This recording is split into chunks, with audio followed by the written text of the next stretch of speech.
Fellas, I am freezing, and I also didn't check my microphone, so I'm gonna wait and hear if everything sounds good. Hopefully it's fine.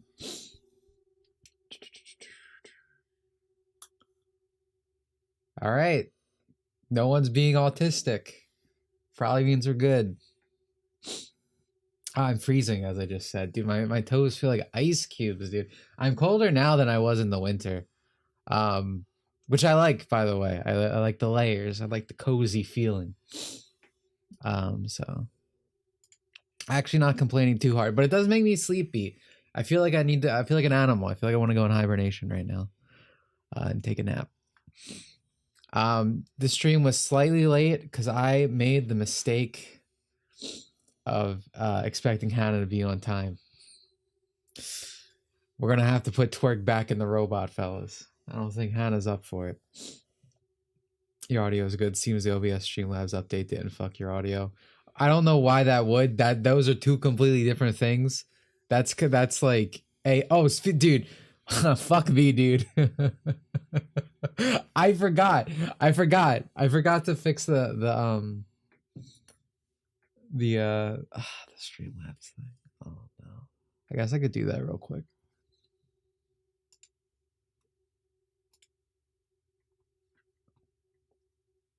Perfect weather for hot chocolate. True. But yeah, no, Streamlabs is completely unrelated to OBS. Like, not even like there's zero connection there. So I didn't really know what to do today on stream. As you know, I'm doing this wild experiment recently with these streams ever since I missed working on the latest video, where I just play games that I am playing on my own time and I have a good time, instead of just playing something for others' entertainment and being miserable, which has been working out pretty well so far. But you know, ever since we beat both, or I mastered Ape Escape 2 and 3 on stream, and so I was like, well, I guess I'll just do 1 because I never mastered that yet. And 1's the game I have the least experience with. I think 1's better than 3, but I grew up with 3, so I played a lot more of 3. I definitely go back to it more just because it's on the PS2. But you're gonna see my experiences not as full. I know Ape Escape 2. I know Ape Escape 2 and 3 pretty well, but not so much 1.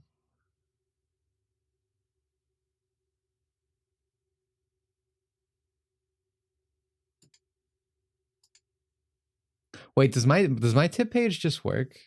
Like, I didn't finish setting it up. Does it just work now? Oh, I guess it does. I guess it does, dude. Dimitri wins by doing nothing. That's epic. I didn't do anything. Hell yeah. Let's go. Hello, Dizzy. Welcome to the stream. I heard that Sonic Twitter is okay. Sorry. Also, have you heard that's? I haven't read any comments. So I was just talking. Have you heard that Sonic Twitter is having another argument about Amy again? Oh yeah. Well, I saw that. It's less so that they're having. Well, they might be having an argument. You might be right. But the current thing to illustrate what's going on right now is, you know how in my last Amy video, I bring up how in Sonic Generations, they basically completely redid Amy's lines, and the fucking Sonic Twitter kids are like, that's actually what we call character development. And it's like, no, that's a fucking rewrite, dude. Like, there's no development, nothing developed. You just changed what she said. And there's a Sonic encyclopedia from like 2011, I think it originally came out.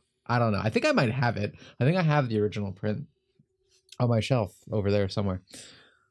But they changed it to, unironically, because she calls herself, or excuse me, she's denoted as Sonic's admirer, and it literally says to Sonic trusted friend. They literally did the my platonic friend Sonic, like word for word in official release media. The literal just vitriolic to the idea of like a woman being attracted to a man. You can't hate these people enough. But to your credit, I'm pretty sure what you're specifically talking about is people defending that on Twitter. Which, yeah, that's probably happening. The world's first closeted straight girl.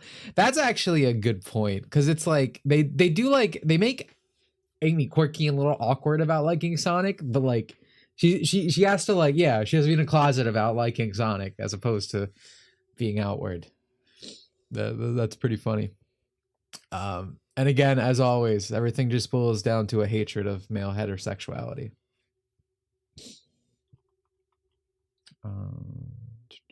AI hysteria has reached the point of people being nostalgic for YouTube Kids content farm slot because at least it was man-made. I can, okay, so like that's insane, but I believe it. Anti-AI people are actually like deranged. It's insane. Speaking of AI on the positive side, I saw something really neat before stream. There is currently a AI based program. It's made in Rust, which is funny for reasons. But it's called Kaharu, and it's specifically made to translate manga directly. Like you put in a manga page or whatever, and it literally just, it translates all the text. It, you know, edits the thing, like, you know, using AI, it edits the image and completely fixes it up, which is crazy cool. It's like I was saying last time when people are like talking about Japanese, I'm like, I don't think you even need to like like it's not as imperative that you learn that you need to get the Japanese studies right now. We're getting to the point where it can just happen like instantaneously. And of course, these things are better than most official localizations. It's made by Blue Archive guy, of course, which is why it's called Kaharu.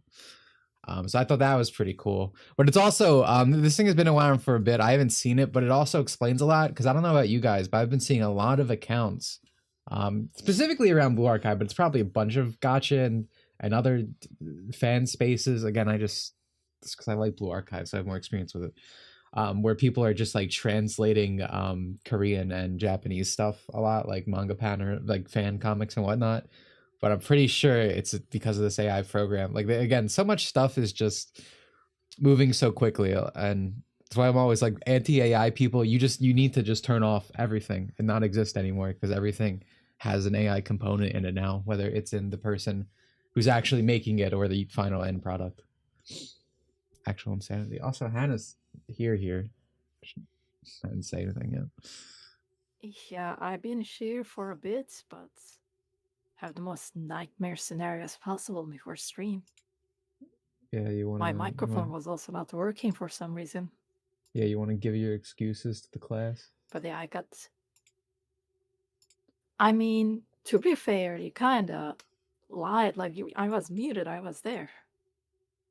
Well, you weren't there when I needed to get ready. So just so we're clear, the part that I'm lying about is, all right, I'm getting ready to go live now. She was like, well, I'm not ready. And I'm like, well, this is when I said we should be going on. So it's like, I'm on stage, right? I've walked out on the stage. I begin my little monkey performance. And you're like, no, I'm ready. And because you came in like right before I actually clicked the live button, but all the props were set up. Like, you can't, yeah, I'm not lying. I was ready to go. I always have to. Do you always over-explain things? The audience wouldn't know that. It was before the. See, dude, this guy's in chat's like, here we go, dude. This is what you do. This is what you do. You make me over-explain things. I came before the schedule. On schedule, it's fine. It's fine. Do you like how performative Neo is in chat? By the way, about you. Oh, Hannah's on stream. I believe it, dude. No one cares. Get out. Yeah, nobody can even read your chat because you're banned on YouTube.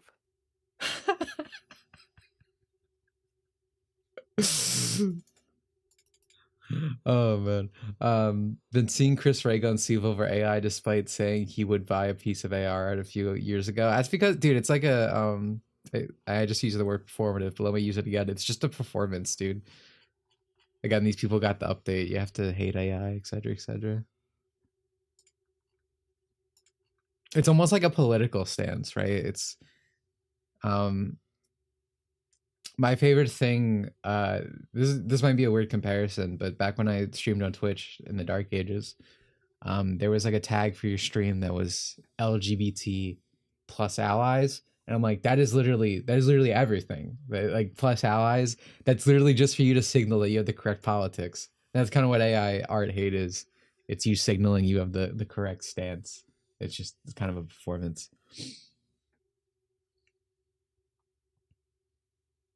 I love when Big Corpo announces they will definitely not use AI. I love that. I love that people fall for it too. Like, I like, you have to be like so incredibly stupid Oh, I did. Oh man, I did not mean to open After Effects. Fuck me. Give me a moment. You have to be so incredibly stupid. Because like the Sonic fans always fall for that. Because Sega says they don't, but then we see like you know, Sega like presentations, like they'll leak or whatever, and it's like all of their like idea art. I don't know. I can't stream and think. And they're planning phases, right? When they're putting things together, like concept art. There we go. Fucking hell, all their concept art is AI generated. That's what I'm saying. Like it's just in every, because it makes the workflow easier. Have you seen the Guilty Gear 2.0 update? I do not give two flying fucks about Guilty Gear, bro. The only time Guilty Gear comes to my mind is when they show off a new character. I'm like, damn, that is the ugliest redesign I've ever seen. How could this happen? And it's like, oh yeah, it's Guilty Gear. It's a mystery. Yeah.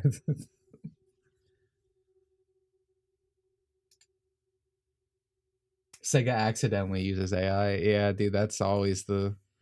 I like when it was their social media. We gotta reset this. We gotta hear the iconic little jingle. Hold on. Restart game. There we go. I don't know how. I've never streamed the PS1 game. You guys want to tell me how the volume is? And yes, I know you can't see it. Don't say anything.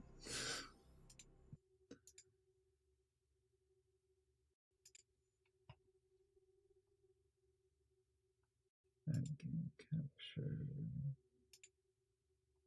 Yeah, I didn't really know what to stream today. I'm playing games like I'm a kid, as of recent.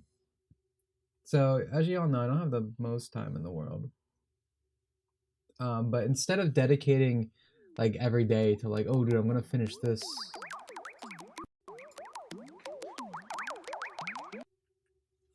Sorry, I can't, I literally, Streamlabs, or excuse me, OBS is fucking up now.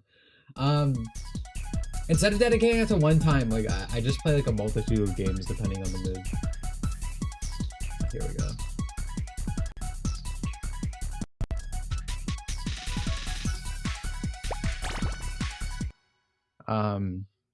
You know, I beat it, and I beat this a while ago. It's just for the mastery now.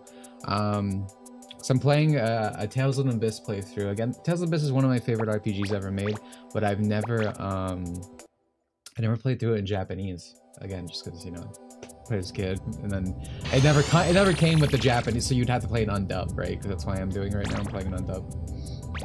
So that's been an experience.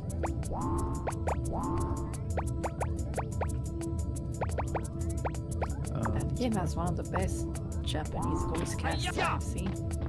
Yeah, no, it's a star-studded Japanese cast. The English cast isn't that bad either for a fucking dub. Pokemon fans shocked that Game Freak released something broken.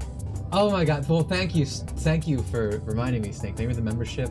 A Tales stream would be nice. It was almost on the table. If you rather have had a Tales stream today, blame Hannah. She told me to do this. She was like, people love the monkeys, they want to see you catch monkeys, you're good at catching monkeys. So then I'm here. I'm one quick. This is here for the monkeys. I'm just checking to make sure no one said the music's too loud or too low, etc. Anyway, dude, so Pokemon Champions came out, and every time I refresh my timeline, there's a million glitches, a million things wrong with it. We've all seen it. I don't think there's anyone in the world who I need to explain what's happening with Pokemon Champions. It's a fucking shit show. It's a modern Game Freak game. But here's the thing. It is a modern Game Freak game. It's made by what is now a conjoint company. The people who made the Brilliant Diamond Shining Pearl remakes, people from there and people from Game Freaks have made a subsidiary. So from both companies, and they're like a new Pokemon branch essentially, right? But I was like shocked on my timeline because I'm seeing all these fucking shills, whether they're Pokemon YouTubers, whether they're the guy who owns Cerebi.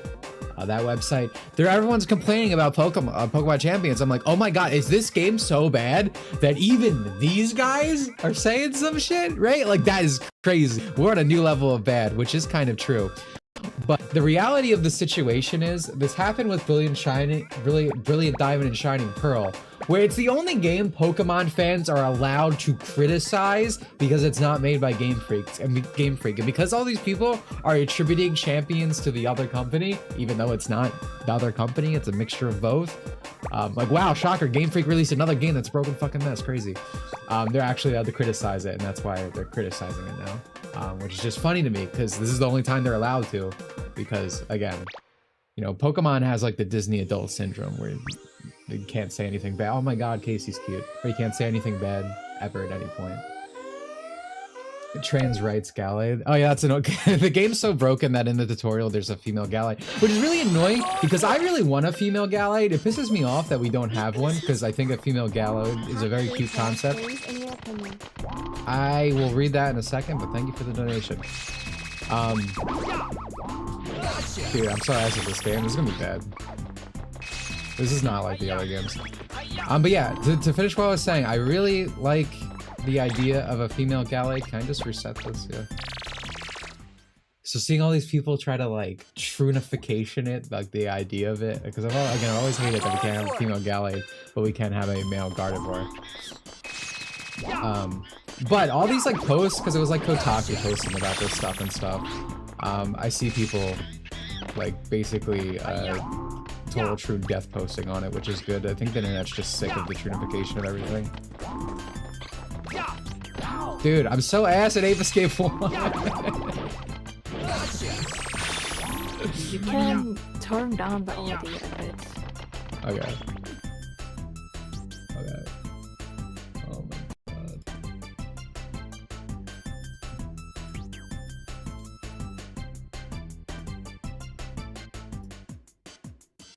But to add to what Dimitri said, I'm just losing my mind seeing all the people try to attribute everything to Ilka. It's annoying. Game Freak released like 5 bad games. Surely you can see that it's everybody involved in this franchise is that's bad. It's because they don't need to care.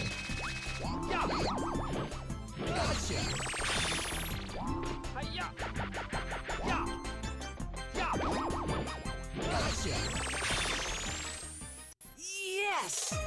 Wait, so Ape Escape 1's the one I played the least. I'm a 2 guy. 2's the best game ever. So do you just always have to catch all the monkeys in the time attacks for Ape Escape 1?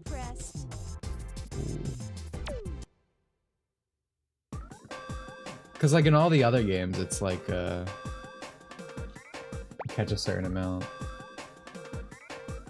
Oh my god, Hannah, why did you make me? This is gonna be awful. 2? Yeah, I love 2. 2's so good. Hey, I didn't know. I just said the people yearn for the monkeys. And this was the one that you haven't completed, the recollections. Because the problem is, having to learn the entire route actually sounds unbearable. But yeah, 3's the one I think is the least good because I think the transformations kind of ruin the fun little gameplay with catching the monkeys. They're just too broken. Yeah. Yes. But 2 to me is just, I don't know. Games used to be very much like they create a core concept. Okay, well I got the trophy. They create a core concept. The first game it's pretty good. The second game they perfect it, make it great. Then third game they're like, well, we perfected it. Let's add a bunch of fucking gimmicks. You know, Spyro 3, Crash 3, etc, etc, etc. My top least favorite Guilty Gear Strive redesign? I always say May. I hate that May is just a fucking hoodie.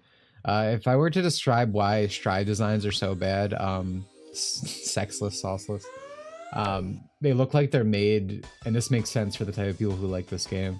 It looks like they're made for like cosplays, not made to be interesting characters. Oh wait, no, I just have to catch... Okay. No, okay, so it's just the first one. Oh, so I didn't best inking up Is it me or does the kid sound like he has a different VA when you're catching apes in comparison when the stage ends? I think I might just be you.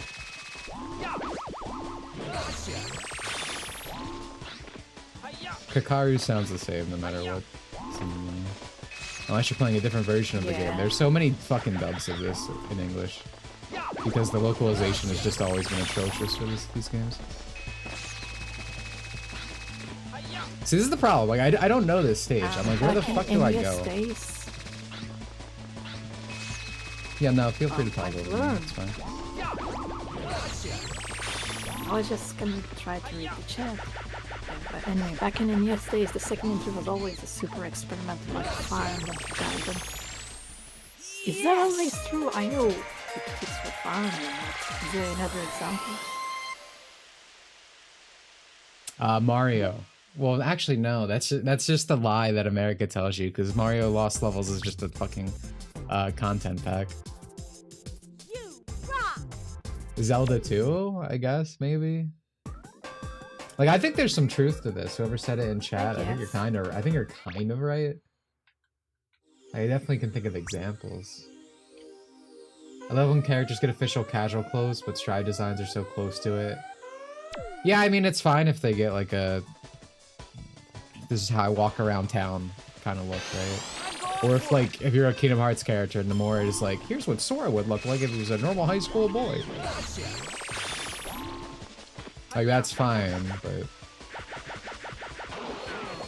not when it replaces the actual design. Oh my god, you fall so low in this game. Castlevania. Yeah. And I'm going for it.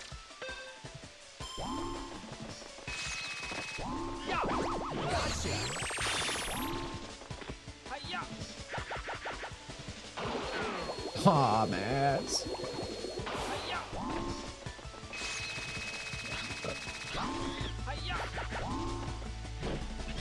It's been 4 years since Kingdom Hearts 4 has been announced. Hasn't it been longer? I feel like it's been longer. Alright, let me just make a route. How many? I need 4 monkeys, right? So, this monkey, and then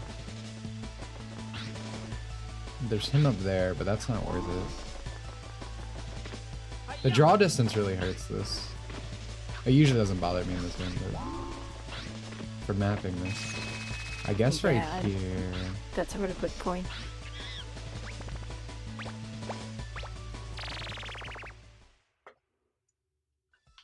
Sword and Cage, where Appa looks good on him. Sora looks fine, but my problem with Kingdom Hearts is I don't like that it just keeps getting more and more realistic looking.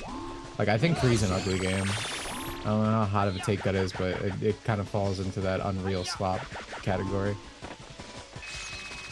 I really like the more stylized look of the PS2 adjacent games. Yeah, I don't like how 3 looks. Yeah.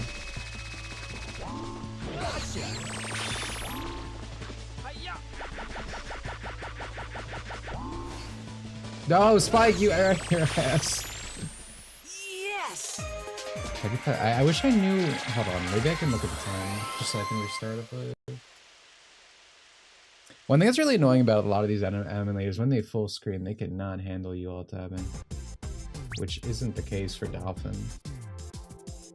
Dolphin is like beautiful. That's a new record. Oh, it's 35 seconds. Oh man, dude, I missed it by what, 0.20? Yes, okay. Yep. Pretty close for first try, though. That was, thank you, yeah. That was the first time I actually tried. Hate how sassy mean Amy is in Crossworlds. Yeah, I mean, characterization is just ass and sound. Like, I don't know if I explained this, but... So I don't care about Pokemon anymore, which is kind of fucked up. 'Cause, you know, I love Pokemon, and, you know, part of me still does, I guess, deep inside.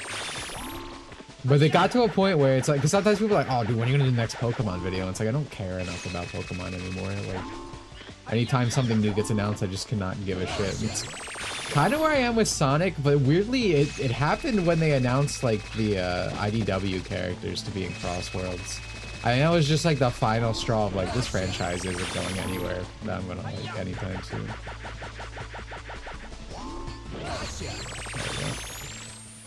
Yes. I just kind of like I don't think I'm gonna get the next Sonic game. I think I'm done.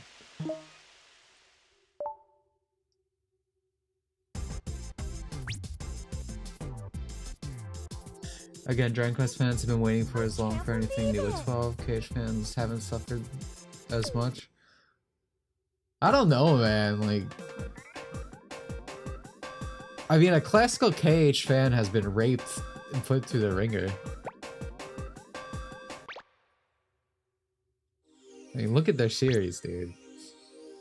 Same with Frontiers.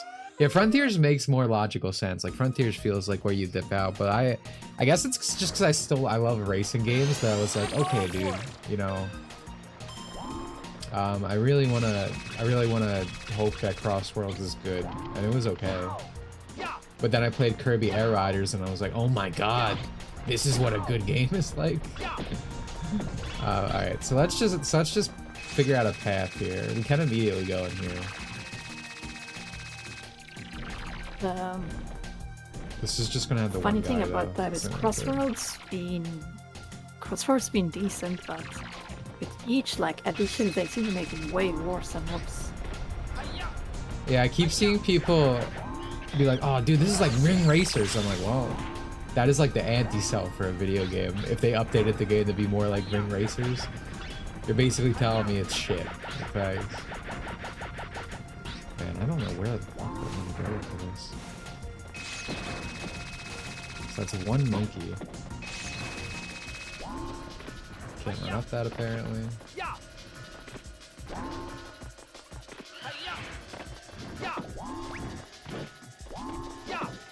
Two.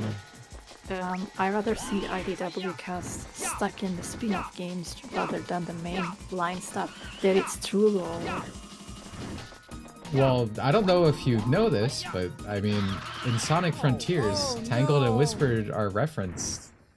So like, it's not that they're just trapped in spin-offs, it's like this shared continuity just keeps becoming more and more of a shared continuity. Like, if anything, them being in the spin-off is indicative that there's probably going to be more prominence in the main game that's going forward. Not guaranteed currently, but okay, here's a monkey in this, so... One here. Two here. The real question is, what will Sonic copy from Nintendo for the next game? To make a shitty version of Mario Odyssey? Question mark? I mean, you might be on to something there. Cause that does seem to be the thing. What? You know what it's gonna be? What? I think it's gonna be Donkey Kong. They're just gonna do like fucking destruction. That's not that seems very Sega to take that. Add it to the open world. Make it a Knuckles gameplay or something. Dude, I have no idea. You're so right. That could spin just destroyed the entire area.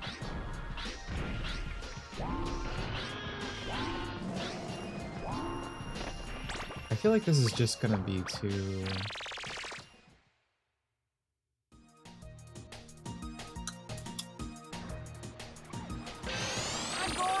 I gotta be missing an easy fifth. I feel like I can get 4 easy.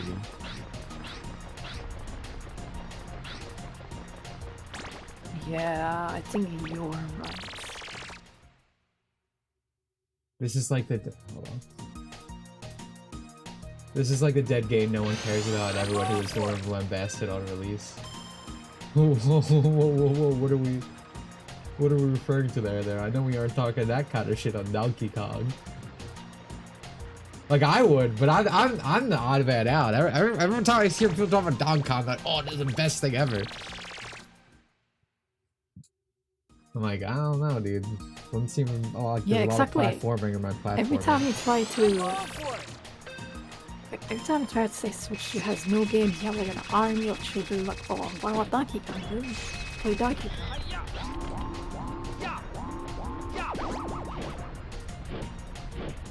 Wait. Oh, okay. Oh, well, first of all, God, catching is. Yeah, these are things that usually don't bother me, but I think during this time attack. So does time actually freeze? I didn't notice that when I grab. Oh my God, it does. Oh no. I feel like this is gonna be a way more tricky than all these other ones.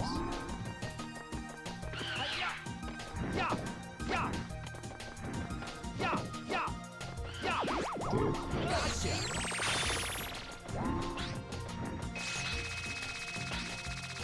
Man, they can't seriously.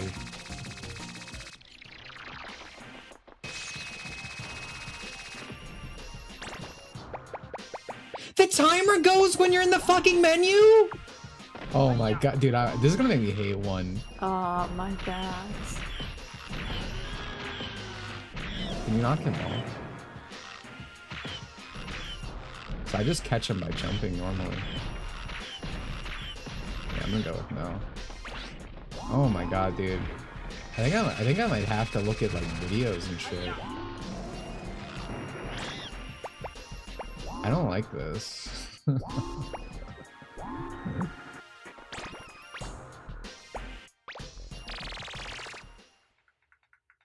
This level is the most difficult to speedrun of. I mean, that's how I usually catch them, but it's inconsistent.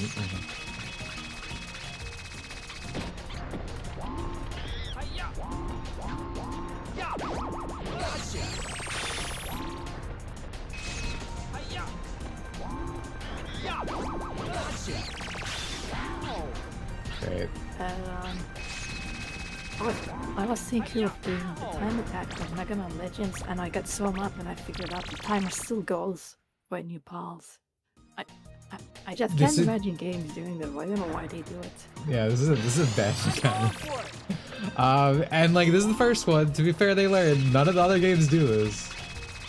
That's why I'm surprised by it. I think they really improved the time attack in 2. And then 3 obviously just kept that.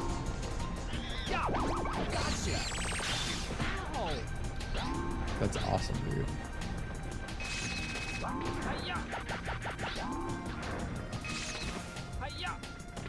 I don't like that I can't run up this.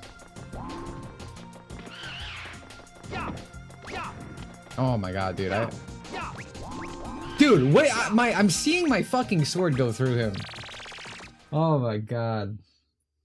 The Dark Souls of Ape Escape. The Dark Souls of Ape Escape is the fucking pants game. That shit is ass. Oh man. Oh, dude, I can't. Dude, I'm so mad. I can't. Okay, wait. So if I normal pause, the normal pause stops the timer. But if I go to my gadgets to switch my gadget, that wastes time. What the hell kind of design is this? I don't like this. Me not buying the 1,000-year door. Very intentional. I don't like this. Me not buying the 1,000-year door remake because they changed Airhead to Lunkhead. I mean, there's a million reasons to not buy the 1,000-year door remake. It has the Unreal Engine shiny slop going on. The translation is objectively worse for the English release, and even the Japanese changes aren't good. It has gross UI compared to. I hate this guy. I really don't like the UI in the 1,000-year door remake. The UI is really ugly, especially in the title book. Oh my God, dude! It's like basic generic instead of like the original where it actually looks like a book, right? It has fucking soul.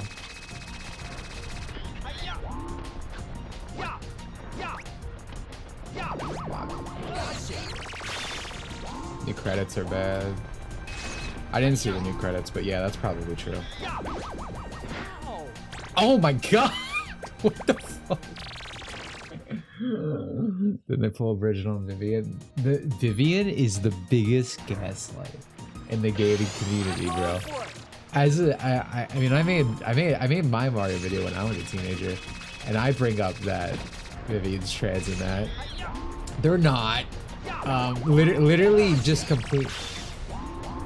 Oh, I gotta knock an 8 down with the stun color at least 5 times before I catch him.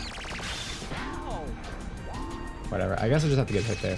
But yeah, that's just not true. That's just not true. I mean, it just goes to show how like localization used to be different for like opponent male type characters. They were just like, just make him a woman before. But now that, you know, the new age of localizers, just make everything trans now. Yeah.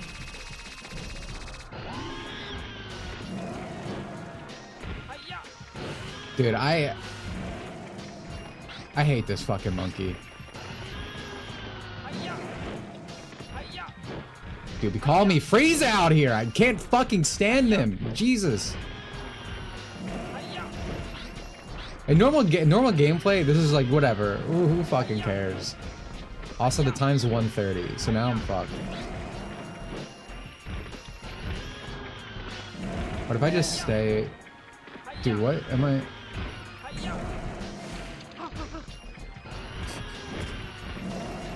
Hitboxes in this game are not good, huh? Yeah, they're really bad. I think I'm gonna hate Ape Escape 1 by the end of this.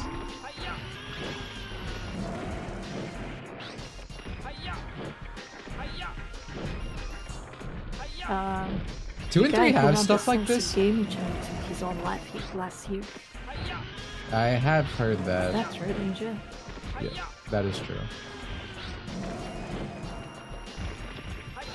I heard he passed away, but I didn't realize it was. He was going through stuff for a while. I remember he had like a million. Do you see that? Do you see that? Alright, I'm gonna watch a video, but I need to find the secret to getting this T-Rex easy. Because otherwise I'm not doing this. In manageable amount of time.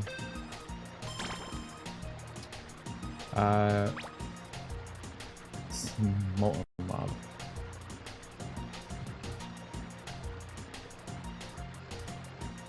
Vivian was an old Pinocchio in the original Japanese. Yep.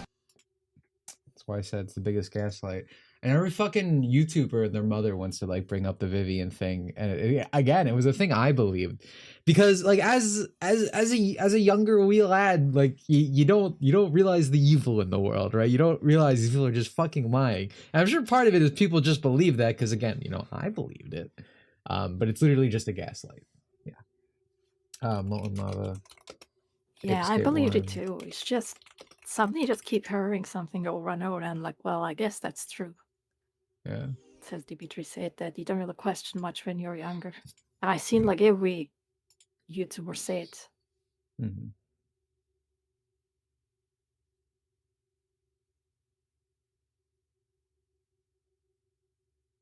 Oh, does he not even bother? Does he just?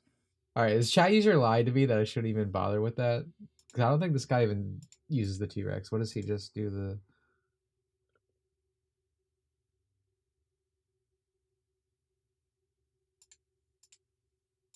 two. Okay, he gets hit there. That's unavoidable. That's a canon event to get fucking shot in the face there.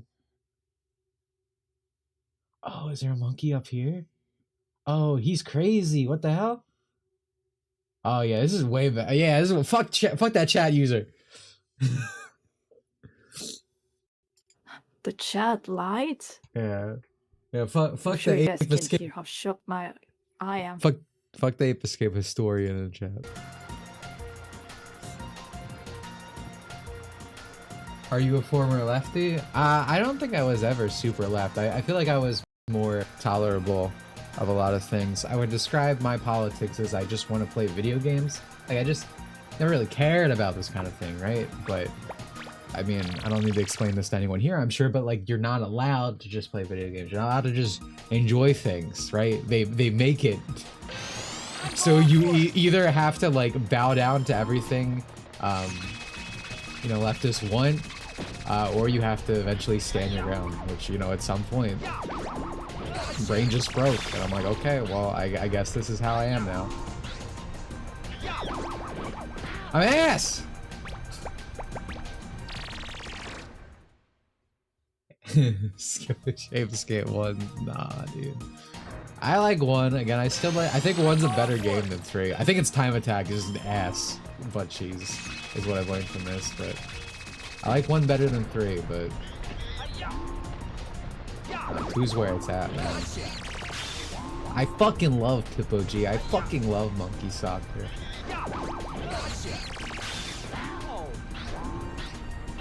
I love the aesthetic of 2. Which 3 also has, but... Yeah. So peak. Your games is so good. Yeah.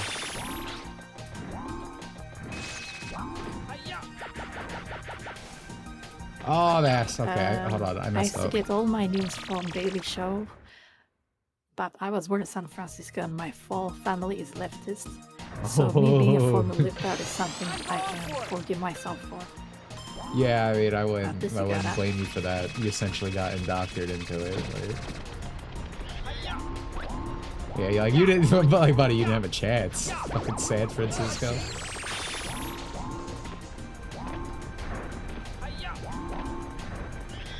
I never heard anything good about San Francisco. Yeah. But that's why even like when I was very tolerable to everything, like I've always been called a Nazi online, dude. Like I just always have.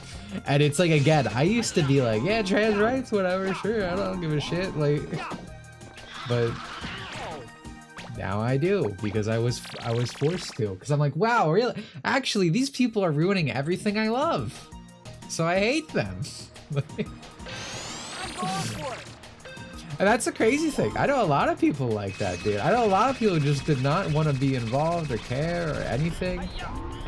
But it's like you made yourself the enemy.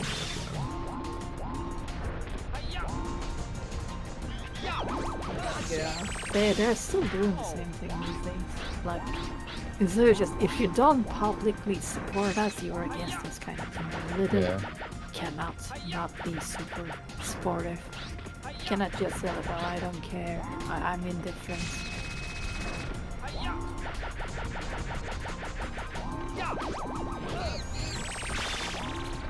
Alright, that's what I got, by the San way. Francisco has good creeps and cute Asian girls, but they are better ones in Japan than an average college town.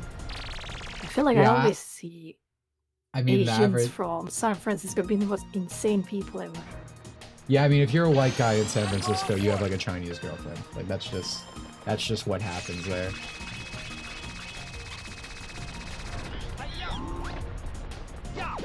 But I mean, also, to continue what Hannah said, they probably are insane because they're fucking from San Francisco, dude. Like, regardless of any other factor.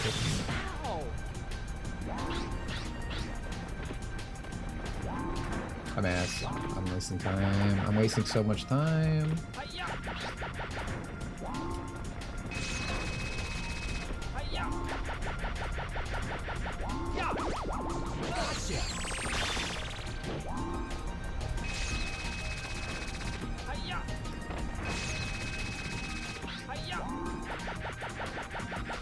I feel like this guy is gonna be kind of annoying.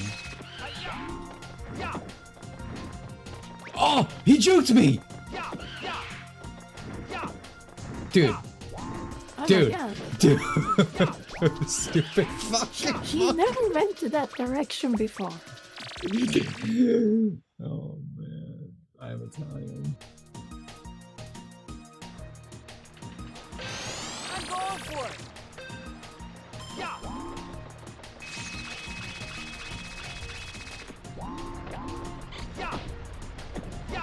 Dimitri is an Italian, that is true. Oh, I'm gonna kill Saga. You know, Frieza was right to exterminate the Saiyans. Nothing good's ever come from a monkey. I'm going for it.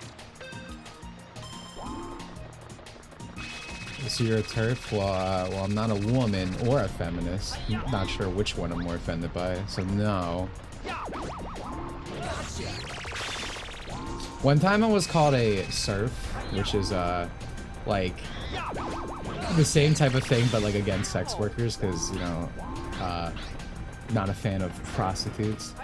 And I'm like, whoa, whoa, whoa, whoa. I am not a feminist. People just say words.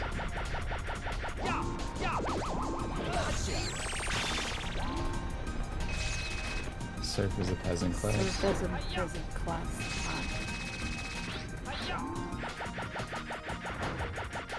Steve was giving me Mario 64 vibes. Well, I mean, it is that era of game development. Alright.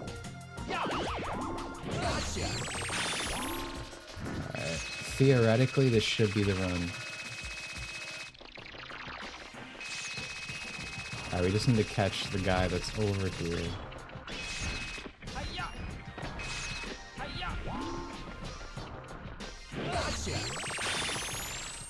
Yes. Turf and surfs are right wingers is a real take that real humans have. Well, it's because these people are insane. It's the whole either you're for or against us. That's why like J.K. Rowling gets like called like a right winger. But she's like an extreme lefty in all like manner of things other than saying some weirdly racist things in her books at times. And you know, saying men are men and women are women. I love J.K. Rowling though. J.K. Rowling's fun. Yeah, like she's fully supportive of the all the like race switches that they keep doing with the new show. Mm-hmm. Do you think 3D she's platforms? endearing. She's funny. Yeah. Do you think 3D platformers peaked in the 5th or the 6th?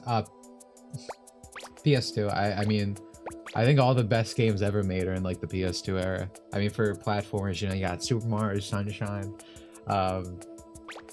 Really, that's just all you need, to be honest. But I mean, for action games, obviously, I always think of Kingdom Hearts 2. Like, all my favorite games are like PS2 era. The only console that comes close to that is like the 3DS. I'm a big I'm a lover of the 3DS. Mid-shine? Well, Twerk, that's because you can't handle movement. You love Super Mario Galaxy because you love being glued to the fucking ground. Oh, no, oh, I might jump! I might jump! Oh! Average Super Mario Galaxy gameplay. Shit's ass. That's true. Okay, so I'm missing the Spectre coin here. Oh, Turf thing proves that the biggest enemy of the left tried to make me play Sunshine. Sunshine some time ago. Didn't go so well. The whole Turf thing proves that the biggest enemy of a leftist is another leftist who disagrees with them on an issue. Pretty much. I mean, it's like, you know, have you ever seen like a black man that disagree with a leftist? It's like they call coon and shit. Because it's like, to them, they're basically their foot soldiers. It's like a personally offended when they go against. Also, yeah, Hannah hates good video games. I always talk about Hannah's a video game I dislike? well, you won't finish Recon, you won't finish Sunshine. You didn't want me to play Tales of the Abyss today. Those two are completely different situations. And yet they came to the same conclusion. It didn't even occur to me that you would. All right, guys, get your popcorn. Take a bathroom break. You're in for like a 20-minute story. Go for it. No, there's no story. I just gave you what I think is the best game to play on stream. You never told me. You never asked me your opinion about playing Abyss on stream. And for the record, you cannot just both say I don't play Sunshine plus Recon. I barely played Sunshine. Man, you just love spinning your wheels.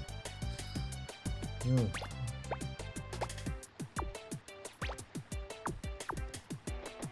when you have her on Sammy, refill your popcorn, everyone. You're not gonna enjoy the next part.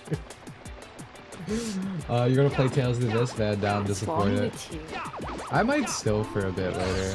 Again, these streams, I just kind of stream whatever now. Alright, so these two are easy. And then we have this guy up here for 3. Alright, Ape Escape Guru, where are my next marks? Where should I be getting the last two? God, momentum in this game is so weird.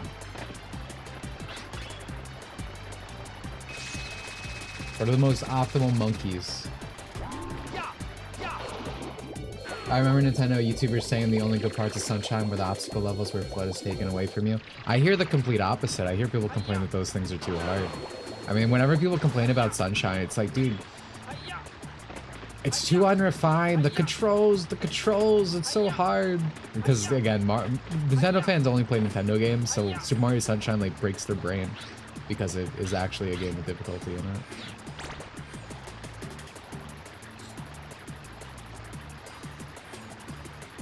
Yeah, trouble beating Wispy Woods. I doubt you'd be able to beat a modern Yoshi game, said Marionic. I'm assuming to you, as I did not have trouble with Wispy Woods. But yeah, no, what I was trying to say earlier before we got the exposition down, I always talk about Hannah in relation to, you know, not being able to play like Kirby Adventure, right? Because it's like, it's, you know, it's baby's first, it is like, not even baby's first, but it's like fetus's first platformer, right? But watching her play a 3D game, adding adding a Z-axis to the equation was quite the show in Mario 64. And then she got the Sunshine and immediately like self-destructed and never continued it. As we were just saying, as it's one of the only games that has difficulty within Mario. I didn't even attempt playing Sunshine. I just literally just set it up and played it. And then you stopped. I didn't stop being tired or whatever. I didn't get anything that was difficult. I've seen your gameplay. The first jump was difficult.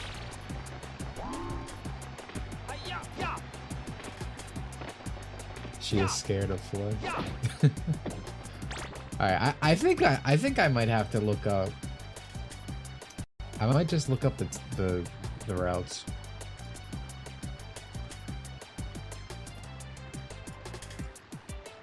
Because I don't know this game well enough to freeball. She died in the mud airstrip, yeah.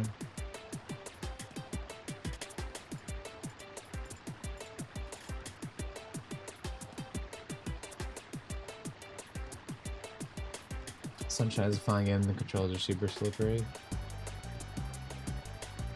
I mean, I don't feel that Sunshine controls slippery, especially coming off of 64, which feels a bit wonky. And again, I still like 64, but it definitely is one of the first 3D platformers ever made. I beat the 64.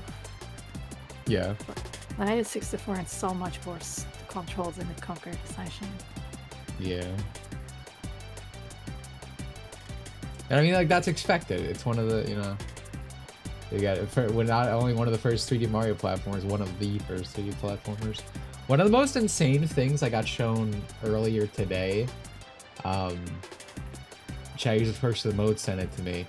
And it was the classic case of, I love video games. I dedicate my entire channel to this video game series, but I would never ever play one that was made before 2020.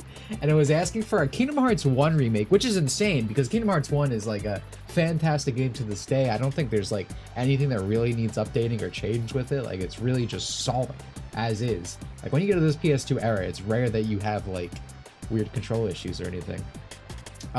They should remake it, and they should replace the Tarzan world because of copyright stuff with the Jungle Book, which is just, I'm fucking offended as a Tarzan fan. A, B, you're fucking stupid because the rights are public use now at this point in 2026 for Tarzan, so Disney wouldn't even need to do that. I just made me upset. Maybe say some things I can't repeat on the stream.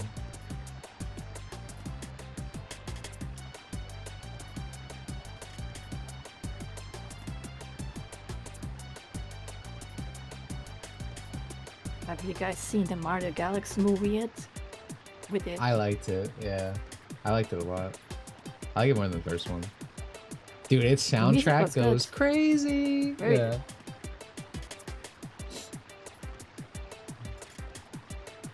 I really enjoyed it. I hated it. Yeah, so I also watched it with chat user Twerk and chat user Ada. Twerks from the mode really hated it, like to a seething bitterness degree, and so did Ada. But like, Twerk's just in the corner powdering by herself. Fucking chat user Ada was fucking furious that I enjoyed this movie. He was like, how could you? It's just slop. It doesn't say anything. And this is why I fucking hate people who hate on the Galaxy movie. Or they more annoy me usually. The twerk thing's fine. You don't like it? That's cool, dude. Like, whatever. But all these fucking people who are always like, kids movies need to be more. They need to say something, this and that. And it's like, these are the people who just want like a fucking panic attack in their movie. I say this all the time. I'm super consistent about it, but like, I can't hate stuff like modern SpongeBob or like any of these kids properties that are just fun little entertainment romps. That are enjoyed. Like, again, I as a grown man enjoyed it still, by the way. Obviously, I liked the Bing Bang and the Wahoo. Like, I had fun. But my point is, like, it's like so much kids stuff is made by stunted 30-year-olds for stunted 30-year-olds. I like when there's just like, this is just about a fun little adventure and they have a fun little adventure. Because it's like, yeah, they are examples like The Incredibles and stuff. It's like, oh yeah, the themes that exist for kids stuff. And obviously I want that too. But even as a child, it's like, I like fun little romps that were just an enjoyable time.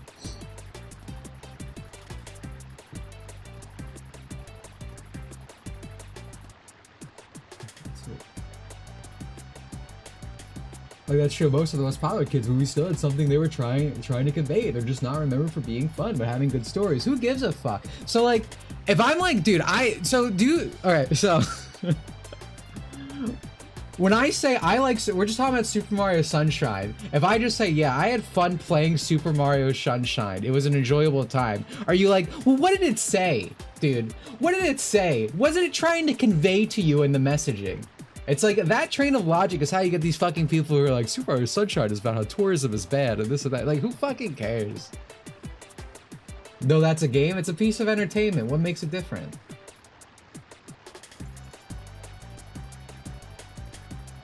That's just such a Pachinko sucks. And it's like, dude, I don't care if you don't like the movie, but it's just like, I just don't like this argument of like, dude, it needs to say something. It needs themes, dude.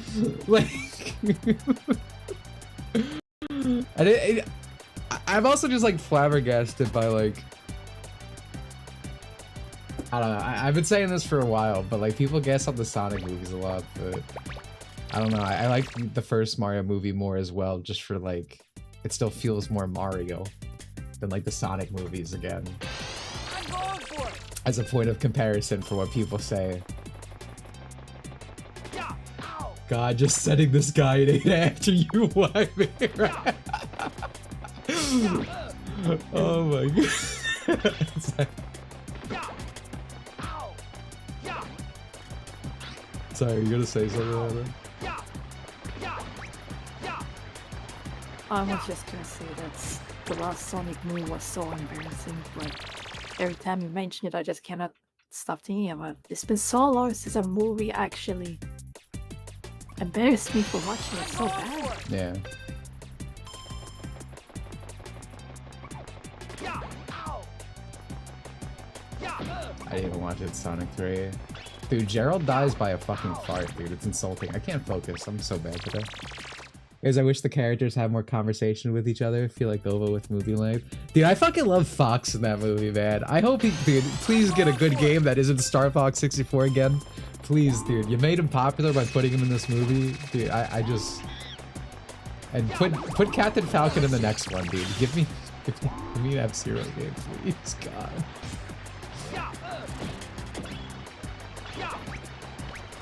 So I'm not even really a big Star Fox guy. He was really fun.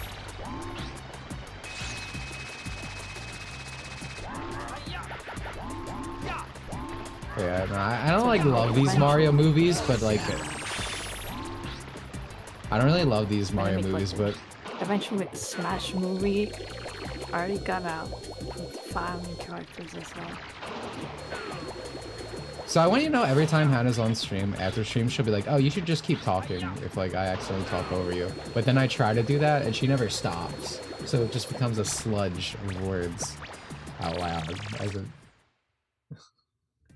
And I said, no, I'll just... I mean, you were stopping right now, that's why I got confused. No,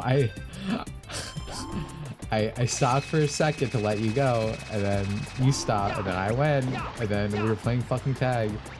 And anyway, what I was trying to convey at the end of this, it's like I don't love this movie or think it's like amazing. One princess and Turtle King does not equal Turtle Kid and Italians only class minority.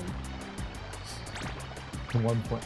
Thank you, Simple, for the $6.99. The messaging I got from Sunshine is that Blonde Princess and Turtle Kid Italians are oppressed minority. Well, the first thing you said is propaganda and lies. So get some fucking media literacy next time you play Samurai Sunshine. But thank you for the $6.99.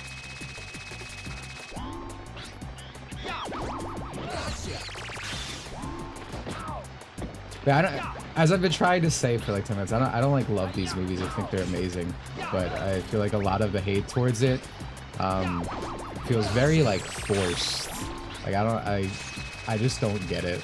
Like I watched it and had an enjoyable enough time with it, and like I had a better time watching these fucking Mario movies. I know I said the Sonic one earlier, but I liked it more than fucking Spider-Verse. Because again, every time people complain about, dude, it doesn't have the themes. It just reminds me that what gets cheered for is the fucking hashtag realistic panic attack and whatnot. And I don't know, man. Again, I just much prefer kid entertainment actually feel like it is made for kids. Oh, man.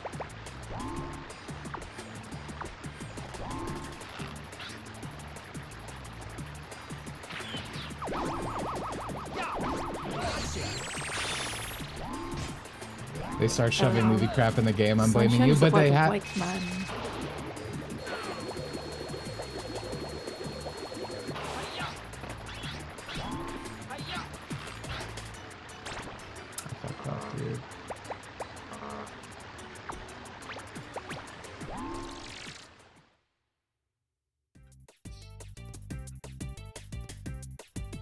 They start shoving movie crap in the games, I'm blaming you. But that's a thing they haven't. They didn't do it. Like, that's another thing that's different from the Sonic movies compared to this.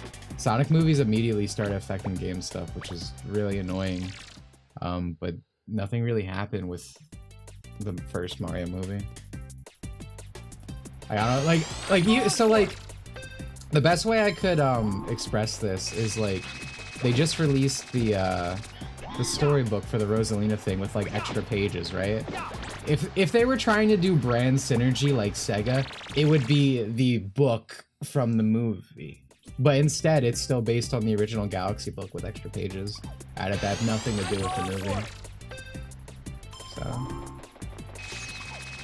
like, Miyamoto does not want brand synergy like that. And it makes sense in general, because, you know, he's always seeing Mario as more of like a stage play kind of thing. As opposed to Sonic, where they want everything to be canon and connected unless it's good.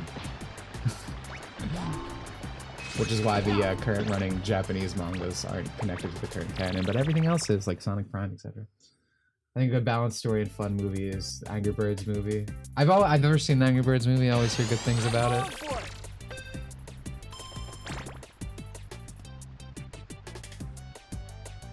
Sunshine is about a white man who saves a tropical island from third world lizard men who wants to pollute it and blame him for it. See? This guy got media literacy, dude. The other one, Simple, was believing the Simple was believing the turtle propaganda.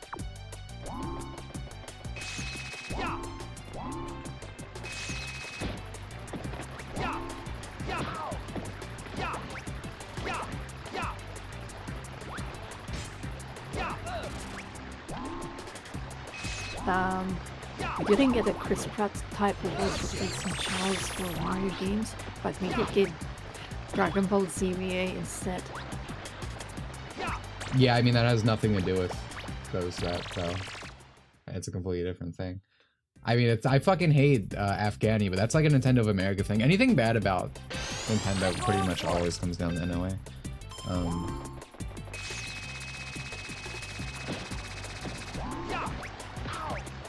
Great.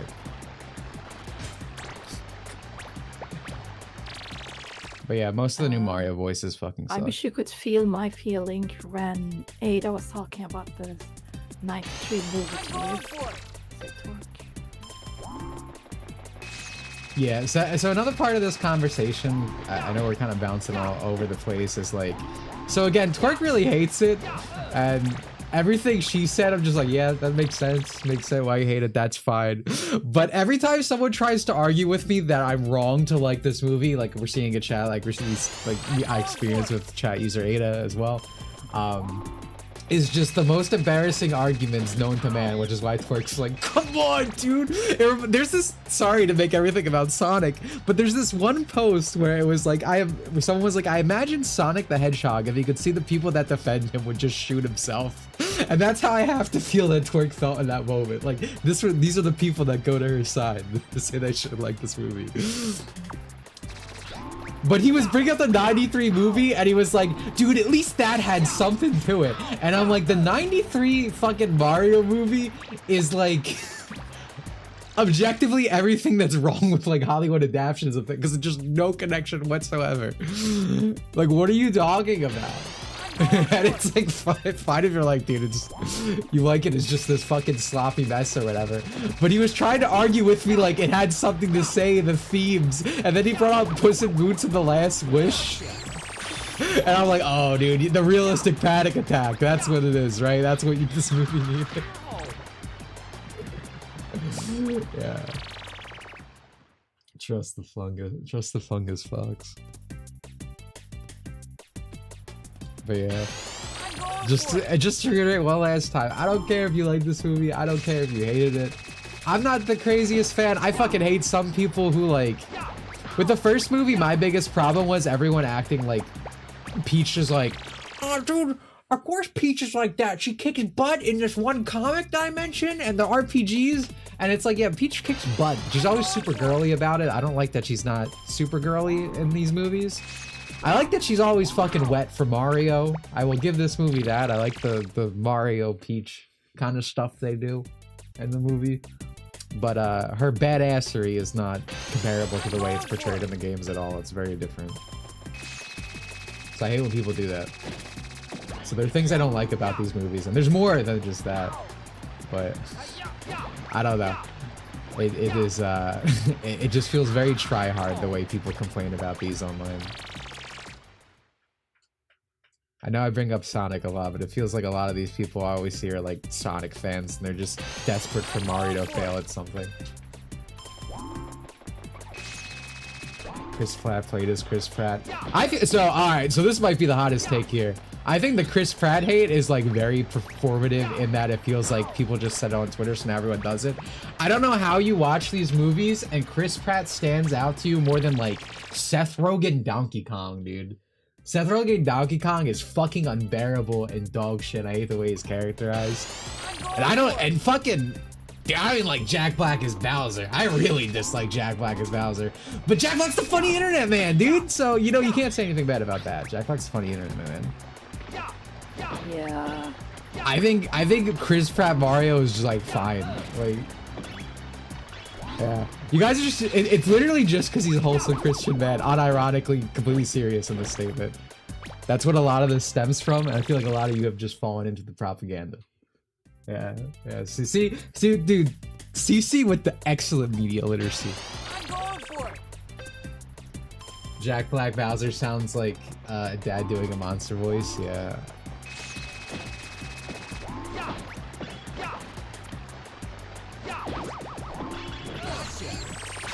And I did not have like anywhere near this amount of difficulty doing the time trials in the game. It's crazy. God, it's so bad. Chris Pratt sounds like Chris Pratt by Youngie. God, that guy. Also, that's just like... I love Chris Pratt. You could have had someone like Youngie. Instead, you got fucking Chris Pratt who's like really good at his job. Yeah. I also like I like Peach's VA in the movies, Anya Taylor or whatever, the girl with the weird alien face that I think is very attractive. I like that her face is weird looking. She's cute. Oh yeah, speaking of bad voice actors, Rosalina is terrible. Oh my god, Brie Larson is so bad. Brie Larson as Rosalina is so bad, guys. Oh my god, her voice is so deep and so many. I'm going for Surprise Jack Black did That's some right. Bowser Gogan, dude.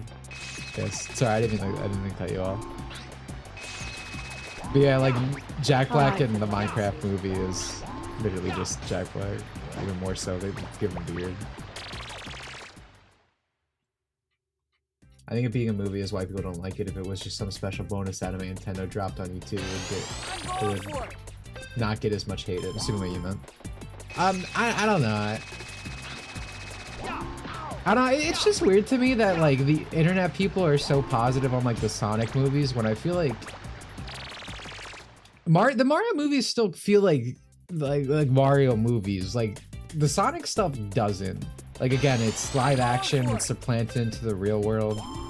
Again, the characterization is completely off, and not to say the characterization isn't completely off in the Mario stuff at times with certain characters, as I've been complaining about. But like, it just feels so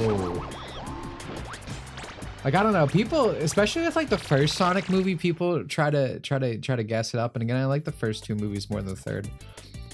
But people try to gas it up, but then it's like you have to remember, it's like yes, they changed the Sonic design, but the movie that had the same amount of care and thought put into it that equaled the original Sonic design is the final movie that we got still. They just updated the CG after everyone complained. So like, I just don't get it. To me, it reminds me a lot of when I talk about, so MGS3 Delta, right? If you tell me MGS3 Delta is Unreal slop and you're fucking stupid for playing it, you should only play the original, I'd be like, yeah, oh, okay, that's fair. That is a fair statement. But then if you say that and you're like, dude, I love Resident Evil 4 Remake and all these other fucking Unreal slop games, it's just like, well, I'm gonna raise my eyebrow because it seems like the only reason you're saying that is because the internet decided that because Kojimbo isn't involved in these remakes that they're bad and they're Unreal slop, this and that, even though they're the most faithful and they have, in my opinion, have the most fucking care put in with Delta. You know, again, Delta has like the Ape Escape minigame remade and all this stuff. And it's like, again, it's fine if you hate all these remakes and you're just like, remakes are bad, original's perfectly fine the way it is. It's like 100% agree. But there's like this line of like, these two thought processes can't coexist, logistically speaking. And that's kind of, I feel like these movies. Yeah, I love Silent Hill 3 Remake, exactly. That's kind of feel like this with the Sonic and Mario movie thing. If you hate the Mario movie for all this stuff you're saying, like, I think all that applies and then some to like these other movies. And I don't mean to make it specifically about that, because I like the Mario movie just in general more, but I feel like I keep seeing these opinions together, and it's like, you can't do that. It doesn't make sense. Sonic movies I'm allowed to call other people locale like what they should use. I mean, that's fine. I'm just talking about the people who say one. That's what I'm saying. Like, you can just hate them. Like, again, I like Delta, and I'm like, if you're just someone who's like only play the original, and you don't have this weird contradiction by saying Silent Hill 3 Remake's the best thing ever, it's like, yeah, no, I get that. That is a fair opinion. In some ways, I agree with it. Like, just in some ways, I agree with it. I don't like a lot of things about these movies still. I'm going for it.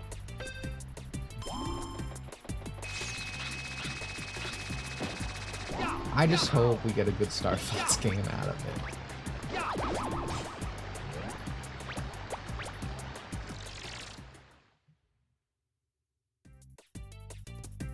Mario movies or the Sonic movies? I think I made my answer pretty clear.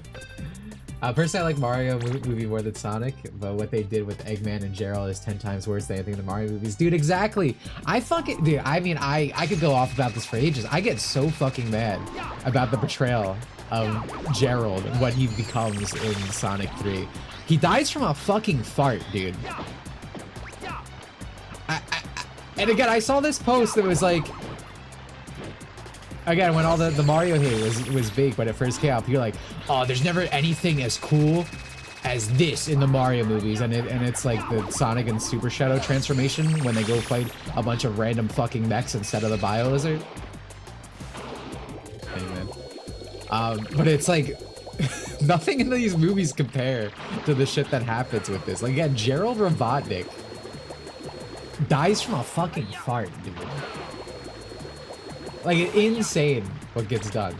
Like, actual, like, slander.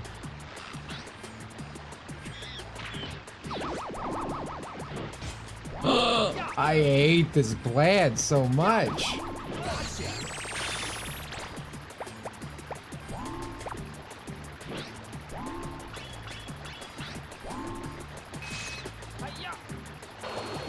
Yeah, no, it upsets me. That's why I get, dude.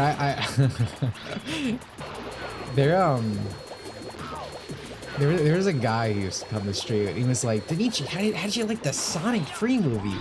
And I went off the way I've been, just saying I hate it. And he's like, well, my friend said as fans they really enjoyed it. And I was like, of course, as fans. You mean as someone who played oh my god. I'm so mad. I'm so mad. I'm so mad. As someone who played Sonic Adventure 2 when they were a little baby and saw the reference. Oh my god, I hate this fucking time attack.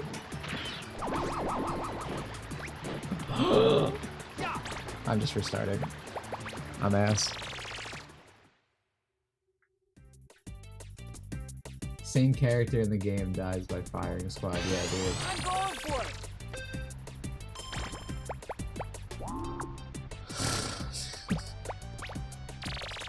I didn't think this was gonna be that, dude. You can tell I'm like upset. I really didn't think that he would be this annoyed playing this. Yeah. That would be fun. If you think like, Dimitri, you seem really mad at Hannah today. She deserves it. She's so pretty.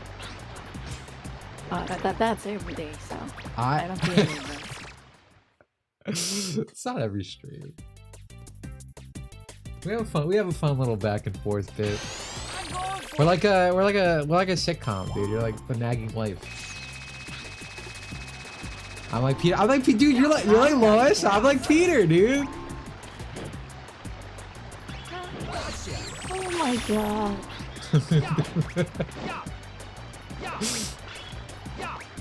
Hannah. Oh my god.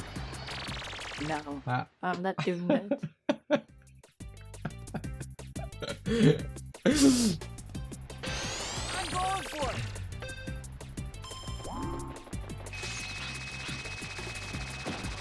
I want everyone to know the other day Hannah said I'm very nice to her. He loves. That's great, I didn't see that. I want everyone to know that Nigel was watching Family. What'd you say? I watched Family Guy. Nigel was watching Family Guy. I watched Family Guy. When? I know. I thought you didn't. As a kid, I didn't watch The Simpsons or South Park. Family Guy's the only like.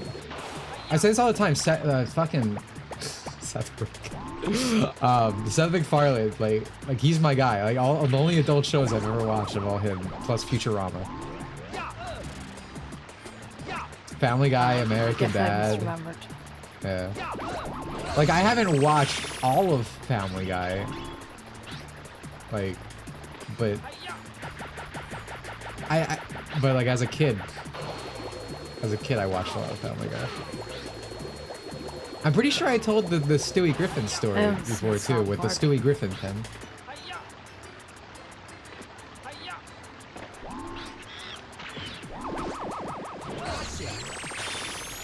Oh my, is that it? Yes. Dude, what if that's on? Oh my god, it's under time, isn't it? I'm gonna be so mad. I was favorite TV channel as a kid. Okay, no, I did it. Probably Cartoon Network. I don't know. I feel like I was a Nickelodeon kid, dude. I love me some Rugrats. Like when I was a little baby. Can't believe it. We had Jetix. That's what I would watch. Oh, I liked Jetix. I watched Jetix. I watched some King of the Hill as a kid. Family Guy or Futurama. Futurama probably. The original Futurama run.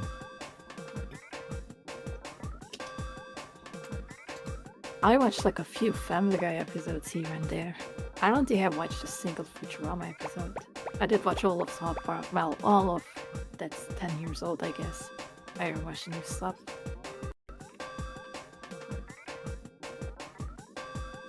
Though I think as a kid, so I was definitely more of a Nickelodeon kid overall, but Ed and Eddie is like, when I think of like little Dimitri and like cartoon, like he just loved Ed and Eddie. I still do. I still love Ed and Eddie.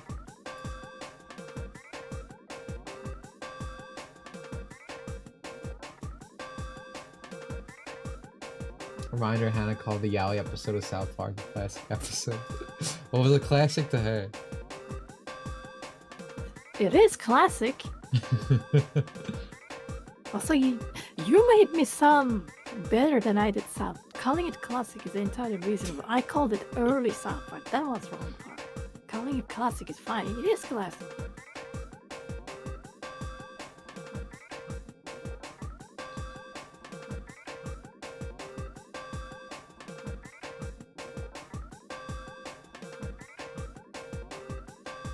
Yeah, I'm just watching routes now. I don't know this game well. It's not like 2 or 3, as I keep saying.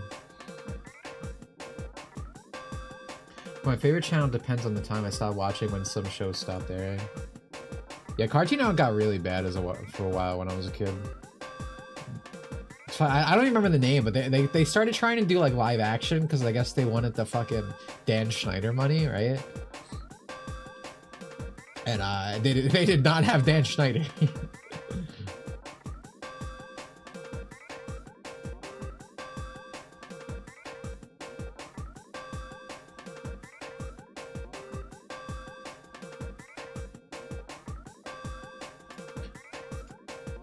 Okay.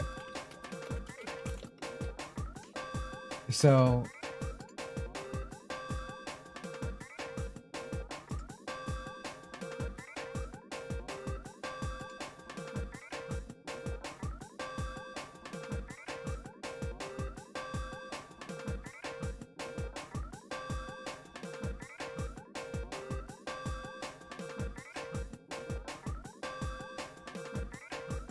I don't believe I have Cartoon Network here. Oh yeah, you're Canadian, dude.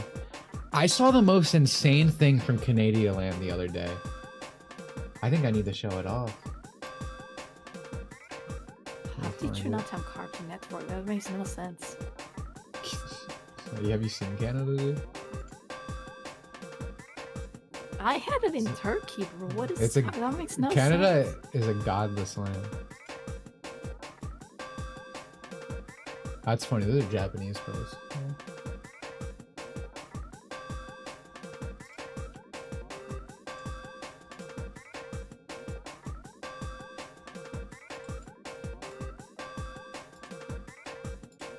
All right, so I'm sorry. Close your eyes for the faint of heart. Oh my god, dude, that. Oh, I wasn't expecting it to be that big. Okay. I just want you guys to hear a little public address from our friends down the stream. Deal with the ongoing genocide of MMIW G2SLGBTQQIA+. This is What? What alphabet soup? Like it's a fucking Wi-Fi password she just listed off. What is this? IW G2SLGBTQQIA+. What is going on, fella? What's going on in Canada? I was speaking in tongues. You know that she actually practiced that. Like, you cannot just say that without stuttering. Dude. That's impressive.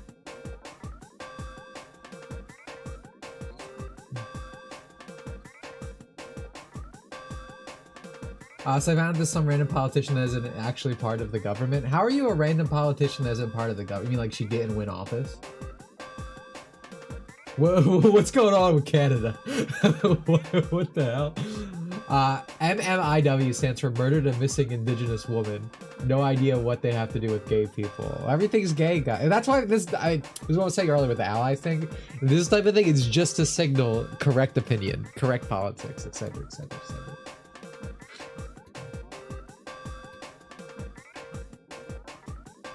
Everyone joined the LGBT names like it's Smash Brothers. So anyway, so I did in the stream title promise to talk about Charu / Casey being cute. So I want to say something. So speaking of the glory of Ape Escape 2, is the best game ever made. So Casey / Charu isn't actually in the game, but there's this one photo of her model because I guess they were planning to have her in it, and it is so cute. I love this picture of her. I think it's my favorite model of her, but we never have seen the full version of it. I will also say her Ape Escape on the Noose, as terrible of a game it is, as fucking disgusting as a game it is, it does have a very, very nice charm model.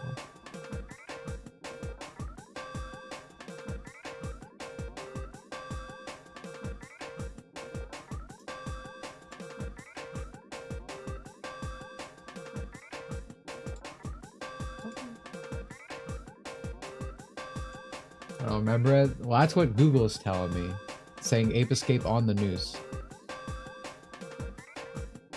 I am not a nooser, as you can tell by me being alive. So feel free to correct if Google is giving me incorrect information. Ape Escape on the Noose is like...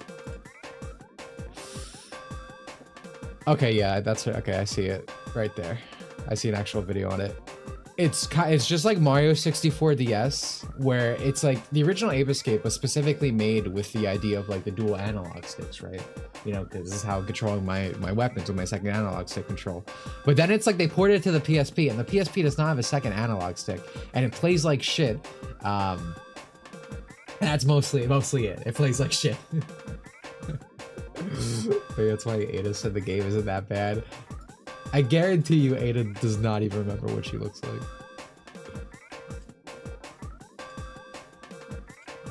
You're making an argument for him, because that's the only way he's going to win an argument, if someone else makes it for him.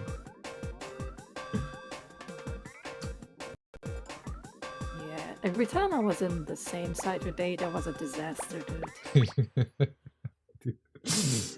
Like, I was not even here.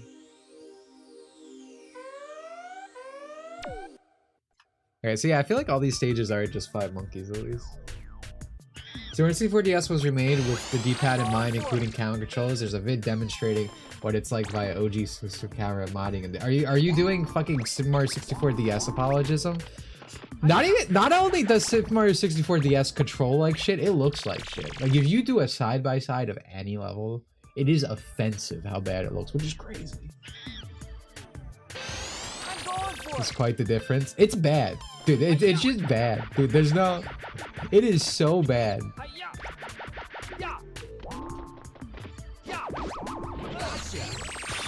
I also hate in Super Mario 64 DS, it's like...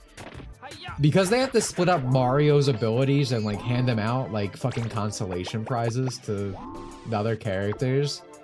I guess it's like, well, this character can't do everything. Mario can no longer do this, and that. You have to switch over. Wario plays like shit. He's the worst character in the game. I hate everything about 64 DS. I'm going for it. I do want to play the real version one of these days. You should play it right now. You're doing a disservice. DS is like offensively bad. I'm going for it.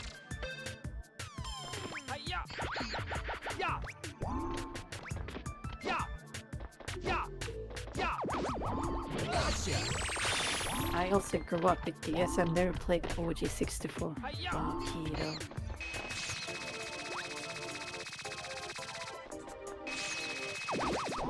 Oh my god, the physics in this game! Dude, I can't. This is what happened in 2, baby! This is what happened in 2! Oh my god! No!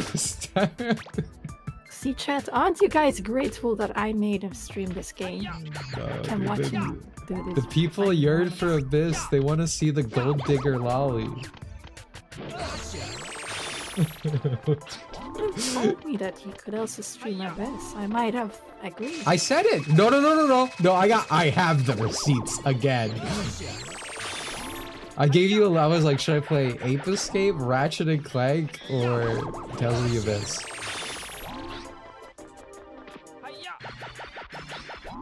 I guess you did say that. Yeah, I guess I did. I think I fucked up. I think I usually think streaming at this is a good idea because you don't usually stream RPGs. Yeah, I mean, it was gonna be an experiment. Let's see how it went. Oh my god, the physics for the hoop. It's so annoying because it's like, usually the hoop is how I chase after. I'm gonna regret putting this on. But like Ratchet and Clank soonish.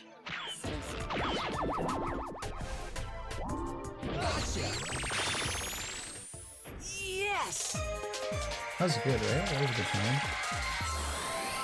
So I also dabbled in the idea of starting my KH2 level 1 crit stream.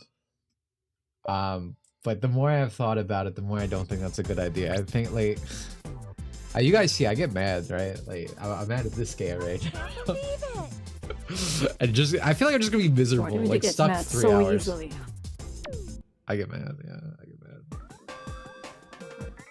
Do you like PS1 aesthetic? I do. I am a big fan of the way the PS1 looks. I wish every game that didn't sell itself as having a PS1 aesthetic actually looked like a PS1 aesthetic.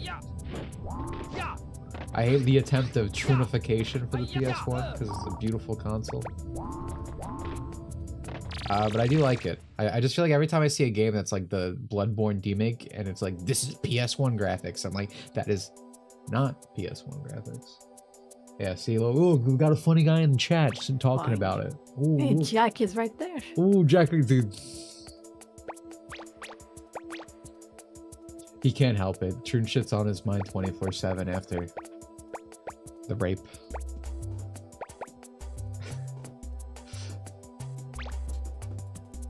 Ratchet & Clank 1 is pretty good. The sequels are great. Yeah, I like all 4 of them.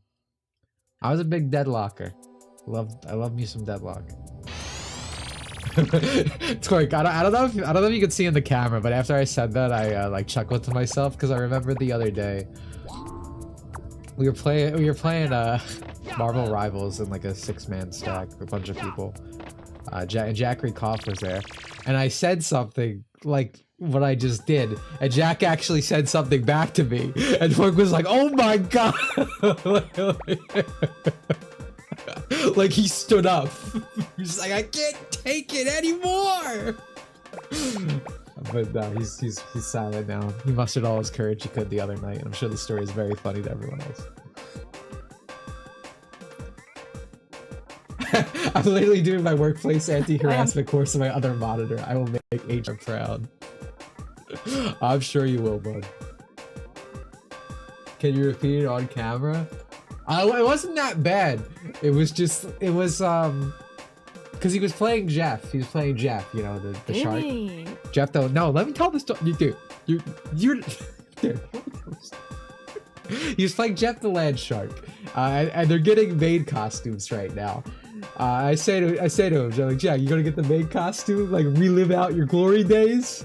And he was like, and he like tried to turn it back on me. I forget what he said. And I was like, whoa, this ain't about me, And then Twerk was like, oh my god, he stood up for himself. That's the story. It's not actually that interesting.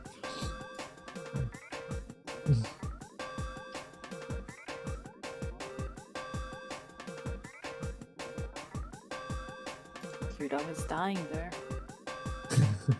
Not on a coughing fit. A second ago, that's why I tried to speak after to see if I can speak.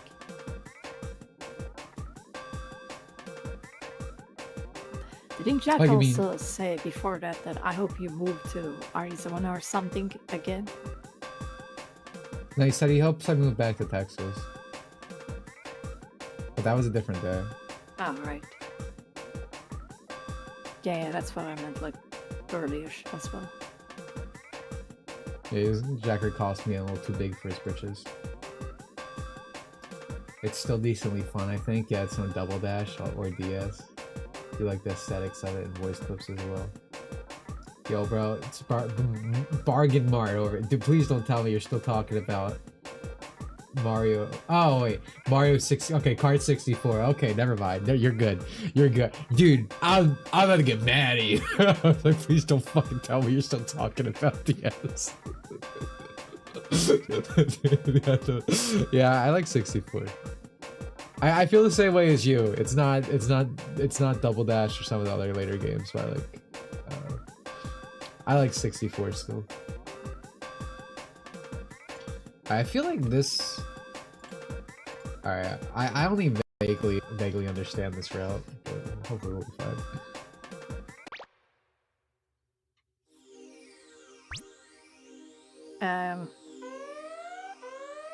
Jack had his go hub, but you can't tell because he went back to doing nothing. It's pretty funny. What's the best Ape Escape game to play after the main three? Pumped and Primed, and then Million Monkeys. I only need to catch 3. That's crazy. I love Pumped and Primed. I was playing it sometime on stream the other day.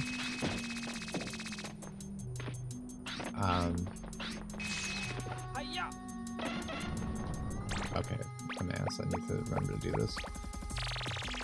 Pumped and Prime is fun. You know, it's a Mario Party-like game, but it has the literal actual controls of Ape Escape. Mostly based on 2s. But it's using the cast from 1 pretty much. And then Million Monkeys is a sequel that blends the core style, like the main games, into Pumped and Prime. It's really good. I love Million Monkeys.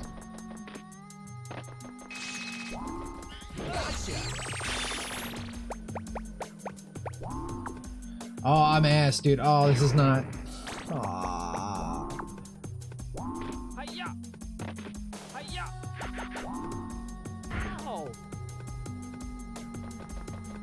I don't even know what time I have to get up for.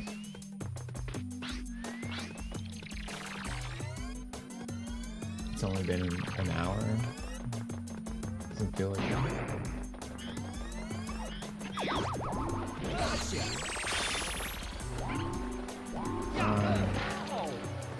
Dude. Are you getting hoed?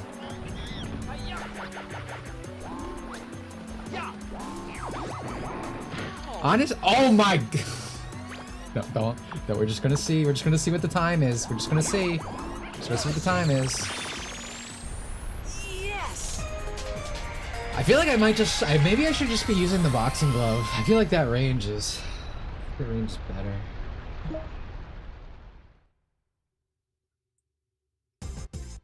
What was the AI trans? It's not a translation site. It's a program.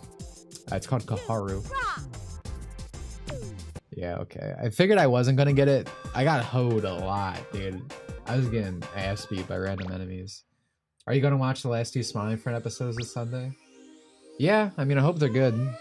Again, season 3 was a mixed bag. I really liked half of it, and I thought the other half stunk. Everyone's freaking out about Smiling Friends, but I almost feel like maybe I agree that this is a good idea. What an awful fucking position for these items. Oh, nice. Have you heard about the PC emulation on mobile? Mobile gaming is going crazy. PC emulation on mobile? No, I haven't. I'll be honest, I'm kind of confused by what you're describing, but... I think you mean like emulating PC games on mobile devices. Oh, I mean, that's always been a thing. Like Windows emulator in Android, you mean? Something like that? Yeah. I feel like that's new. Oh my god, I hate you. I hate you so much.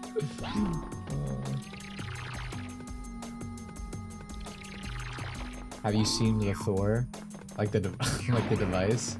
That's like the DS, right? Full screen. It seems cool, but I own a Steam Deck. I just don't. There's a. It has like devices. One of them is like device. It also has one that is basically like a PC.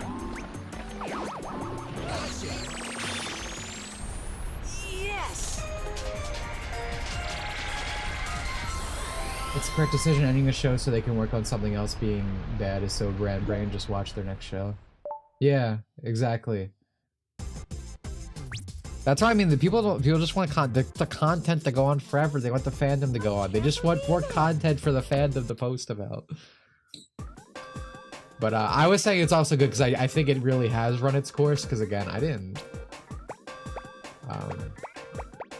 Again, I didn't like half of season 3. I might take a slight break from time traveling. I might go try to find these last Spectre coins because I feel like, yeah, there's not a lot of stages I'm missing them in.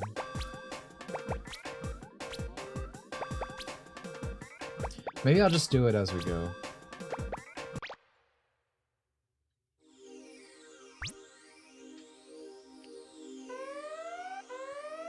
I love cute robot android girls. You see their fans at the meetup, real Rick and Morty energy. Oh, they probably saw it, and that's probably why we're not getting anymore. But no, I didn't see it, but from that description, that sounds about right. I saw like a good photo. I didn't actually see them act, but the photo told me everything I need to know about Smiling Friends fan base. Just was a stinky image. To be fair, I don't even need the image. I seen that one tweet. Oh my Yeah. god, this doesn't look good for this show. Smiling Friends is one of these great examples of like, you have these real fucking retards, to just say it straight, who are always like, dude, how can like this thing gatekeeps itself because of the content? That just doesn't fucking exist. Like you look at Smiling Friends like what it is, and somehow it has like the Wholesome 100 gay shippers like everywhere in it, and again like the Rick and Morty people like. Again, if something's popular, these type of people will always just flock to it because it's just about content for them, not the quality of what it's actually saying or what it actually is, etc., etc. Yeah. The only way you First time gatekeep. I fully understood that fact was when they started doing that with South Park. I seen like South Park, this yeah. cute cartoon account. Like, how do you make cartoon like trans and like these cute things? What is wrong with you? Yeah, the Cartman wouldn't be like transphobic posting or whatever, like pure actual delusion. But what are you doing? But as I was saying, the only way to actually gatekeep something is by like reputation, because if you make the fan space uninviting to like this type of person, then they're just not going to enter it because all they care about is that. Oh, okay, wait, is the Spectre coin that? Am I insane? I might act, okay, I might be crazy. I am not seeing anything. I thought there's like a man, okay, yeah, no, I'm insane, never mind. I thought the game was, I think the game's speaking to me. Like, I thought I was seeing like a faint glow of it. Time trial Ape Escape one for time travel Ape Escape one for like 1 hour and start seeing things. Yeah, I'm going insane, dude. You're gonna find me in like a forest.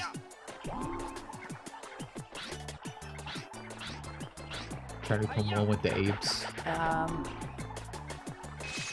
Just because ZZZ 2+ years after release, people still try to invite. Oh, about ZZZ. Yesterday I saw a post that got me so upset. Yeah. This stupid tourist was saying that ZZZ is against like all this stuff because the official Discord doesn't allow it. Discord. Yeah, they were to extend on that. They were saying the actual developers of ZZZ were anti-lolly, which is just objectively incorrect. Because if you literally for like Genshin, because you know same devs, the lolly characters in that game are designated body type lolly. Like they are their own body type, and it literally says lolly. And obviously, you look at the content in ZZZ, very pro lolly, and they're like, and it's like, what she's saying, yeah, it's like. It's Discord because it's like, hey, those aren't the developers who are running the Discord. and B, it's because of Discord's guidelines. Like, again, I say you can't post illicit lolly in my fucking Discord because, again, I'm not trying to lose the Discord. I'm trying to get banned. But that's because it's Discord rules. It has nothing to do with my own stance. It's the fucking content platform. Did they add a new lolly character? Probably, yeah. Like, is that the only one I need? The main artist of ZZZ is like well-known lolicon artist. Yeah, I don't really like his work. Then he But yeah, that is true. just draws the same girl over and over. No, he draws like a lot of like weird like little girl plus like horse or creature, like that kind of thing. I don't like that. It's kind of disgusting for me. Yeah. It's like, because there was a point when I was like, I don't like ZZ, and they're like, Dimitri, the artist is this and that, they're based, and I didn't know who it was at the time. I was like, well, that's cool, I guess. And I look at the art, and I'm like, oh, I don't like that. I'm not a fan. Yeah, like I mean, I stopped there. I just heard that he's like based lolicon. I saw that's cool. I didn't. My instinct wasn't just go over to that. I want to look at. Yeah, I mean, I didn't find out till later, until I saw someone post their art. Yeah.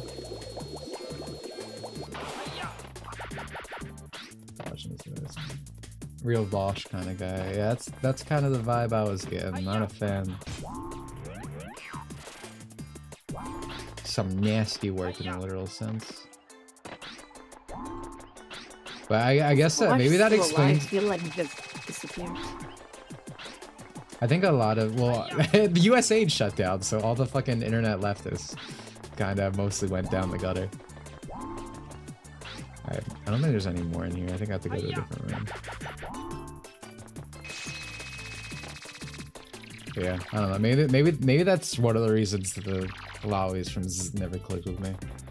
In terms of lollies from Hoyoverse, the Genshin girls have always been absolutely the best. I fucking love Nahida. And obviously Clay is a real cutie. I like Chi-Chi a lot. I re-rolled my account and like 14 times I think until I eventually got Chi-Chi on my starter roll when I first started. It was really funny because everyone fucking complains about randomly rolling her on like the general banner, but it was always a big dub for me.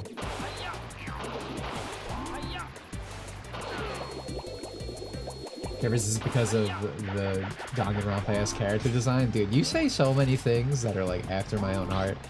Yeah. I don't have a huge hate boner for ZZ or anything. Like, I just personally do not like it, kind of for similar reasons. I don't like the character design. I do like its protagonist design. I like how incest coded they are, and they've only released more content pushing that. But it's very like cyberpunky in a way, and I don't know, it feels very over-designed at times. ZZ just does not click with me. Wherein I just really like fantasy, so... Yeah, ZZ is a bit mixed. Yeah. There are like a few girls, like I kind of like the shark that everyone posts. Yes. Like this for me, it's the shark everyone posts. I kind of like her. Because I like tails. I think tails are very attractive on a woman. I really like the elf looking girl with the umbrella, I think. Yeah. I think she's the best girl they could. Nahida is objectively the best Genshin Lolly, but I don't feel super strongly in Genshin Lollies to begin with. I really like them all, but yeah, Nahida's the best. Dude, Clay's mom is pretty sexy too. I know we finally started. It made me really happy because when Genshin first came out, I had some like horny posting over Clay's mom. And it really paid off, and again, I invested early.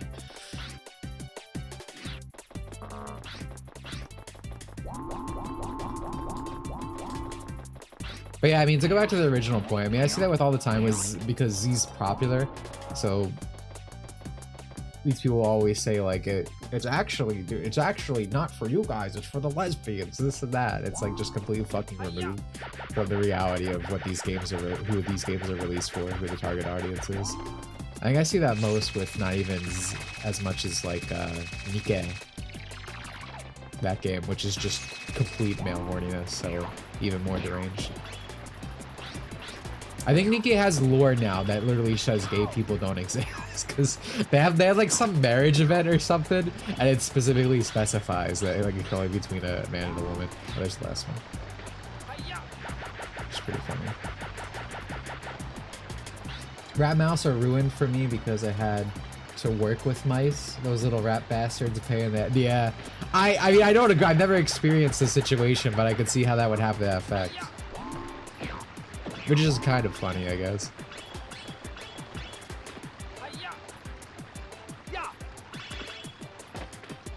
Rodents are cute, like rodents girls, but sorry, I didn't mean to cut you off, but everyone who I've ever seen like super into rodents girl who are very annoying people. Like who make their entire personality rats or whatever. I've never met someone who is actually a tolerable person who's like that. What were you gonna say? I was just gonna read a comment about Carl Jobs in a defamation lawsuit against Billy Mitchell, because how many times do you have to do this old man? This guy's just gonna get on again. Does Hannah need to be turned up? I feel like she sounds a little low.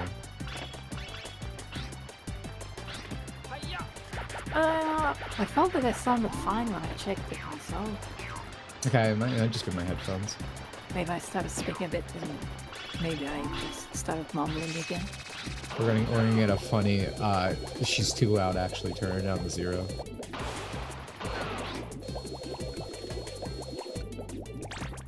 Well, unlike you, the chat is nice and they're not saying They're all they do. Set her to 1. See, yeah, there we go. it's twerk. Twerk doesn't count. Twerk is not the chat. Well, in my head it was her, so. She's the villain of my life. She sounds as loud as she can be. Okay.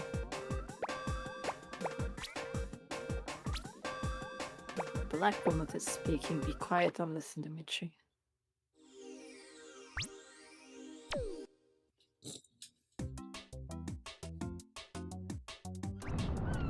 Kind of like Crayon has developed a reputation as a Nazi show. Exactly. It means fandom parasites won't touch it if they did like Sarah Nazi. Like they do last. Like yes, yeah. I'm tripping over my words, but that's what I'm talking about, yeah. Yeah. Such a good Minor example. guys, I have never seen a Yuri posting with Karen ever. Which is kind of crazy, yeah. It makes sense that because what we're talking about, but like in a vacuum. You know what's funny? You know, me and you talked about this before we were watching Finan, the anime. There are two characters within Finan, if you've watched and or read it, that very clearly, like you could easily go into like the Yuri shipping with. Like just complete setup, yeah, like more than stand next to each other. You got stuff to work with, but I never see it. Kind of because the same thing that this guy's talking about with K-On, because Finan is quotation marks like Nazi coded now to these people. If you have an enjoyable fan space, you owe it to these people, bro. Either become it or thank them for it.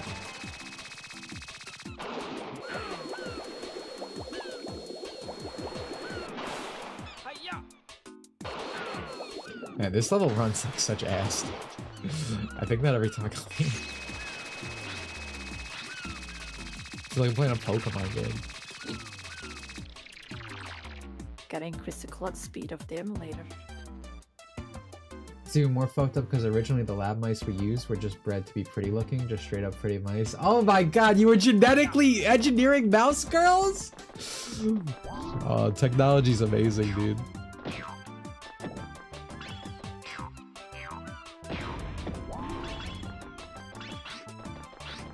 I watched a few episodes of Demon Slayer. I feel like I'd like it if I watched it. I kind of like character design in it. But it's, I don't know, I'm not super into shonen that isn't Dragon Ball usually. Yes. Me too, Dimitri thank you. finally playing the classic game Monkey Island JP edition. Well, thank you for the membership. 41 months. Oh, geez, dude. Appreciate that. Never played Monkey Island, period. Anything. All I know is that it's an adventure game.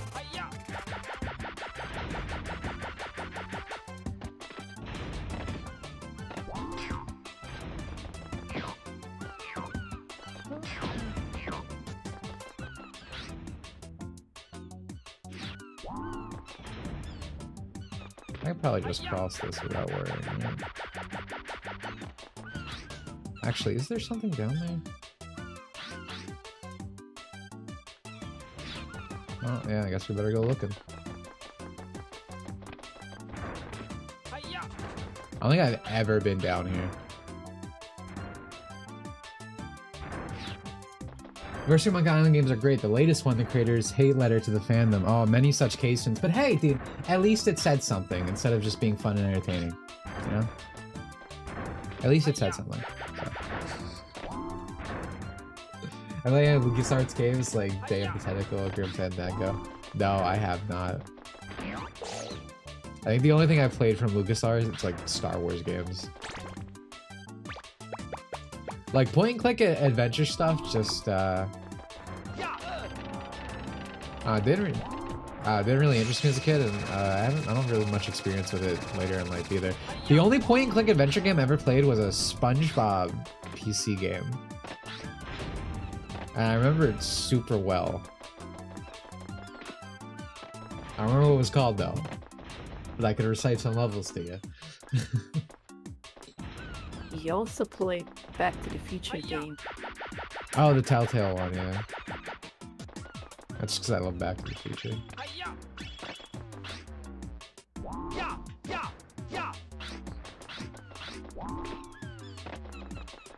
Dude, what the hell? Where do I go? Where?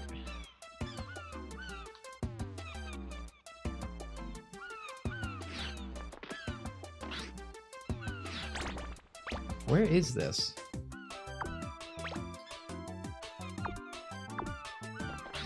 Krabby Beach.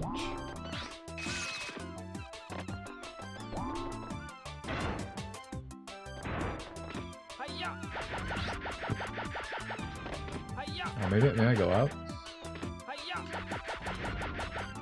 No. Getting fielded by one of the puzzles on Back to the Future. Speaking of that, I know we had a lot of Ada slander on the stream, but I remember him trying to tell Dimitri the solutions to the puzzles by just opening the solutions where the guy just trying to play the game. No, it was no, it wasn't even. It was literally backseat gaming. What he was saying wasn't even the solution. It was just like, oh, try this, and I had to mute the call because I just wanted to play the. I wanted to play the little adventure game. I wanted to point and the click. Playing a lot of those educational point and click games. Oh, actually, dude, I think yeah, no, I'm like that too. I remember, like, we'd have like book fairs at school and stuff, right? And I get like little CDs of like math games essentially. And I got, maybe this is why I didn't want to play point and click games as a kid. Maybe that because I had that association built in. Oh, dude. Okay. Well, actually, I played Putt Putt too. I didn't play any of the other like childhood games from those guys, but I did play Putt Putt.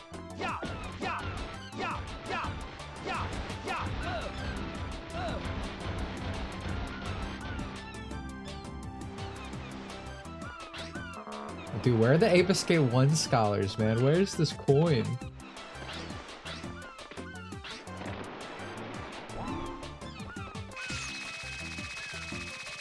I stole a SpongeBob book from Book Fair at Elementary and got in a lot of trouble. Dude, that's like your deep dark secret. And then we had a bad boy in the chat room. Alright, what is this? Crab Beach. Krabby Beach Spectre coin.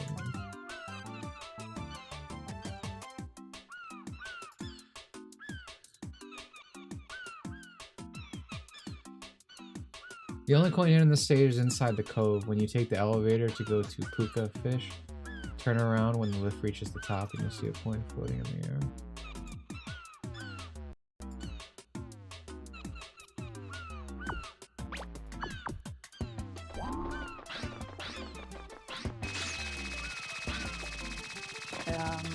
apparently Temtem is making their own Palworld-like game. And I'm sure it'll look like shit. I've told this story so many times, but I was like mildly interested in Temtem when it first got shown off. Because I was still into Pokemon and Pokemon was bad. I'm like, oh, you know, a Pokemon, you know, rival. I struggle to think of the word. But you know, something like Pokemon to play, maybe it could be good or whatever, and play with people. And then like I saw it, and I'm like, it's visual vomit. Temtem's monsters look disgusting, its character design looks disgusting. And I think they have like pronoun selection and all this, so you know, it just everything's disgusting about it. So, you know, I can only hope for failure for it, I guess. Yeah, I would say that this looks slightly better than original Temtem game, but the character model still gross. The Tems themselves look bad. Yeah, I mean, that's just because part of leftist ideology is just making everything disgusting and ugly, so... Like, I don't know, that's just not something I want to support anyway. Am I crazy, dude? Like, let me go back down here. They said something about an elevator, so maybe over here, maybe I missed it.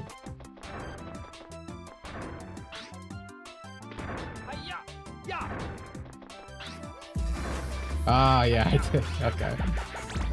Yo, UN Fox, welcome back, dude, and thank you for the 25. Appreciate that.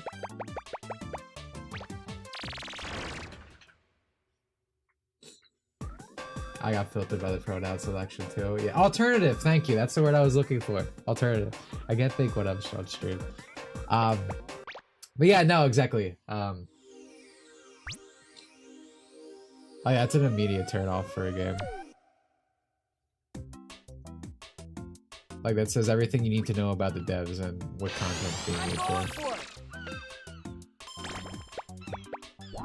Especially in like the genre of like Pokemon likes, it's like you have so many options. It's like I'm not putting money towards this kind of person.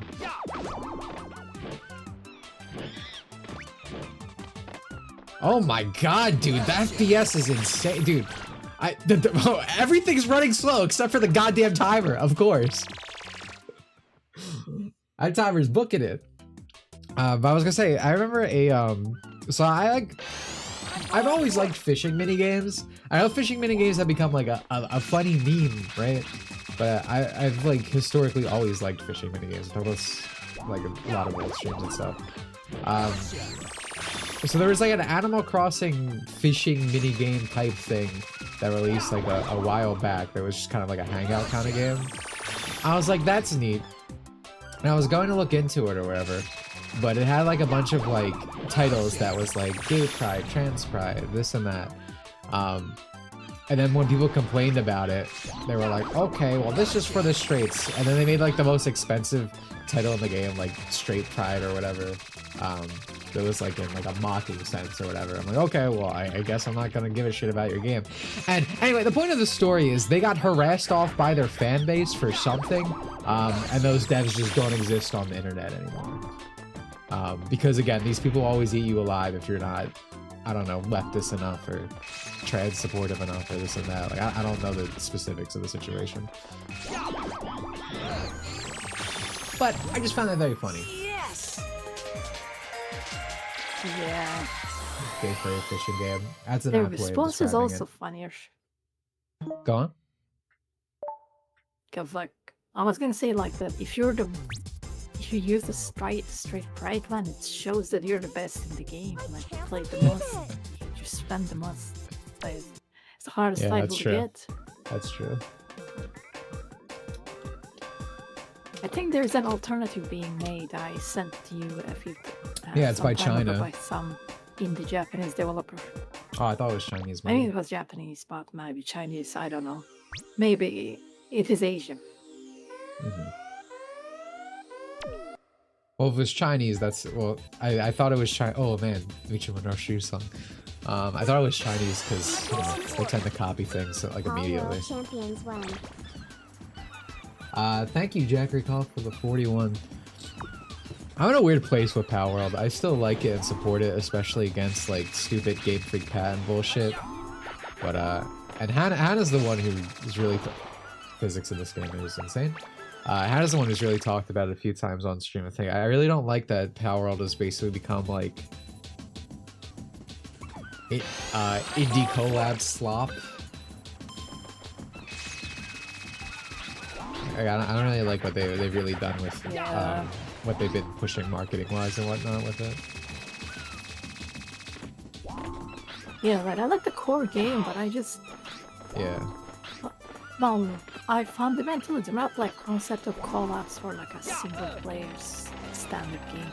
I understand if it's like a live service game. Oh, it's a collab with the game provider. People like I don't want to find like a random items from a different game in a single player game. It's just unappealing to me. And also because it's always like indie games. I was gonna say, for me the bigger issue is like it just doesn't fit a lot of the time, and then I actively don't like a lot of the games they're doing it with. Like there's that one Troon game that I never remember the name of. You guys explained it to me last stream. Ultra Kill. Yeah, Ultra Kill. Ultra Troon. Yeah. Like I hate that shit. There's like other examples like that, but I like Core Power World. I just wish they didn't like. Yeah, like I was fine with things was just Terraria. I'm like, oh, okay. Yeah, Terraria also kind of made Terraria is sense. fine. You can't call out Terraria. Yeah. Ultra Kill is that. I'm glad my stream chat has evolved because the last time, this is years ago, not the last time, but one of the first times I talked about Ultra Kill being like disgusting and bad. They're like, no, dude, it's based in epic boomer shooters, woo! Keep in mind, Ultra Kill has like a official like butt plug support. This game is as true out as it gets. Why are you falling?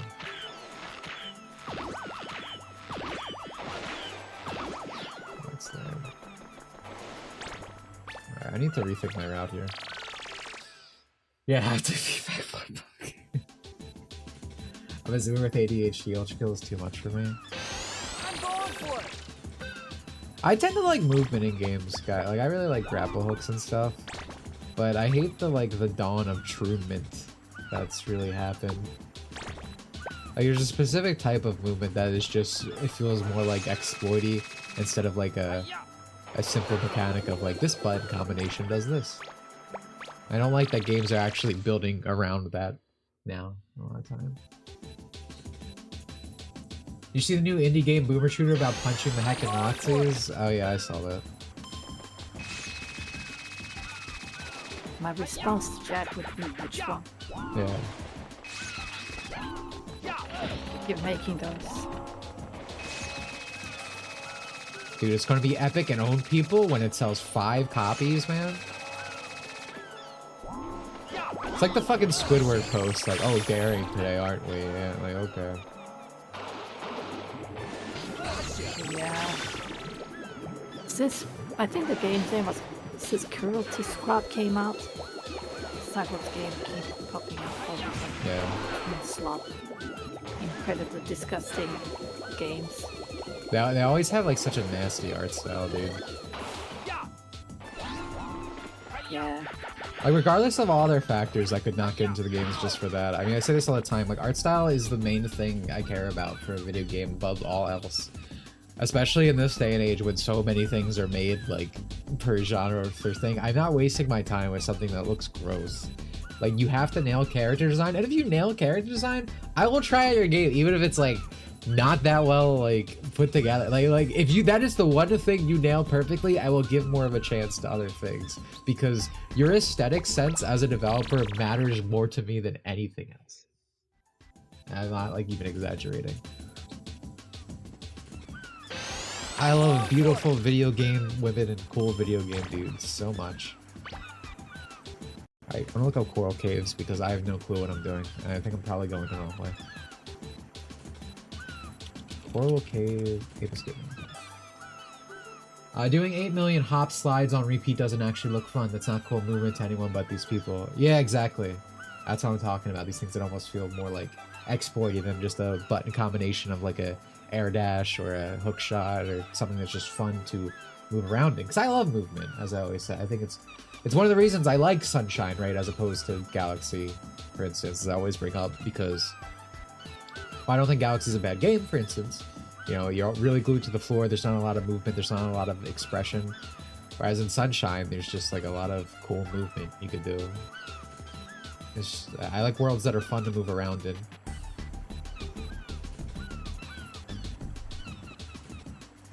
Bubsy 4D, not... Yeah, maybe with Bubsy 4D, not crazy on the style, but it looks cool. Yeah, no, I want to play Bubsy 4D. Oh my god, that is a crazy shot. This guy's insane. What the fuck? I can't do that.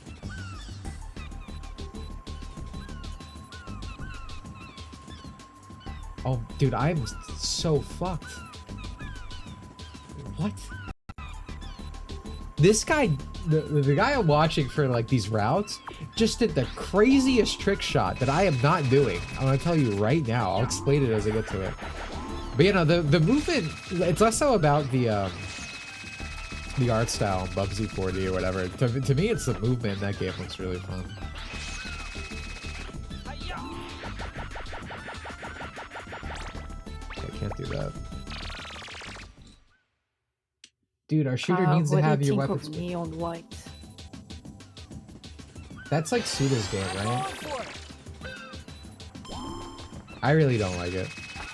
I don't think so. I thought that was in the game. Yeah, isn't that like Suda? Like Devolver Digital?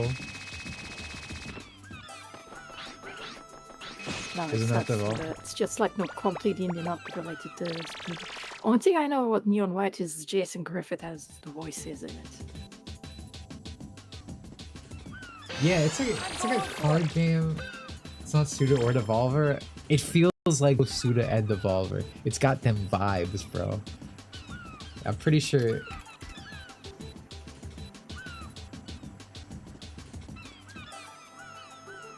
I never played Neon White, but I know that people complain about the voice acting and the story and that. They called it very edgy. I don't know if that's true or not. I think I had a disinterest in this because of the cards. I don't want to sell this thing down the river because I think when I look at this, there are things I like about it. Like I feel like I like the actual aesthetic of the world design, but I don't think I actually like the character design. But not because I think it's ugly, it just does not click. It's a speedrun FPS platformer. Yeah, and see, it's like when I hear these, like, I don't know, I just don't get vibes. I don't get good vibes from it.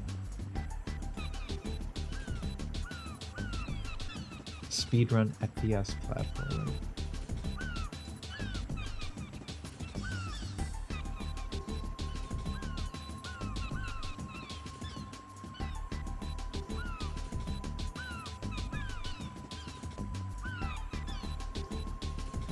Yeah.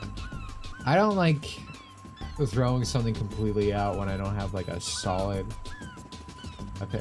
It's a puzzle platformer? Oh, it's even worse, dude. I don't want puzzles. Ass. Yeah, building your game around speedrunning is like building your game around esports. Yeah, that's why I said bad vibes. Again, but I'm just hearing stuff from what chat's saying, but everything about it does not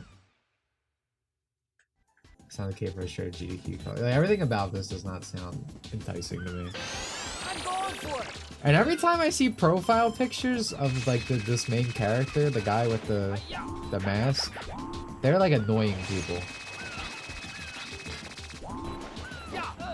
Like subversive Twitter poster type things. Yeah, like... It kind of gives me the same vibes as like a Danganronpa poster, but go on. I don't know. Go on. I think I'm gonna agree with what you're gonna say. Yeah, I was about to agree with what you said. Like, I don't know much about this game, but the fan base is not good. It usually means the game is not great. Fan base is very for consumers. Yeah, They I make just like wacky arts about these characters because I think they're like, someone said they're like these cringe cool kind of people. Where you just like say swear words every second. oh. Yeah, see, again, this is all vibes, but it's everything I hear and see about it is not fantastic. It's aesthetic isn't a turn off though, but I don't know, everything mechanically and stuff just does not seem very appealing to me. Oh my, I hate you. Yes! Oh, Ninja, are you lying or is that correct? How to look at this Cruelty Squad game and see that Jack you have Rakoff has it on Cruelty his wish list? Squads in wish list. Is that true? I can't believe it! I hate everything that even looks slightly Danganronpa. Yeah, I agree with that. Oh my god, it is! Jack really has this in wish list. Jack, what's wrong? Man, with the you? rape really fucked you out, dude. Well, that's how Troons reproduce. Like Jack's infected now. He's gone.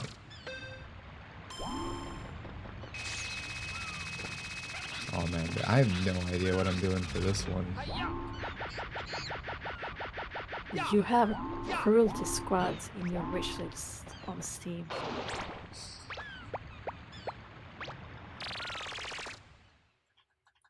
Art styles are so homogenized these days. Part of the problem is everything's made in Unreal Engine, but yeah. I'm going for it! I do. Oh, now Jack Rakoff's playing I innocent. just checked it. I verified it.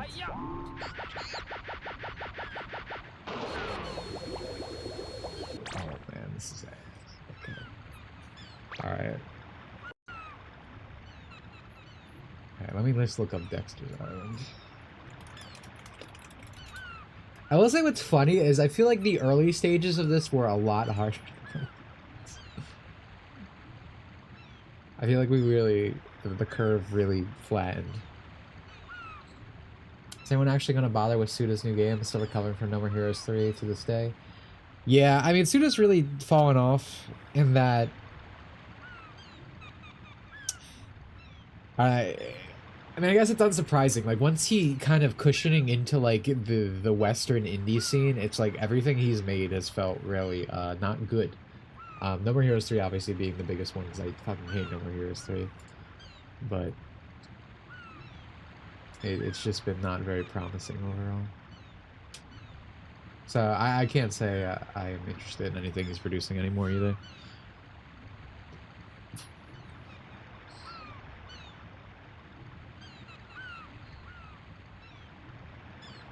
I heard Suda's new game was bad. Ooh, shocker.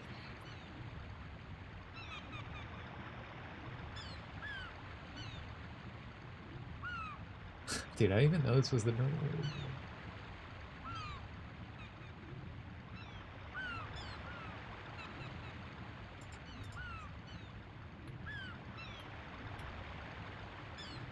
And what does it go immediately?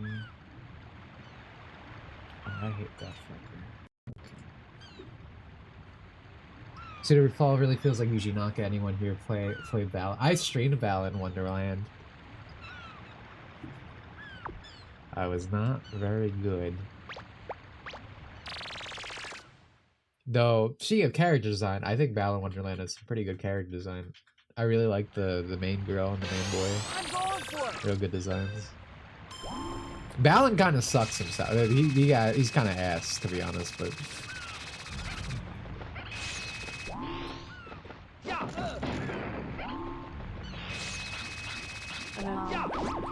Yeah, he just started playing Monster Hunter games on the beginning, starting with Freedom. / Portable. Yeah.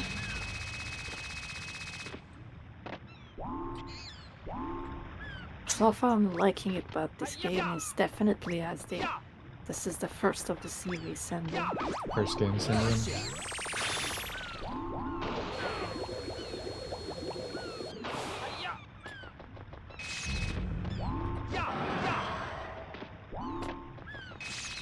One thing like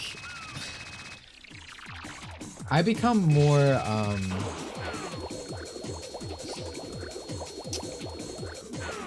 sorry, I'm trying to think of a complex topic, so it's taking me. I want to get it right in my head. So I've always understood the concept of friction in video games, like inherently. Oh, this asshole. And that I know I kind of liked it, but I didn't know really how to describe it, word and all this. But I become more aware of that. And I definitely feel that with Monster Hunter 1, because there are a lot of things that are frustrating. But I got into Monster Hunter in like 3, 4. Like Try was the first one I played, didn't really get into it. But 4 I really got into. And then I played World a lot. I still really like World. And then I played Rise and I was like, this sucks. Like I really hated playing Rise because it was like a theme park, right? World has its problems, but one of the things I really digged about World was like the world, right? Like I like watching the monsters the monsters just kind of exist within it and like in their habitats and interact, and like that was cool. And you know, the tracking was a bit more simplified than the paintball stuff, but you know, you still track the monsters. Everything felt like an actual ecosystem and felt lived in and felt cool.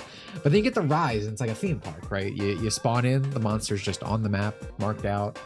You don't have unique strategies for a lot of things. You can just kind of hit your head against the wall, especially because all the movesets were crazy in Rise. I really fell off with Rise, and then Wilds looks uglier. Like its character design looks really ugly, and that turned me off. And just kind of simplified things even more, to the point the main thing I hear about Wilds is how easy it is. So it's been very interesting going back to 1, or Portable specifically. And there's like a lot of fiction, there's a lot of things that are like actively frustrating, but it's just like a way more enjoyable experience. Like in the moment I will hate things, but it's like I actually overall enjoy it more. Like the stupid little simple quests you have to go through a lot of the time. Yeah, exactly. I think streamlining some stuff makes sense in video games, but people more like developers need to understand that. Yeah. There's a limit, and like you cannot streamline some of the very core aspects, like in the context of Monster Hunter. You're hunting a monster, so if you're marking the monster on the map, then where is the hunting part? You're just making it do boss fight, like there's no hunting part. You cannot streamline that part as part of the whole game's fantasy. Tracking the monster down, trapping it, and like hunting it. That's the whole idea. Yeah, that's very well said. And it's like again, there are things in 1, like I fucking dude, the material grind from like an Urbane is a fucking nightmare. I really hope that immediately gets better with Freedom Unite when I play that next. So it's like, yeah, there are things that definitely, like, this is clearly the first game. Things need to change a little bit here, but it's like as rough it is compared to like modern Monster Hunter, it is just so much more enjoyable of an experience. Yeah. Like the first game's philosophy is that they really expected players to just play this game like as an MMO for once. Because I know that you can move your character from like the main game to the expansion, the G and stuff, so they were trying to make people grind again and again, but... Yeah, but we're playing Frontier, so it is G. Or Freedom, we're playing Freedom, excuse me. Yeah, I know. Why? Fuck my time. But the funny part is Freedom actually has better grind, because the original game did not have to farm, and some crafting was... Yeah. It required even more materials. It was more scale focused from what I understand, which is like the master scales are like very low drop rates, like 4% or something. Because Twerk can't let you get away with anything. The thing she's mentioning in chat is when we were talking about this game, kind of a conversation like this. Hannah said the baffling comment that Monster Hunter is not really a grind game, and she said that okay, before. Dimitri knows about it, Okay, I will can you? just state there what I said. So, no, I'm Can not you just going like to tell the story wrong. Can I just say it first? Can I just like talk, dude? Like. This was happening. You just let the. Lie about what I said. Let me just explain the perspective that everyone else has, and then you can inject the Hannah-verse interpretation of this statement, dude. Instead of immediately interrupting and making a word sludge for anyone to listen to, dude. Because you set a narrative that whenever I start clarifying things, I'm just making shit up. So if I make you speak, it's gonna be the real thing. Do you think what's happening right now is any better? Fine, Hannah does not, thank you. Hannah does not understand the basics of storytelling. You can explain that the narrator is unreliable, dude. I lost my train of thought, but TLDR, right before I went on my 2-day-long grind quest in a fucking ore vein in the desert, Hannah goes, well, Monster Hunter's not really a grind game. So like every other time we talked for the next couple days, because you know that's what I was doing in the background after I was done working, I was like, huh, Monster Hunter's really not a grind game, huh? Like, just repeating it over and over. And look, now, see, I'm putting a period. It's now your turn. You can go. You can explain your side of the story to the class for everyone to take.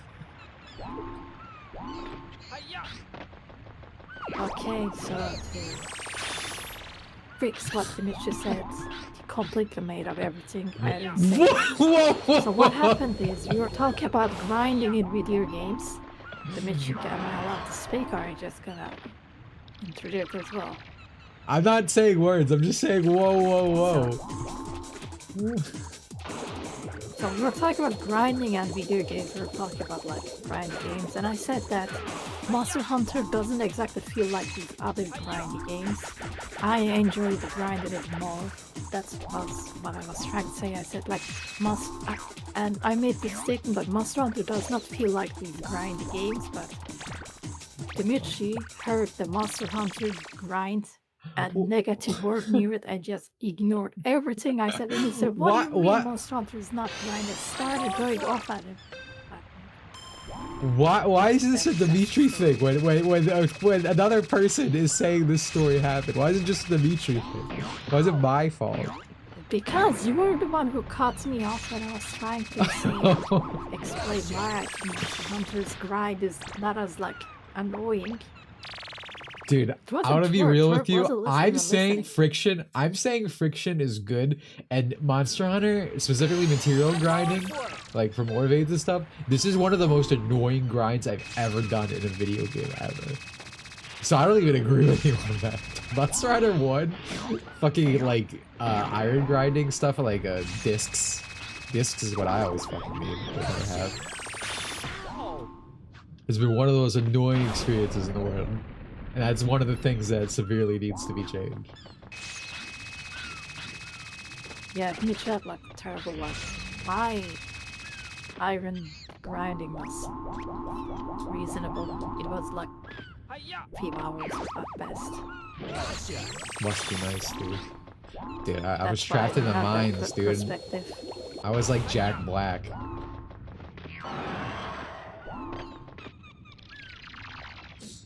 Hannah said she looks up meta stuff when she gets into a game, then tried telling us later that she is not a meta food. Yeah, that's true. Is Keto here? Those two are completely different things. Oh, here we go. A meta fake is someone who actively only uses the best stuff in the video game. I don't do that. I just know what is the best. I use what I like. There's no difference. I'm doing really bad. Like if you go play Smash, you would know the best characters. Like, if you know the best characters, are you a meta freak? No.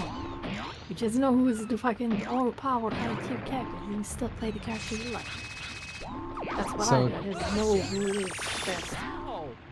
God damn. So to tell this story, so in Monster Hunter Portable / Freedom, you don't have like Palico partners that go out on a mission though, but like the other Monster Hunter games, you have a Palico that makes food for you, but you designate who that is. Like you pick him out, you hire the guy, right?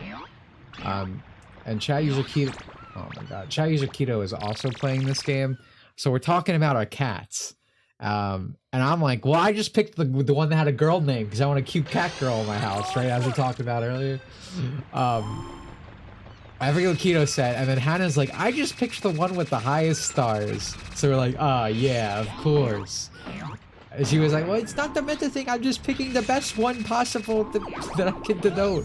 And it's like, well, that's always picking for the best possible. I'm picking for the aesthetic. The one that I connect with, the cat I think is cute. And then she went off on Keto, because Keto's playing, what is it? Longsword? It's Lance. It's Lance. So Lance is the best Lance is the best weapon in Portable/Freedom. And she's going on and on Keto for playing the meta, and that's why he's having such an easier time. And Keto's just like, what? I just thought the Lance was cool. Just like I know. I'm like, exactly, dude. Like, so I was like, dual blades feel like ass, but ass in this one. But it's like I just like dual blades and hammers. But Hannah knows all the information, dude. But she'll simultaneously say she's not a meta fig, but ask her any question. She's like, this is the best one in the game. This is what you gotta do at all points in times. And yet I don't really have the item use Lance. Just to state what Dimitri says, what I did with meta with Pelicos is, if you played a video game and you had a weapon drop and it had like 10 more damage and you switch to that weapon, Dimitri thinks you're a man. Go, yeah, I would stick to the one that looks cool. Or the one that is the type of weapon that I like. You can barely change anything about these fucking cats in the first game. No, they are different colors and they have different names. My cat's name is Sylvia, and she's my cute little cat chef girl. Oh my god, it's 1:10 is the time right now. Lance saved my underwater so many times. Dude, I'm not looking forward to 3. I'm going for it. Hannah really looking forward to 3. I hate underwater shit. That's why. So I think that's why I couldn't get into Monster Hunter the first time I tried it. 3 portable. Yeah, 3 portable. 3 portable has an underwater. Yeah.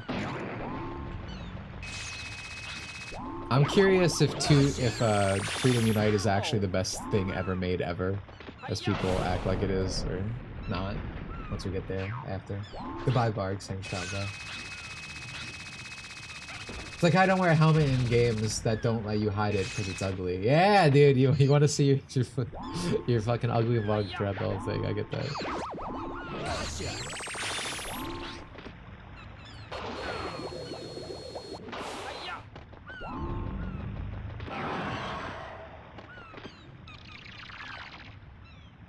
The guy's the meta, you're losing out on points. Yeah.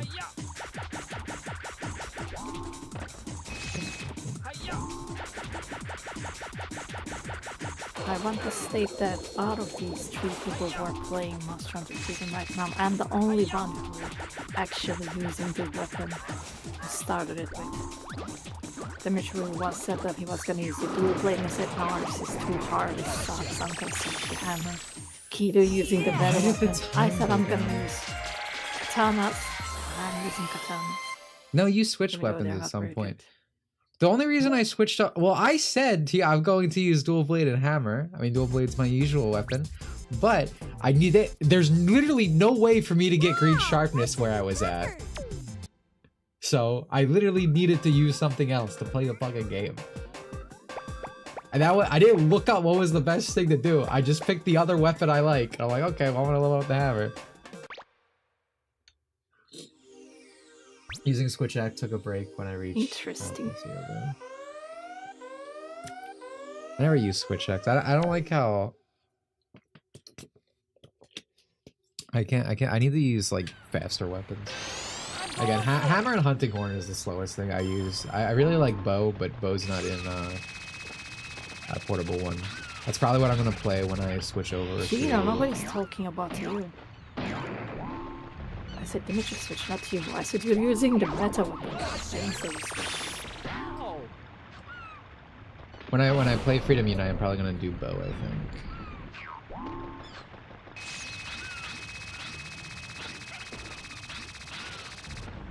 Because the only weapons I've ever played throughout the series is bow, dual blades, hammer, hunting horn, and insect glaive. Oh my god, dude, this Dexter one's annoying. This sucks.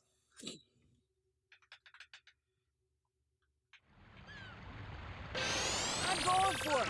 Raven Wild's surprisingly fun, but it took a lot of feedback to fix apparently.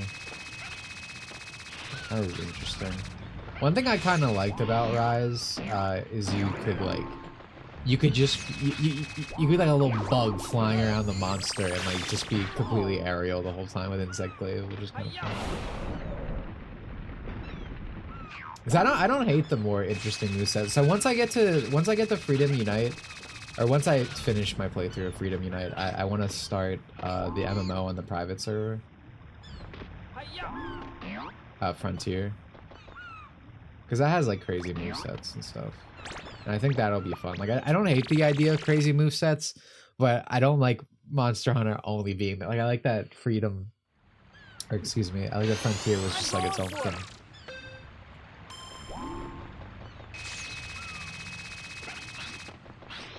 I don't know. Everything I see from Wilds just is like a turn off to me. To my understanding, it's like someone who plays. Oh my god! Someone who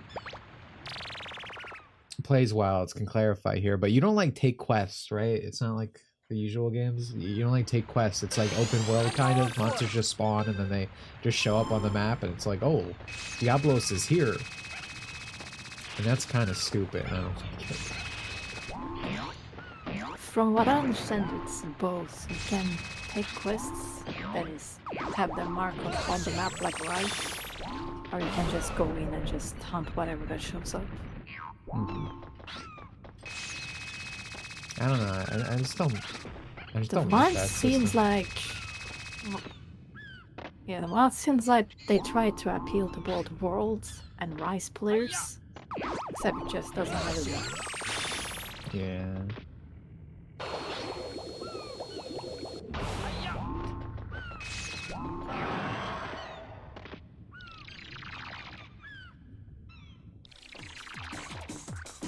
Got weapon learned to the stabbing. Oh, I didn't know that. That's good. I really want to play with Tonfas. Tonfas look really fun. Oh my, this guy's, I hate this guy. Dude.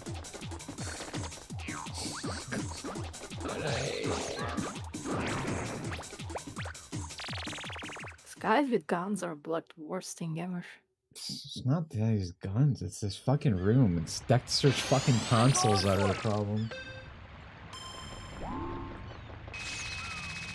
It's both the focus mode isn't too bad once you fix the timings.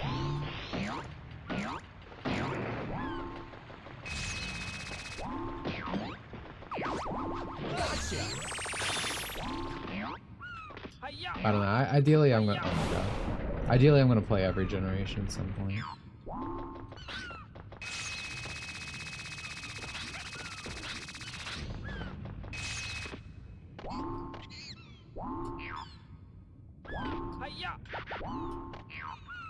Great.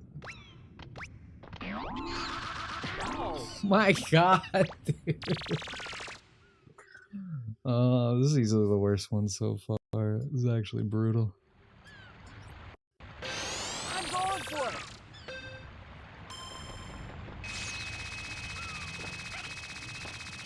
it. Going back to like the fandom stuff from earlier, did you guys see this shit that happened with Uma Musume like a few days ago? In all my years of gacha and so video funny. video games like online, I've never seen a like community-wide like. Okay, so let me just explain it first. You know how gacha games and all these online games have like a, oh, if you guys play the event this much, spend this much stamina, etc. You get rewards, this and that, this and that. No, not talking about the Black Rumors. That was months ago. You get this and that. I've never in my life, even for games that are dying and have like 10 players, like Dragon Ball The Breakers, I've never seen any of these games fail. But Uma Musume's campaign, they had to stop it because they weren't meeting the goal at all. Because people who talk about the fucking Uma Musume global players don't fucking actually play the game. They just post about it online and blackwash and trueify characters. Literally all LARP. I've never seen it fail before, and the message is so funny because they were like, we based our expectations on the Japanese players, which is normal because that's usually what these gachas do. But Uma Global is full of like actual just tourists and LARPers to the point that they actually fail, and it blew my mind, dude.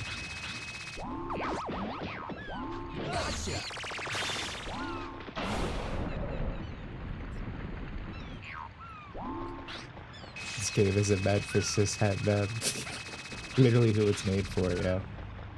That's what I'm talking about. They're doing these quirky little lesbian posts online instead of actually playing the game.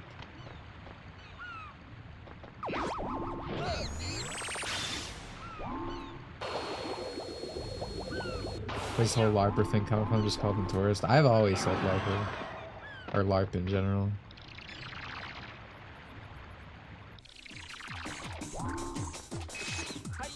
But it is funny to me that I feel like I see a lot of left-leaning people say LARPer, and I feel like that's funny because for a long time the big discourse around tourists is like, that's gatekeeping, you can't say that. No, as always, they're also doing it. Losing my mind.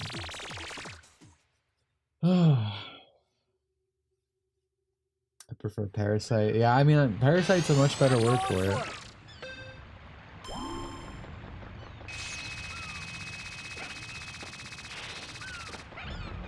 It's way more apt. Never mind.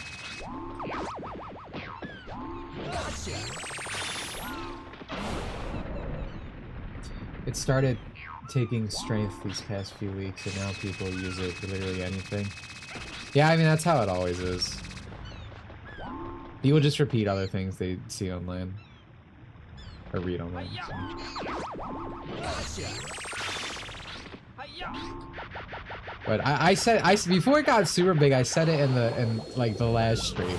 And maybe I said it too positive because I didn't realize how big it was going to get. But I said I like that people are starting to say LARPer because I always like saying LARPer.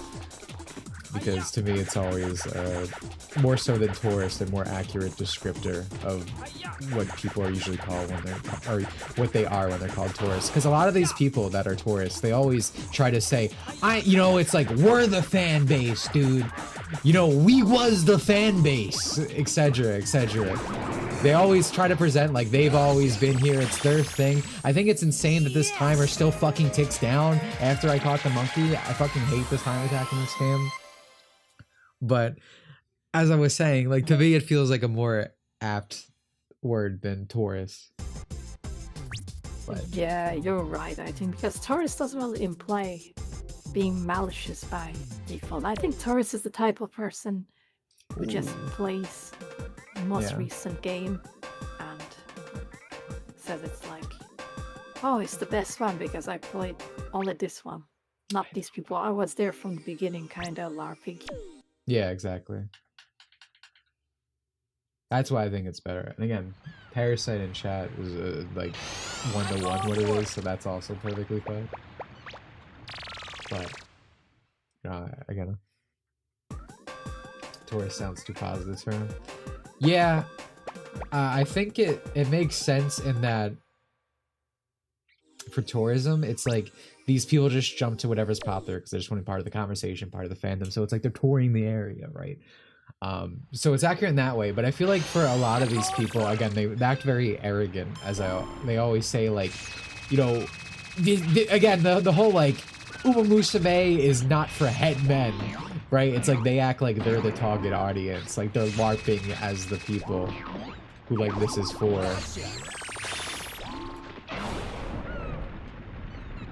Like they're always pretending to be something they're not or lying about it. So it feels like a more accurate term, and that's why I said I'm glad people are using it now. But of course, it is also kind of annoying right now because, as someone just said, it is the thing. It's the hip thing to say right now, so it's used for everything. The things it's applied to. But it's okay, Spike. Get out when you feel like it.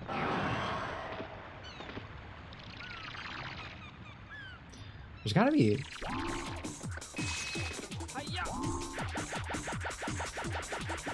There's gotta be something that's faster, dude, but I can't think of anything.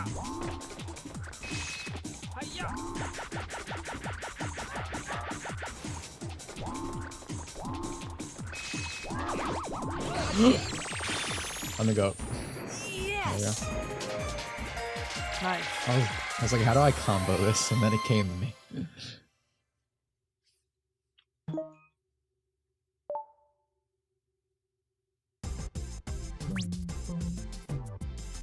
These people are Starro? I can't believe it. What is Starro?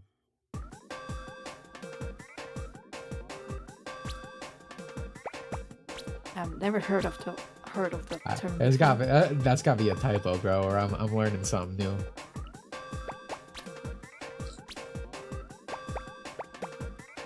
Man, it's crazy. It's already almost been 3 hours. Time flies, dude.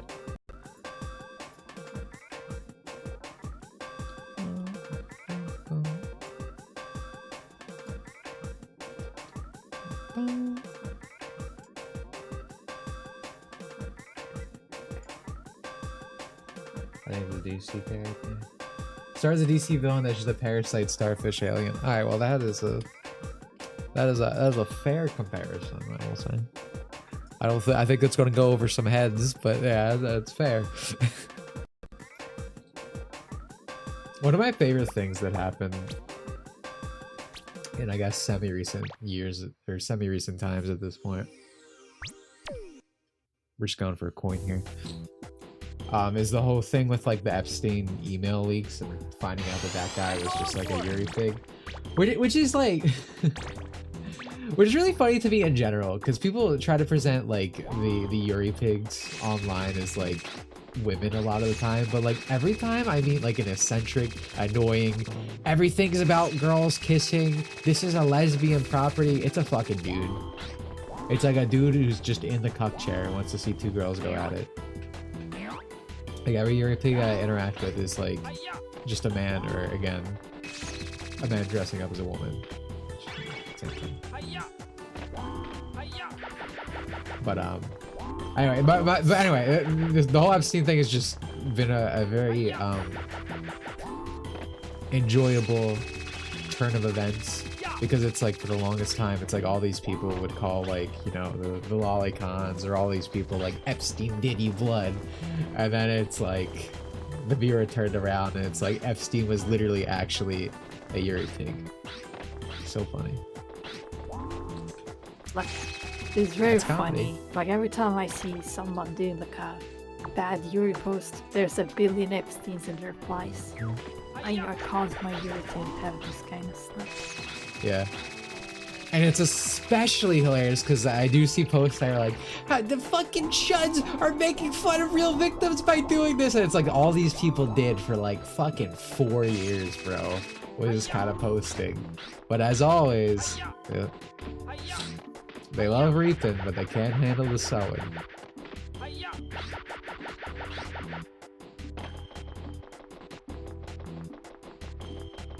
Fujoshi Micho post about wanting to be gay cucked recently. That is something. That's a bit of an illness.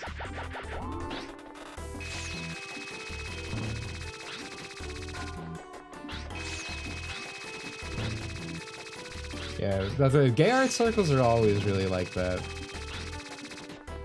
It's like, who are you gonna trust? That? Someone who literally has cuckold fantasies, or just a harem chat who's like, I fuck all the women? That's a cool guy. I need to get up. Okay. Yeah.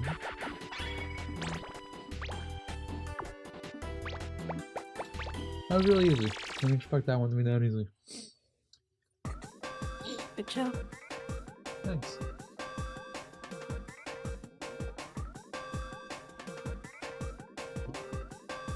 Shame that Sonic fans have to grapple with the fact that their GOAT was buddy-buddy with Epstein.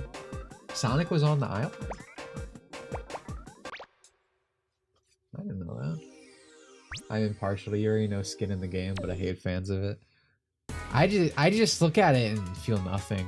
So I guess I just agree with everything you say, I guess, because yeah, I guess I'm also impartial. Like I don't have an actual problem with it, but just people are fucking obnoxious and annoying about it, right?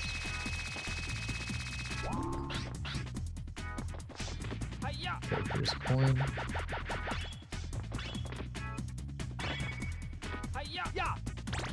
How many more do I need? One more. That would explain a lot about Sonic, if true. I thought Tails was on the island, dude. I thought Tails had a bench on the island, bro. So this is all news to me. What's wrong with you? What do you mean, dude? It's just, yeah, people are saying that. You know, that's what I'm hearing. Tails had a bench on the island. Let me find the quote. Okay.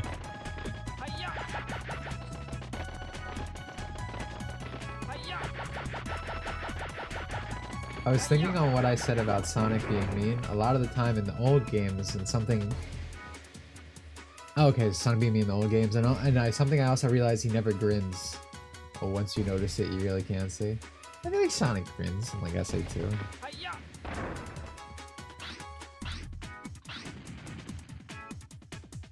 Sonic's always been cocky little shit. Oh, maybe cocky's not the right word, but you know. Smug. Cuckoldry is more natural for women, girls, and male demo, rom-com, anime, toxic, right here. Yeah, I mean, girls are naturally inclined to a harem, I guess, so... Like, I don't disagree with that. Like, part of being a harem chat is having multiple women, so by, like, natural...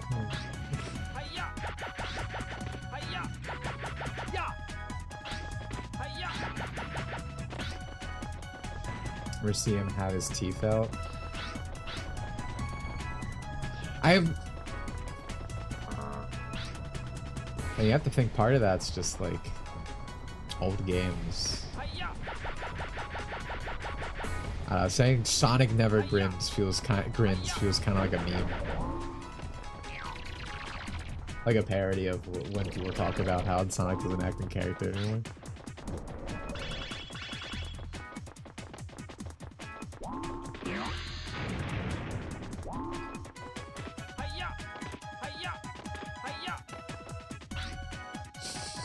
I love the Sonic getting some personalities based off Bill Clinton. I love the like inspirations for Sonic, like Bill Clinton, Santa Claus. Just like shit that sounds made up.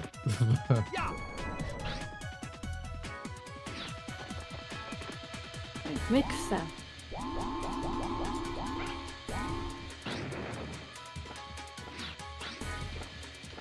Wait, was there? Oh my god, dude. Oh my god.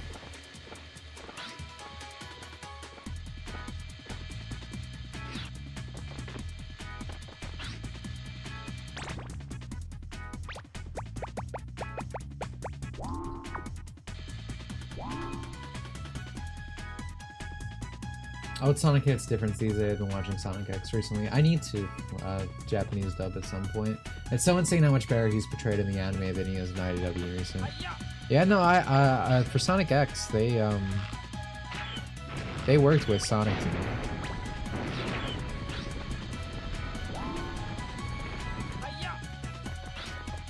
Yeah, I'm also So, interested like, in seeing Sonic X. I don't think I've seen a single episode of it, even in like that.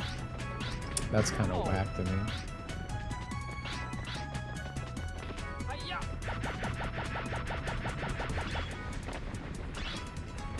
But yeah, it's like Sonic X is not perfect by any means, but in terms of characterization, I would say even in English, it's like not too off, especially in comparison to these days. But obviously Japanese is the way to watch it because 4 kids, you know, 4 kids stood up. But Sonic X as a whole was probably the best show that Sonic's ever had. And obviously best animated things, the OVA, because nothing comes close to a fucking OVA. Oh my god, dude.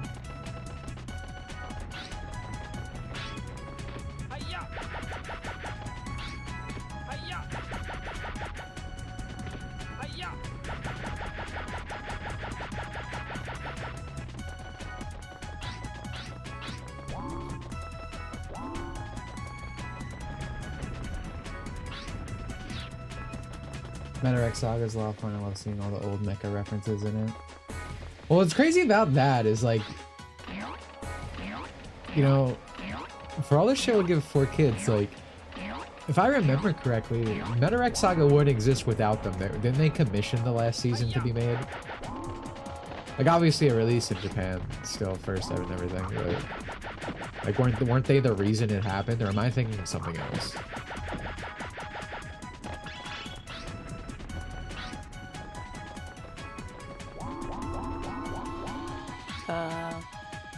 Not to say it's perfect in Sonic X, but if I was forced to be trapped with the newest Sonic or the Sonic X version, I would gladly take that over what they have right now. Yeah, I mean, I think, as I said, Sonic's... I don't think Sonic from Sonic X has any, like, negatives in terms of, like, every negative with that show is not related to Sonic. Like, he's characterized well, he acts good.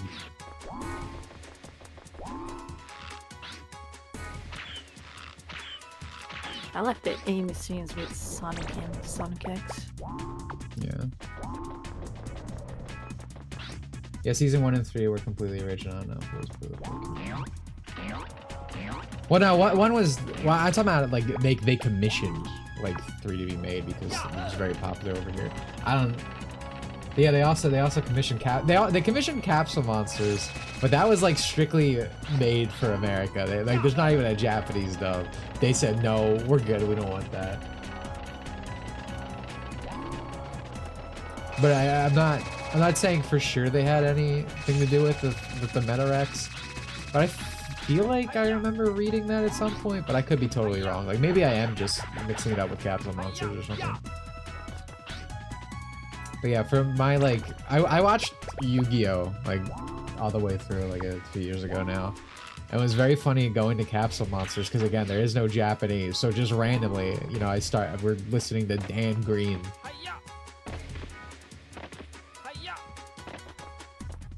Yeah, I fell asleep when we were watching Capsule Monsters. I did not like that, apart from the Dark Magician outfit. I like that part. Didn't Twerk like Capsule Monsters more than like yeah, the Dragon arc? Yeah, Twerk loves Capsule Monsters. Yep. I just don't understand why you would hate the Waking the Dragon so much. Like, I get it's filler. I understand that. And if you say like I don't like any filler, that's fine. But yeah, it's not that bad. Especially the last duel is cool. I like that. I enjoyed Waking the Dragon. And a pretty banging OST. There's a few stinker episodes here and there, but overall it's good. Dude, that's bad. I'm never gonna forgive the Yu-Gi-Oh! Anime for like just interrupting Battle City with like 2 middling arcs essentially with like oh yeah, when they go in the computer arc. Yeah, virtual world, that shit as fucking Merrick's just like evil laughing and destroying things. Like, it's just like a cutaway gag randomly in it. It's like the best part. When we're watching, I was kind of enjoying the virtual arc because there's this show that it's cute, and Dimitri and others were like fucking dying, getting so bored. And every time I show it, they're like, yeah, destroy the computer so we can get out of here. They're like cheering. I was like, no, I want to see what this kid show they're gonna do. Nothing, dude. He sucks. He's pretty bad, yeah. Oh my god, dude. Did I like miss it? I'd be so upset.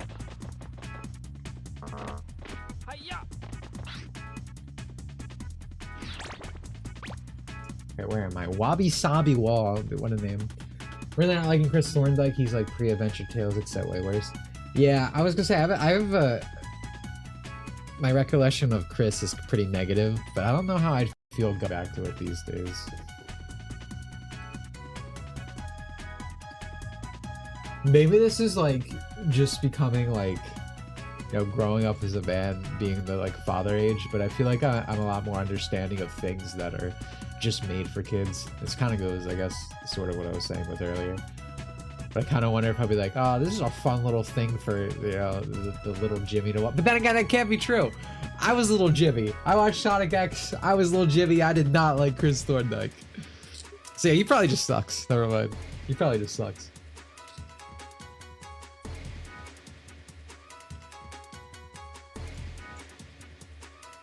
Bobby Sabi Wall. Sonic Omen showed up. I love Sonic Omens.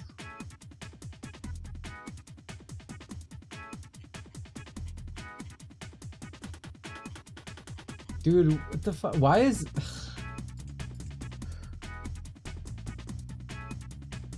So the last time I went to a Stages wiki entry, it lists all the metal locations. Not anymore. This section is incomplete. Dude, that's awesome.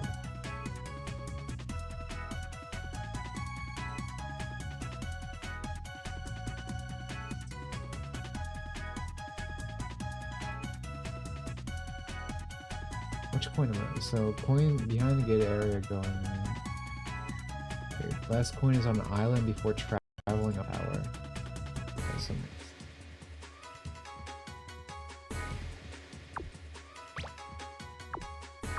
Problem with the Waking the Dragons arc is that the problem with Waking the Dragons is that the arc has 2.5 episodes of darts losses.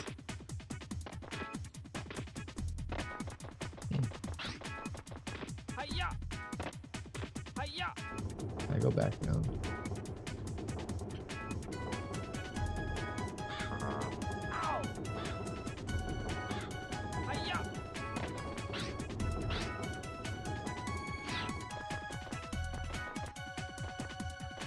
Maybe like over here.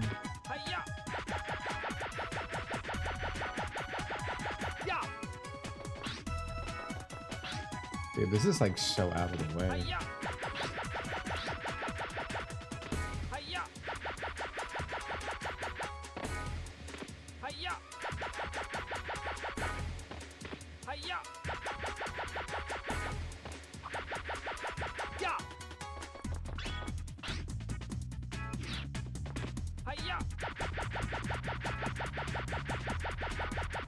If this is it, I think I already got this one.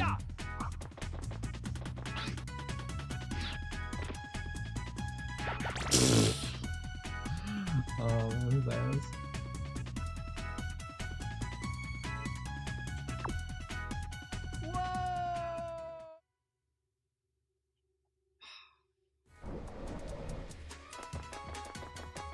I don't know. I don't even know if this is it though. Go back. That was a good Hannah impression, Dimitri. Yeah, I learned from the best. Or the worst, you could say. Well, the best of the worst.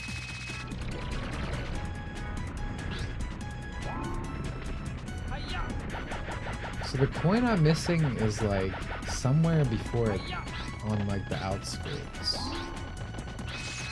On one of these islands. I might have to restart. Did the new Super Mario Brothers Wii steal the propeller from Ape Escape? It's very possible. People are saying that. There have been some allegations levied at Nintendo for that. It's crazy how the most I remember from Omens was Russian Shadow and the play mission. Russian Shadow was based, dude. I'm going for it. That shit was hilarious. The plane section, not so much. Plane section was the worst thing in the game. Ow. Whoa. What was that? Oh man. This is a torturous experience. One of the main reasons I was thinking about doing the level 1 crit for KH2 is because like it's not gonna be fun. Like it's just not gonna be, so I'm like I might as well just stream it and get something out of it instead of like using my own personal time like after I'm done working for the day on that shit and then just being miserable. So that's the main reason I thought about streaming it, but I'm also unsure that it will be a good stream. I feel like I might be too upset doing it. And I don't know, and like say I'm stuck on like Lingering Will for 3 hours. That's like an entire stream on its own. I guess is that a good idea? I don't know.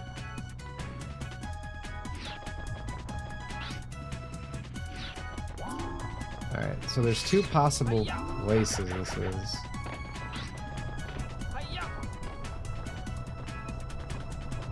So one's at the beginning, which is why I just said I'm gonna just restart the level.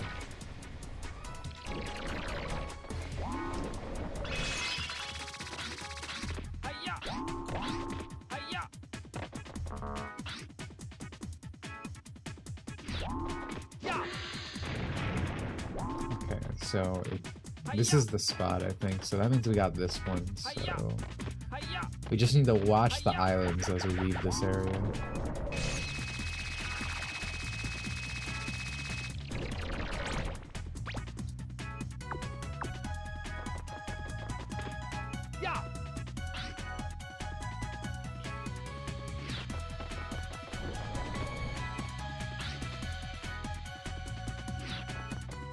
A whole lot of nothing.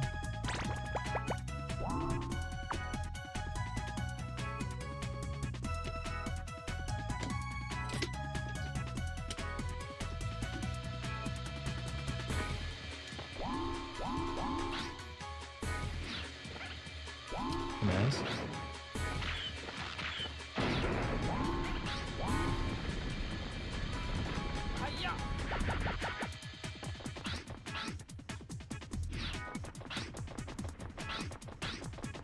So you only have one left, right? Yep. And somewhere out there. Somewhere.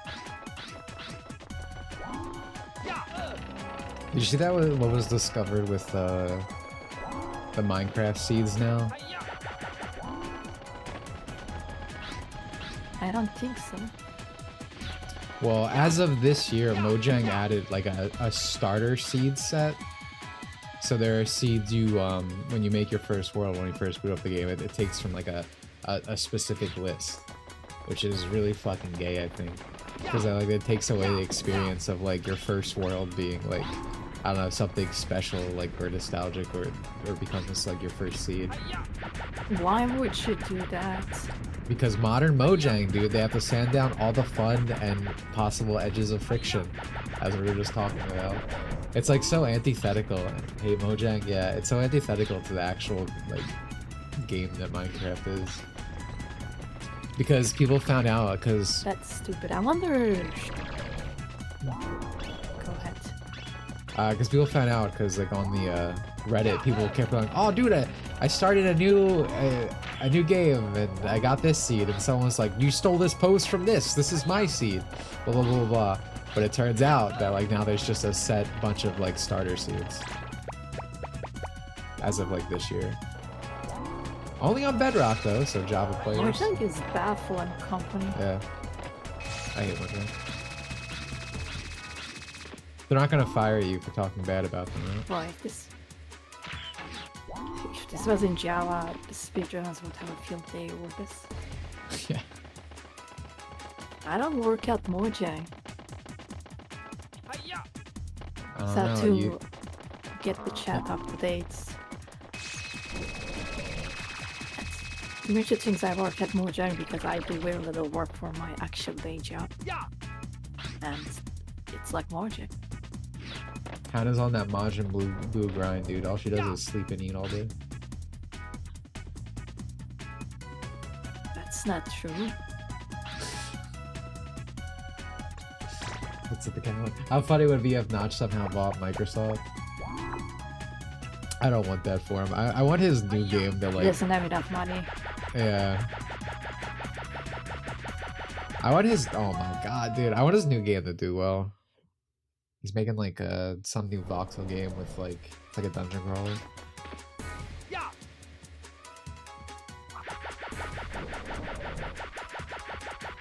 I'm not making this, dude.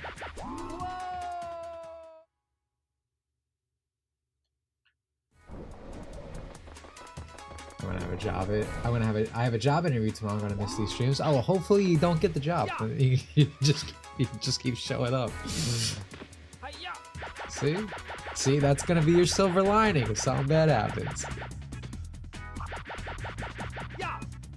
Like, I might be broke, I might be homeless, but I can watch the Dimitri Monroe Wednesday streams. Also, we found the dude. This is so out there. You can't see this because of the draw distance. You have to just randomly choose to jump to this island and then find this. This is like evil, dude. Yeah, I did not know this game was this evil with its like mechanics and like stuff. I'm learning so much.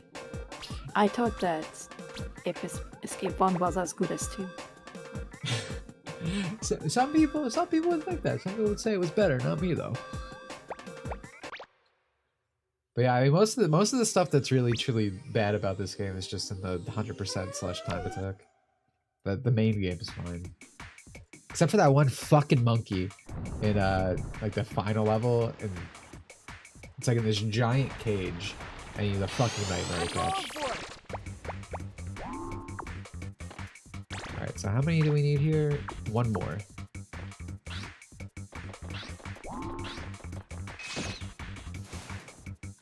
Good start, good start.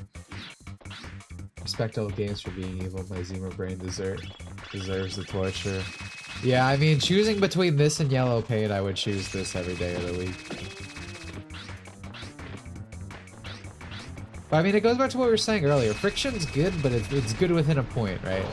Like a lot of like older games, it's like, yeah, some of this could be sanded down a little bit, but the problem is game developers never fucking stop. Like, they're making games for like DSP and shit.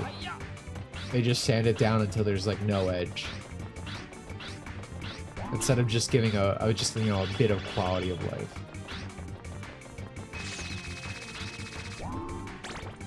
This game really is Desire like Z64. Brother saw his second platformer ever.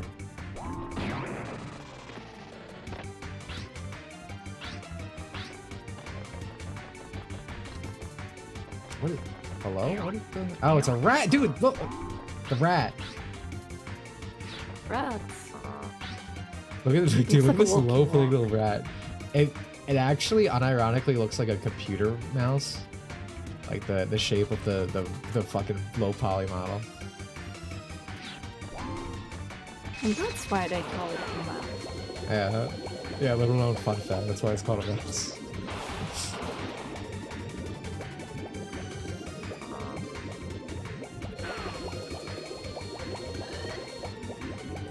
The only thing, this place is big.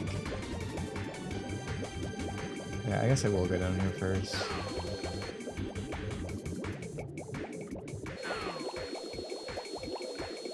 Oh, dude, I probably shouldn't have taken my time. This could be bad. No, we are not discovering it now. I am not 50, unfortunately. No comment.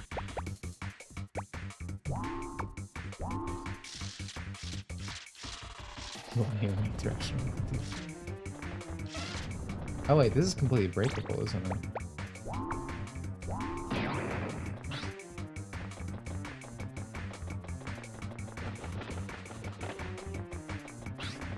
If it's breakable, why is the button needed?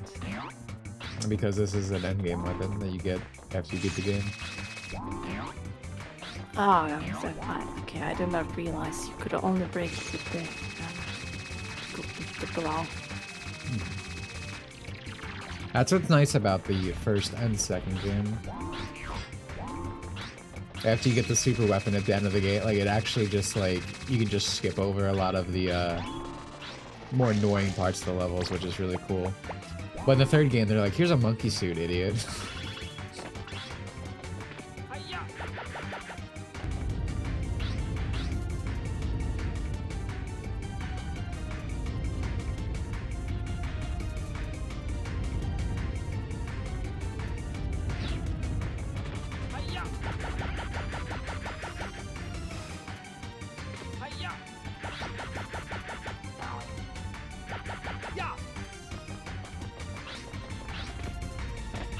They wouldn't let you just put a guillotine in a kid's game anymore, would you? Would they? They have the big not allow. Nope.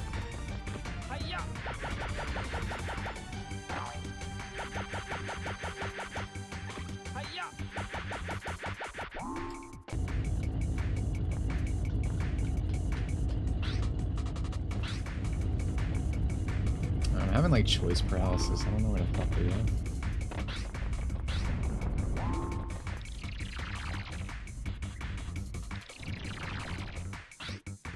The game I'm developing has Contra controls. I don't care what anyone says about it. Oh, that's fun. Do you mean like 2D Contra? Like in terms of like the D-pad shooting?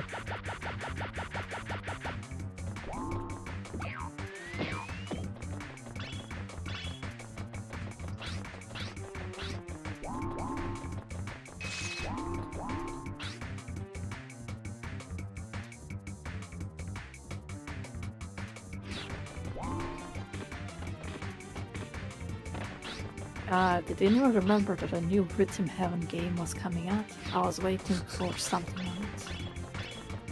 I got reminded today because there was like art style discourse because I guess when the game was originally shown off, it was using like beta art. Now people saw like the actual thing, which does look a lot more Rhythm Heaven-y to me anyway. People are like, no, bring the original back. But I haven't seen anyone talk about it, so it doesn't seem to be making any sort of waves or anything. Man.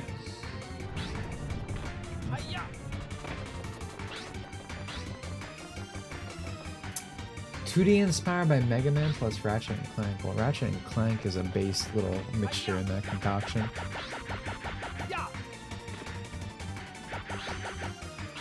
It's still crazy to me that like the last Ratchet and Clank game was actually good. Yeah. It could have been better too, but fucking women ruin everything, I guess. Or I should say specifically feminists ruin everything, I guess. Because the girl Lombax is supposed to have boobies. That story is insane still. Yep.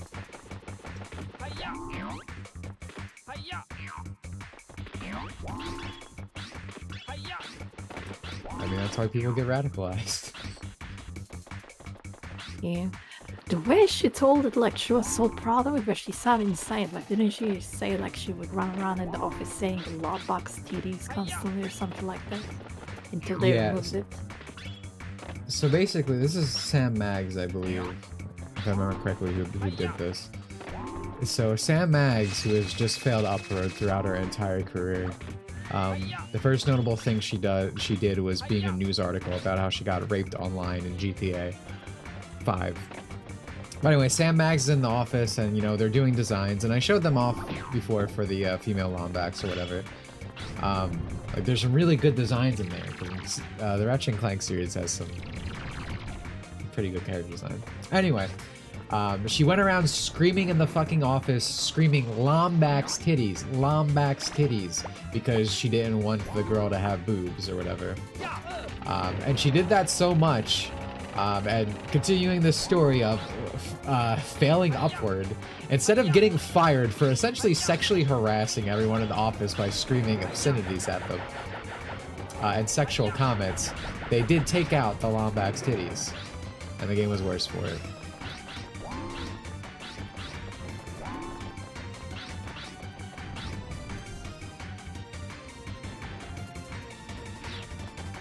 That's what you get with Western game development. But I will say, the Ratchet and Clank, the last one that released, it is on PC, and it is actually, I think, very good. I think it's better than everything that was released on like the PS3 by a long shot. Which is crazy because Insomniac, right? They're like, you know, the brother studio to like Naughty Dog, and Naughty Dog ain't producing anything good these days. And I'd argue a lot of the things Insomniac has produced otherwise has not been very good these days either.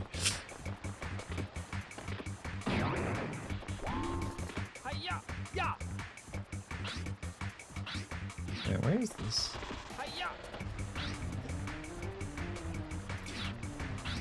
I feel like I just gotta look it up, because for a lot of these early ones, I was just kind of, you know, meandering my way around, you know, enjoying the scenery, enjoying the sights, and finding things. But after that last one that was like off past the draw distance, I think I'm a bit weary of where these coins are heading currently.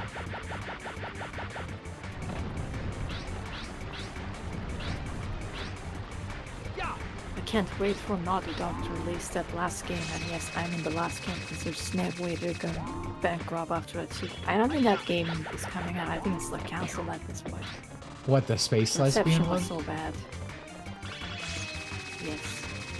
Dude, I would fucking love it. Like, to be clear, I don't think that, I think you're being very hopeful, and you know what, I hope you're right, genuinely. I don't think they're gonna go bankrupt, but yeah, that thing looks like a piece of shit, unsurprisingly.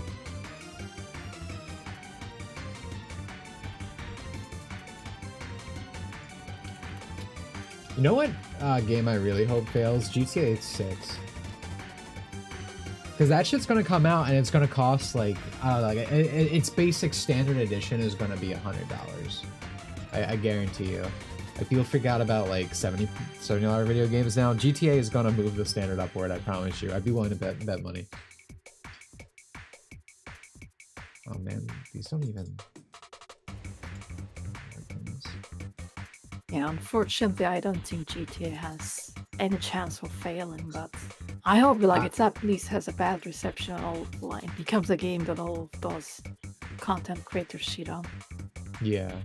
No, I mean, I agree. It is just me hoping and coping.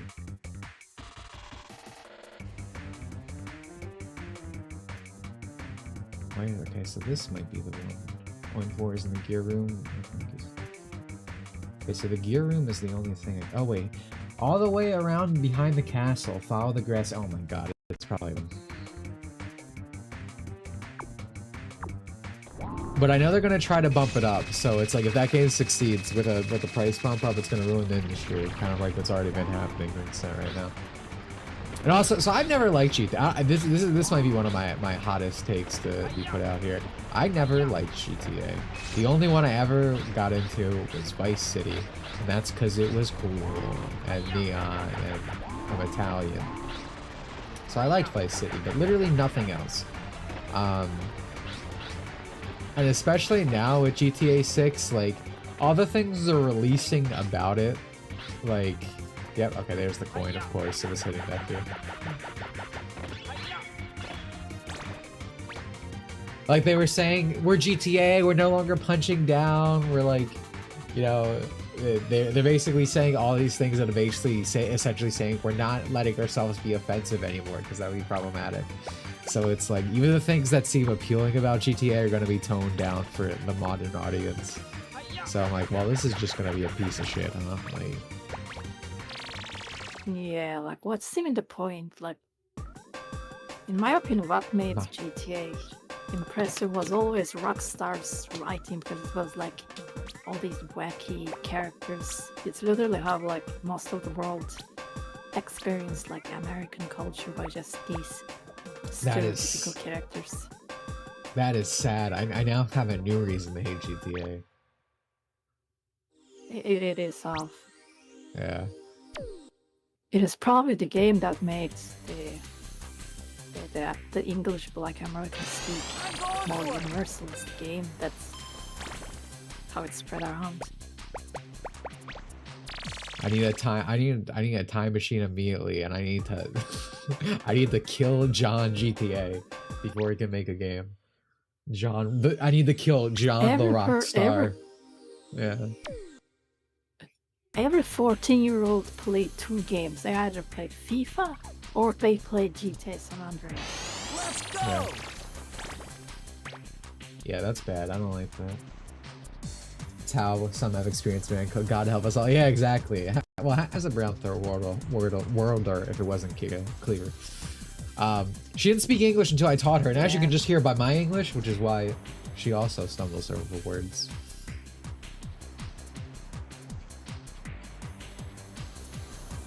Yeah, Dimitri forced me to stop speaking. Yeah.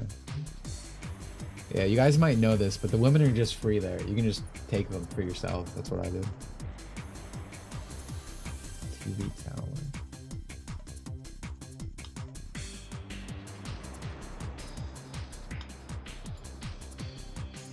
And you really had the brown experience with gaming. Yeah, I did. I played all the brown people games. I played GTA. I played Counter-Strike. I played League of Legends. I played Dota. All these games that. Man, this is an awful list. 9% of gaming. Yeah, this is a bad list of things. Did you say KOTOR 2? Kind of forced it because it's just all the. KOTOR 2 is not a brown person game. I played KOTOR 2 because I wanted a KOTOR 2. I thought you were just listing off the games that you played. As like a child that shaped you. No, I was listing specifically games that are like massively popular in like the third world nations. Oh man. A lot of things are making sense from this conversation. Yeah, I played all this Cole. There we go. I mean, I said I played it. I didn't say I liked them or anything. I played them because that's what people played, and I wanted to play games with friends. See, I wasn't like that. Everyone was, when I was in school, everyone was reaching each other. Everyone was playing Reach, Halo, that Call of Duty. I didn't play any of these games, dude. I was at home playing Tales of the Abyss, and I was happy in Ape Escape. There's some games that I refuse to play because like there's no way I'll enjoy it. That's like the football game. I would never play a football game. You're insane. I thought it was the most popular game everybody played. I was playing COD and Halo with my dude bro friends. And then you tuned out. Look at you. See? I made it out better. Never been a fan of COD's multiplayer. I like the campaigns. And I stopped playing when they stopped putting campaigns in them. Ow.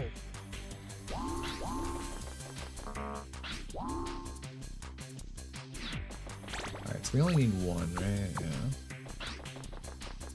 Yeah. Regis launch is crazy. One of my teachers called it sick to play release day. That's kind of based, actually. Good for him. That's really fun. like instead of the kids calling it, it's the teacher. That's epic.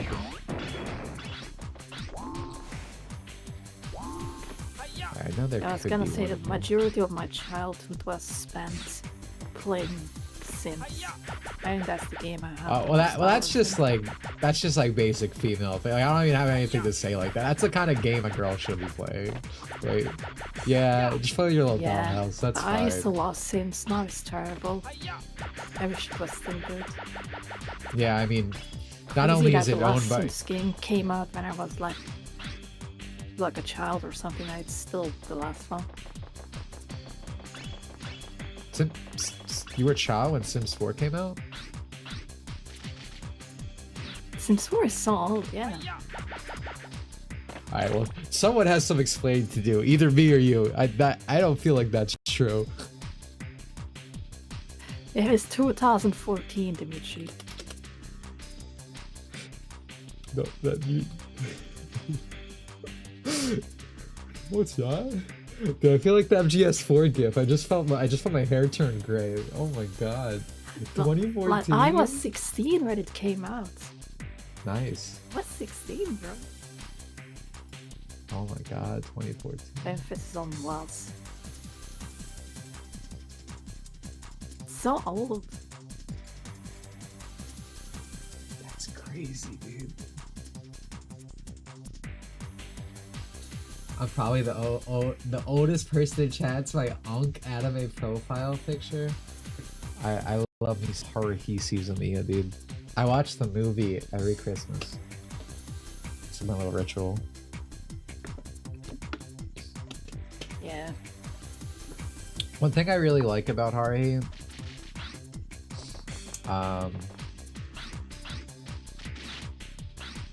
so I really like Keon, right?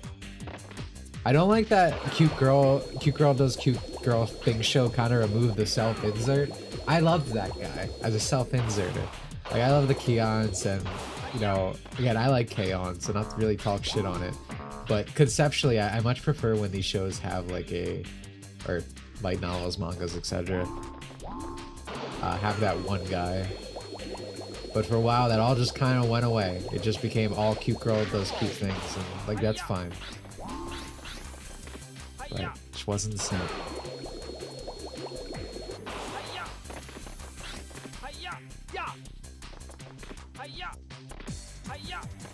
I was 12 when that came out. Oh my god, dude. I'm getting more gray hairs by the moment.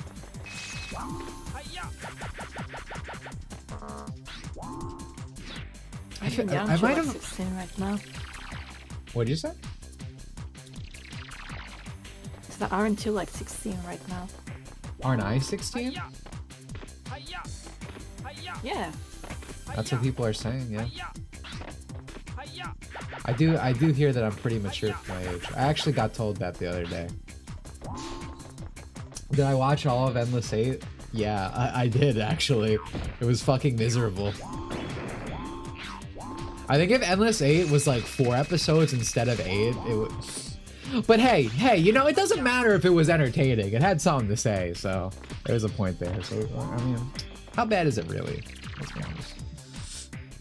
But no, it was still defend Endless 8. Probably. Dude, it's so artistic that they chose to make it fucking shit. It sounds like some standard YouTuber would make a video saying Endless 8 sounds like was genius, actually. It sounds like a mother's basement video. Sorry to cut you off, but just... Yep. Yeah, exactly. I liked Endless 8. You shut the fuck up. What happened? You were my guy and shit. What the fuck happened to you? You fell off, bro. You fell off. Your Endless ass. 8 that should maximum be like 3 episodes in my opinion. The first and the third episodes are, the first and the last are obviously different, and you put like a one that's same in the middle, and that's Dude, but it's like literally, again, it's 8 episodes had it. Literally, so no minimal change. It makes me hate Keon. Like, just hit, I'm not worried about it tomorrow. Just like, oh my god, dude.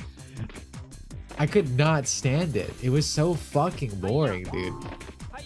What do you like about it, chat user? What do you like about it, Angel? What do you like about it? What made you say this is great? More of this. What is wrong with you?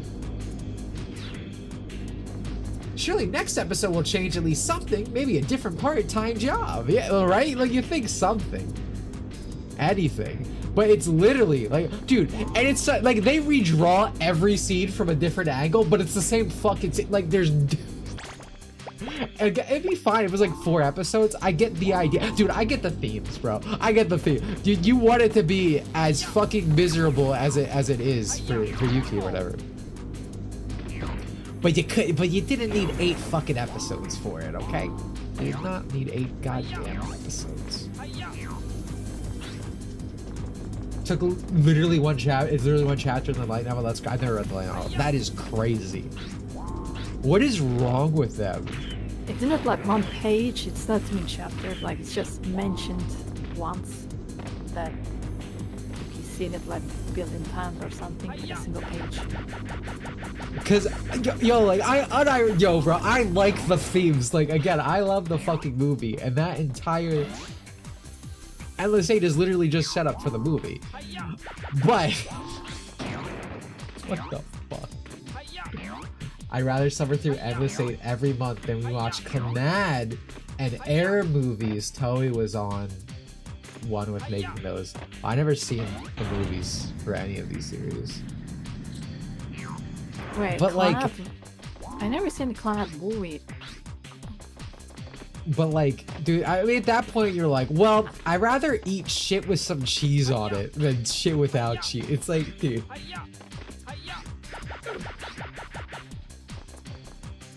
Do you check the grass for the coin? I did not. I will leave in a second because I don't believe anything is in here. When you say grass... Oh, I remember that. I like Tori's Red Eyes Potential Burger movie. You watched that. The white dragon brings victory. The red or the black dragon does not. And that just summarizes Red Eye's entire fucking career. When you say grass, do you mean this grass? I think so. I don't think there was any grass in Columbus. I think there was grass outside.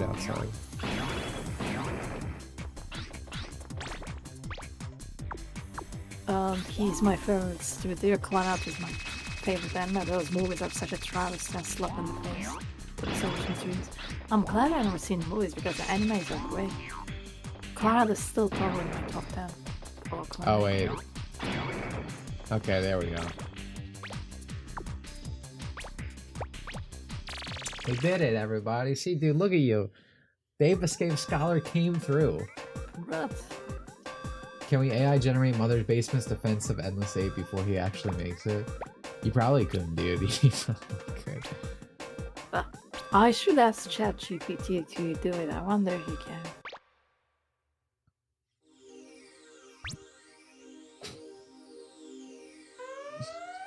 Oh my god, okay. I missed one coin. There's 10? I missed one coin and there's 10? Oh, this sucks. Yeah, play the fucking clown music, dude. I'm the joke. Let's Great. go.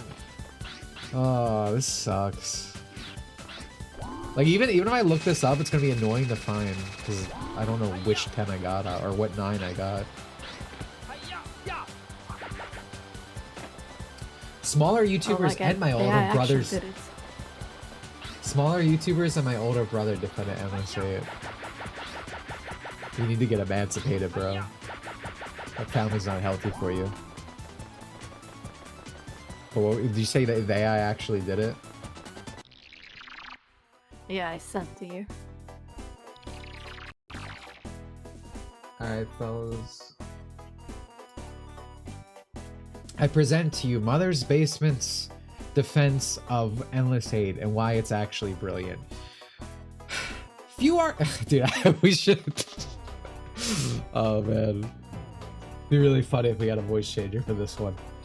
Few arcs in anime are as infamous or as widely misunderstood as Endless 8 from the melancholy of Haruhi Suzumiya.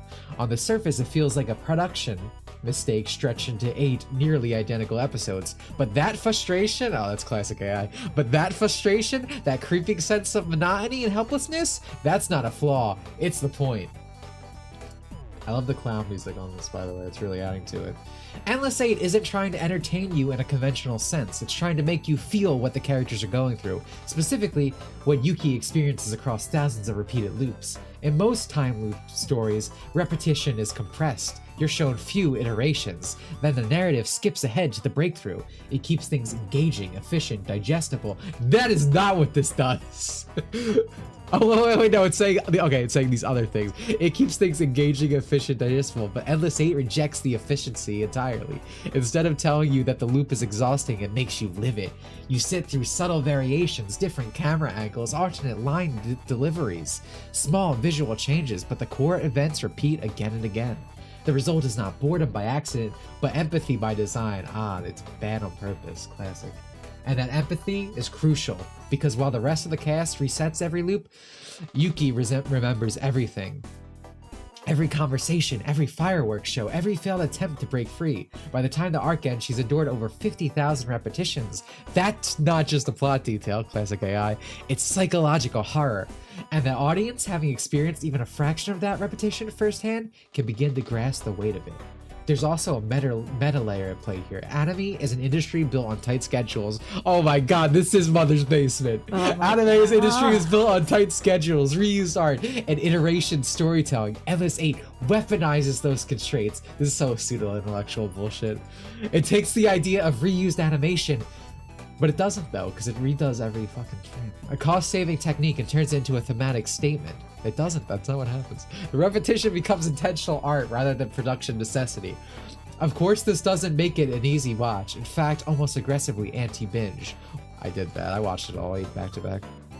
Watching all 8 episodes in a row can feel draining, even irritating, but that discomfort is precisely why it works. Art doesn't always need to be enjoyable to be effective. Sometimes its purpose is to challenge, to frustrate, to leave a lingering impression, and LS8 does that better than almost anything else in anime. In the end, the arc asks a simple question: what does it mean to truly experience time? Not just a sequence of events, but as something that can trap you, wear you down, and strip meaning from repetition. Most stories avoid the question because the answer isn't fun. LS8 doesn't avoid it, it forces you to sit it, and that's exactly why it's brilliant. The whole like just made up bullshit of it being a commentary on like the industry is like perfect Mother's Basement AniTuber thing. It's like the Ano thing of like he's criticizing otaku and Ano hates otaku, like that kind of thing. That wasn't me. That was Mother's Basement. Mother's Basement stuff. He was speaking through me. Yeah, it's just the iterate. I just asked AI like a single sentence to do this and just wrote it. So this should tell you how little thought goes into making these like videos by AniTubers. Literally just 5 seconds, ask AI, read it out. That's it, that's your video.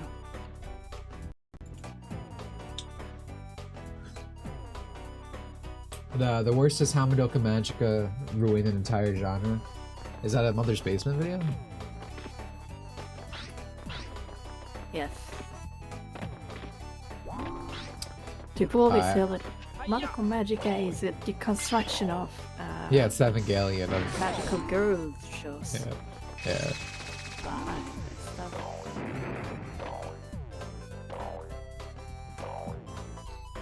Whoa, what the fuck happened there?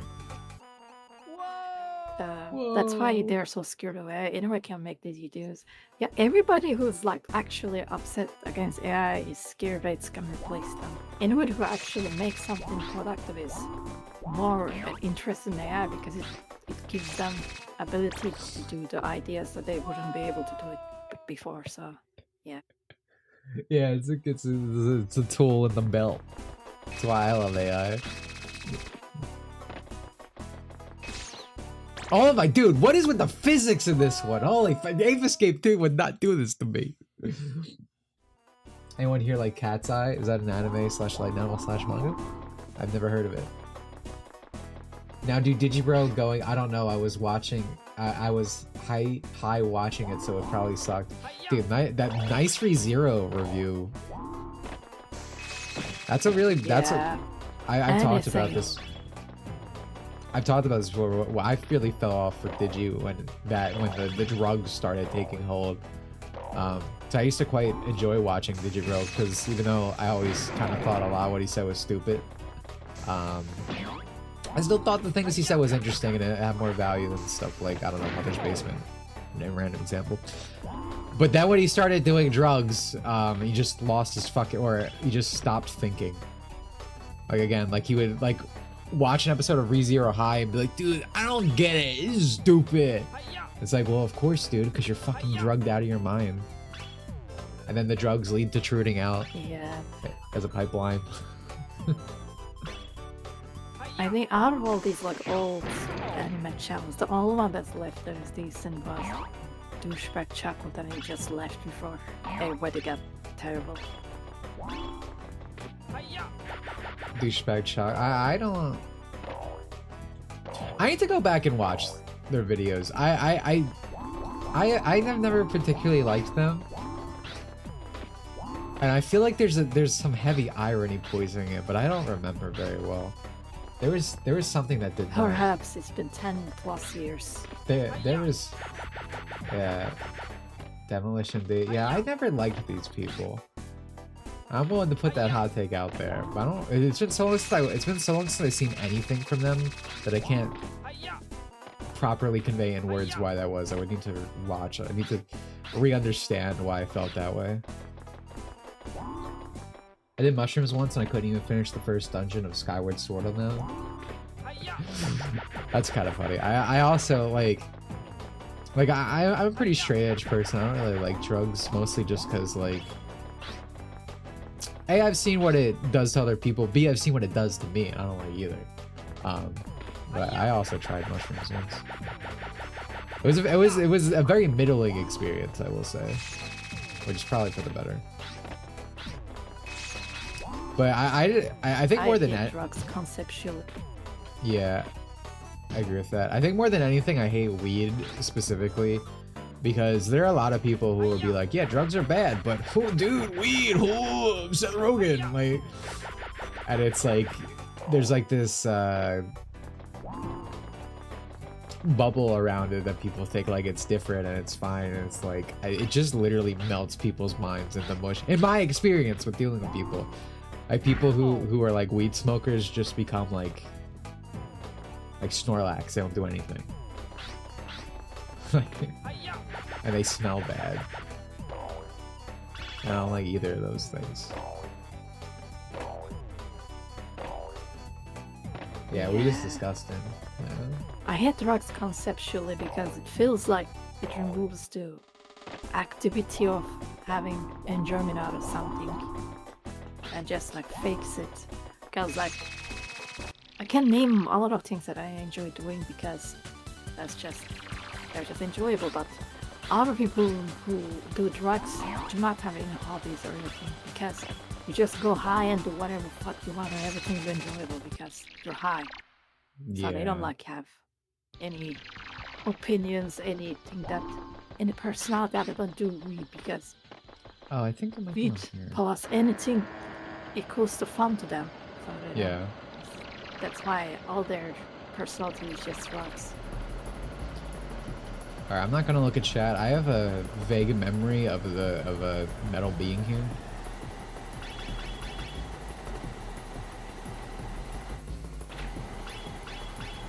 So I'm gonna. Oh, that's not good. That's not good.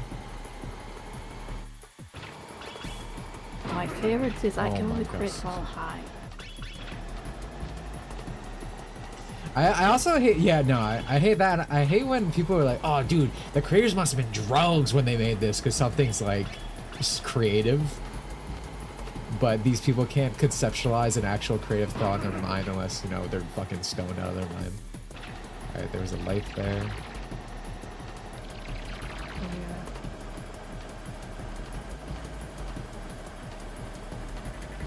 They should have never decriminalized this stuff. Asia does it best. Like, I've been in so many anti-weed lessons and shit in third world countries. We have really little weed usage. Oh no! No! Everybody smokes though. Everyone in my family's allergic to pot. That's probably for the best.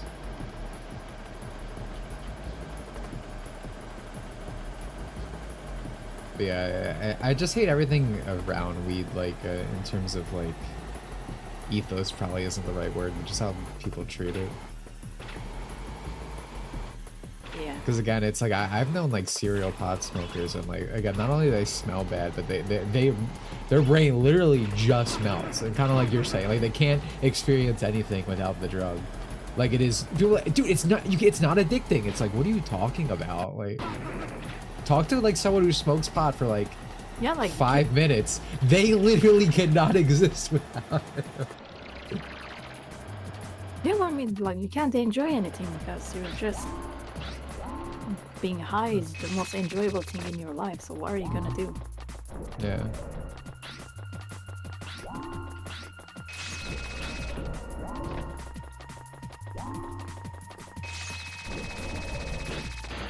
Oh my lord.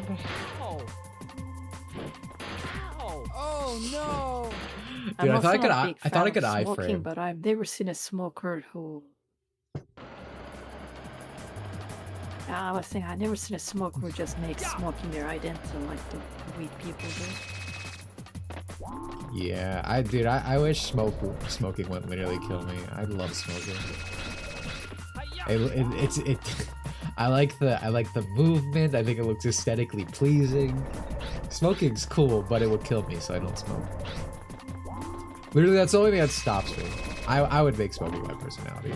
I'd change the game if I could. Do not smoke, makes it smell. I mean, that's why I just said like that. I'm not, because it literally will kill me. Yeah, but I'm saying that even if you didn't make you, even if it didn't kill you, it'll make you smell bad. This is a hot take. I don't think smoke smells bad. I kind of like the smell of it.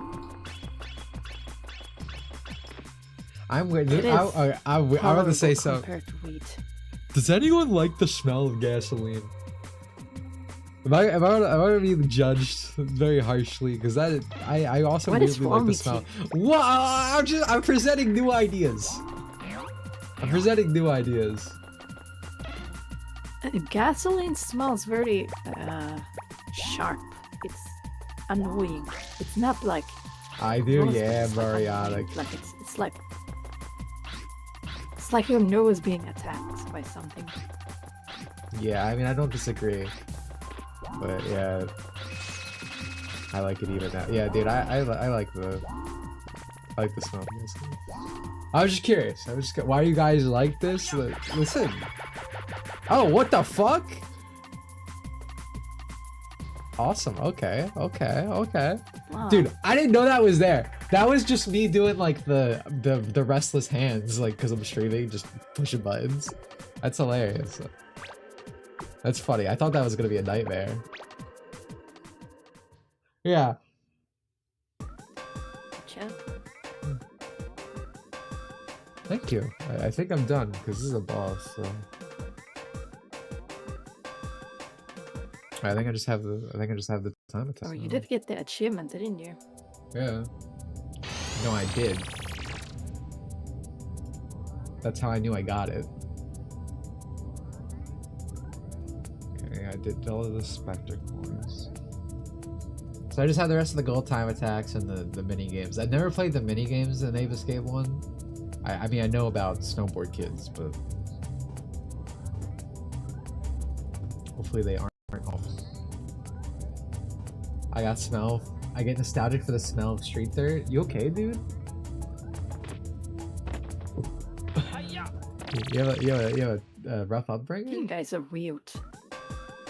Are you trying to judge us for liking gasoline smell while smelling dirt? Yeah, like. Hold on. Is this like a man thing liking these weird smells? Like, I also knew people really like the smell of car wheels after like driving. Like the Maybe. rubber. Maybe it is a something. guy thing. Maybe Arya is just spiritually a woman. You're playing Snowboard Kids. There's a mini game in this game that's basically Snowboard Kids. I'm going for it.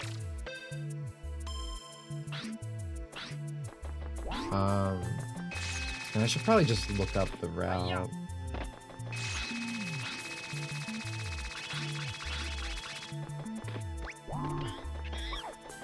Can I just break the... Okay. Yeah, let me just look it up. Did not mean to hit that button. I'm going for it. Snowy Manor. No, it's just consequence of growing up in a third world country where there's dirt everywhere. Yeah, that's what I was saying. I was like, you okay? I didn't know you were third world. What kind of we found another of your people?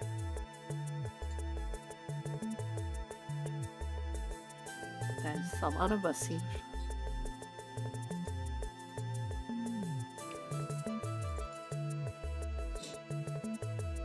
Browns do love me. They see me a bit of a savior. A white race savior, if you will. Snowy mountain.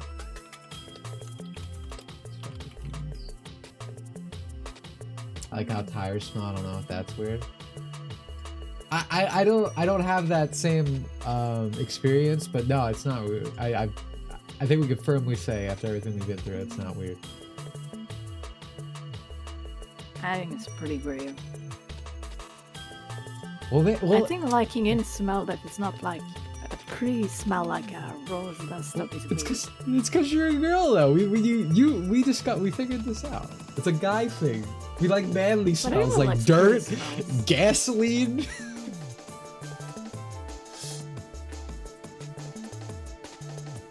But down though, like, so are women's perfumes supposed to be dirt, gasoline, and stuff? Some men likes it. Like, what the hell?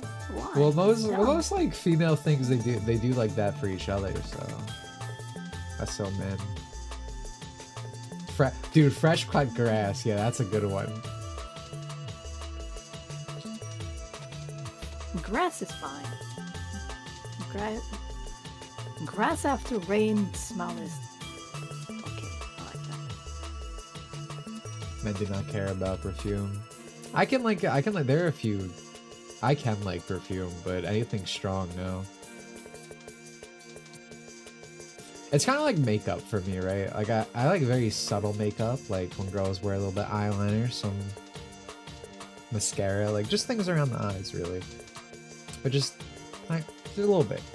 Single perfume, like a subtle smell is nice, but some people like shower in perfume / cologne, and that is not good. Yeah.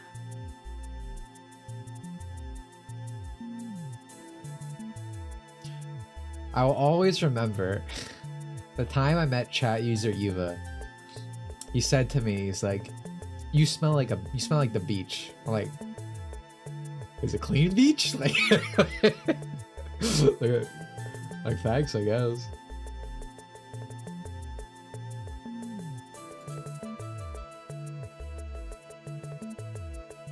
I don't even understand what exactly that means. Like sea breeze. There, like, I mean, you should know this. You're done my clone. Like sea breeze, or excuse me, sea breeze perfume, stuff like that. Pretty sure that's what he meant.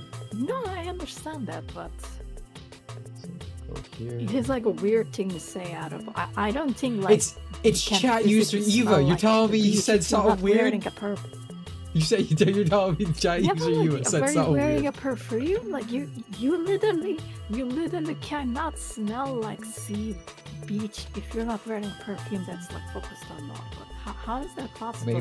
Maybe it's just my natural. No, you don't. I've been near you. You don't smell like that. Well, if Chai user Eva was alive, I'm sure he could explain the story. Fresh like the wind, much like Sonic the Hedgehog, yeah.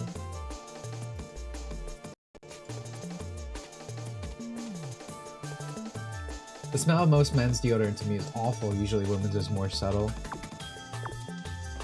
Yeah, the deodorant I use is it's very like basic. It's like sports deodorant, I guess. Like it's like Red Guard or something, so it doesn't really have a scent. I'm going for it. And it's like, yeah, I don't like the smell from cologne and stuff either and all that. Hi-ya. Some girls like sweaty ball associate sweat cologne smell. to a very specific type of. I think it's a very specific type of man, like wear like an unbuttoned shirt with like a lot of chest hair and stuff. That's the guy. Yeah, I with, mean, like, I could picture that. But yeah, that's just like Alpha. That someone from Mediterranean. yeah, Alpha. That's just like pheromones, bro. That came free with their biology. Like, wow, wait, did I not go up this way? Hi-ya. Oh, I am dude. Oh, okay. No, I go this way. Right?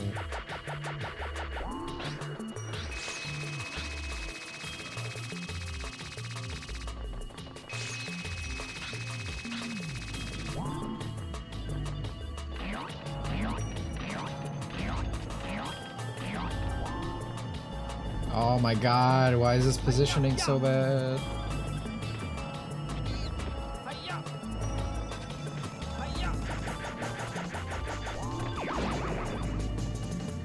Oh my god. Bad. I think I'm fine though, 'cause I think... Yeah, I think this is generous. I think this gives me 2 minutes.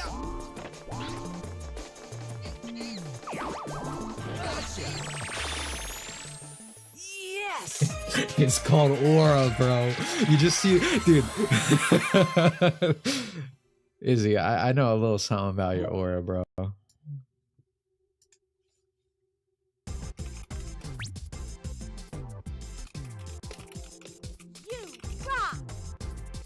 Silver, what? I thought it was 2 minutes.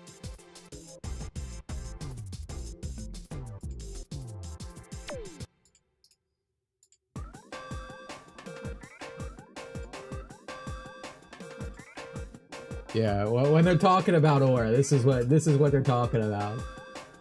The Dragon Ball Super Jiren stank, dude. This is the ugliest fucking cover I've ever seen. Like, what was he doing here? Like, he just looks dirty.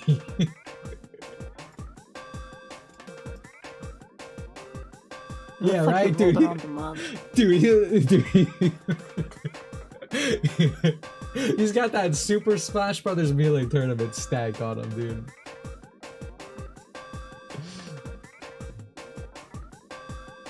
What the hell?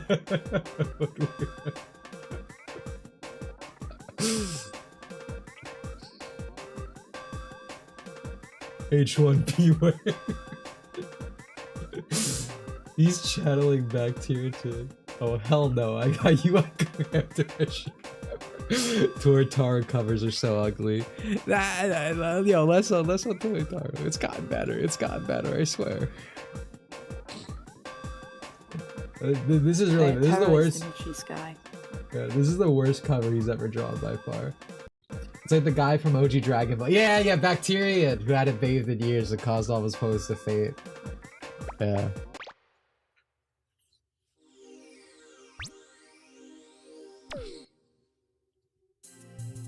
There's a Hannah story here that Twerk would immediately force you to tell, but it's not here. I don't remember. You want to tell it since you... That's good. I will not remind you. Why would you say that? Now I want to know. I guess I could tell. So I don't like Toyotaro's mask. So I said that, why is he wearing mask? Oh my god! Referring to Toyotaro, and Dimitri got so upset that I would insult Toyotaro's mask. Yeah, so let me explain this story. Yeah, Twerk told me to write this down, and I did write it down, but I didn't look at my notes today. So I was on Toyotaro's Twitter because I was just like, why the fuck is Belmont his profile picture? I just randomly brought that up for some reason. I don't know how we got there, but anyway. But because I was looking at his Twitter, I saw a picture of like an interview or something. I know, like all of Toriyama's disciples, their OCs always have a mask, like Toriyama, because you know that's the thing with the Toribot. And Hannah goes to me, why is he... You left out the important part of the story again, because you always try to wiggle your way out of it. She said, what is with that stupid mask? And I just... Literally what I was just doing a second ago. Like, it happened again. I don't know if you saw it. I was like... Like, I was losing it. I was like, you should not just call the mask stupid. And I just lost it. Because again, like you know, it's like a tribute to Toriyama because of the Tori mask. The fucking girl who draws Dragon Ball SD, Nato Oshi, whatever her name is, she also has it. Hers is cuter. Like, I lost my mind. I was like, how dare you? Yeah, but how dare you insult the mask? Well, I'm not a Dragon Ball person, so I didn't know that they all wear masks. So I asked, why is he wearing a mask? But I called it stupid because I didn't like his mask. Yeah. And then Mitch got mad about it. You disrespected Only after getting the mad at me for like 20 minutes, he explained that all the disciples wear a mask. And he showed me the mask of the girl. And hers basically looks like Toriyama robot, but Femi, which is cute. I like that. But I still don't like Toyotaro's mask. That's stupid. You're just a hater.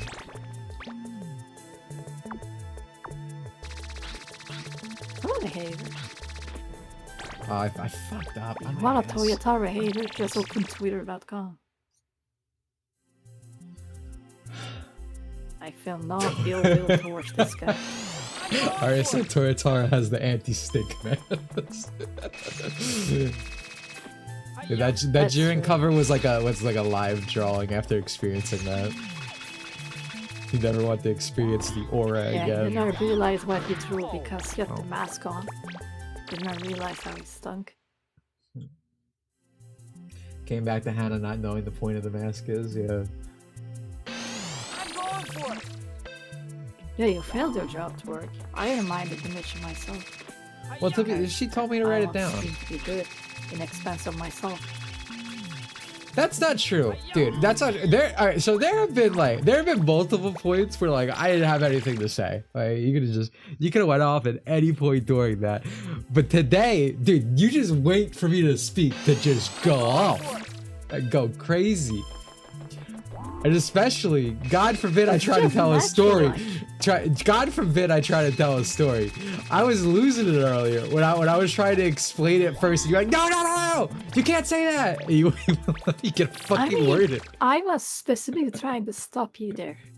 That's different. I was trying to No, stop you do that there every to tell time. my own because I'm going for it. Catch wait your not turn. every time. That was the first Catch time I did. just wait your turn. No one taught you They don't teach you matters in the third world, eh? That's something else I gotta put you to school for. You set this narrative. I expect you set this narrative that when I tell the story correct afterwards, nobody listens. So I think I tell my own first. Question. That it Do will you be think? mean. Question. Do you think you yelling over me, screaming at the top of your lungs over little innocent me? Do you think that makes the story any more believable? You're not innocent. You said it earlier. I'm 16, dude. 16-year-olds can't do anything like bad. Have you seen? Yeah. 16 years old evil. What are you talking about? Yeah. 16-year-olds Yeah, are you evil. That's walked true. into that. You walked into that. Evil creatures. I'm going for it. You just described women, Dimitri. That is also true.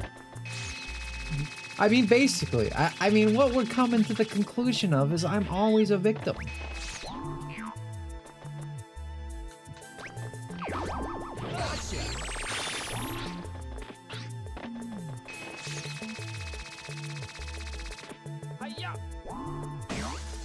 Oh my god, crazy jump.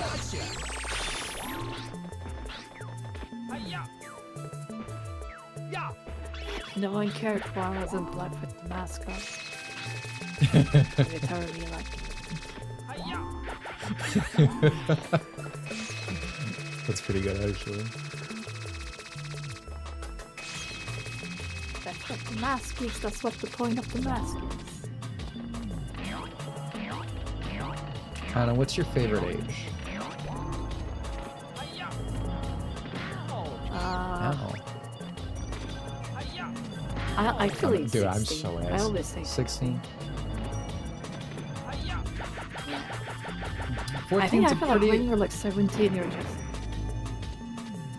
I would say 14's a pretty big contender, but go on.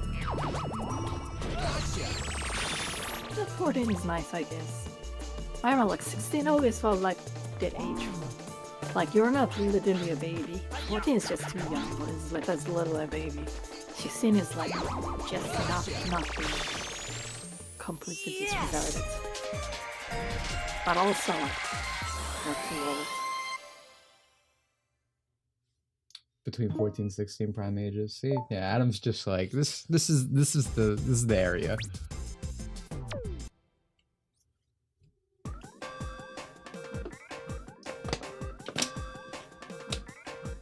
I'm amazed at how women have made more sexist. I'm assuming you mean you.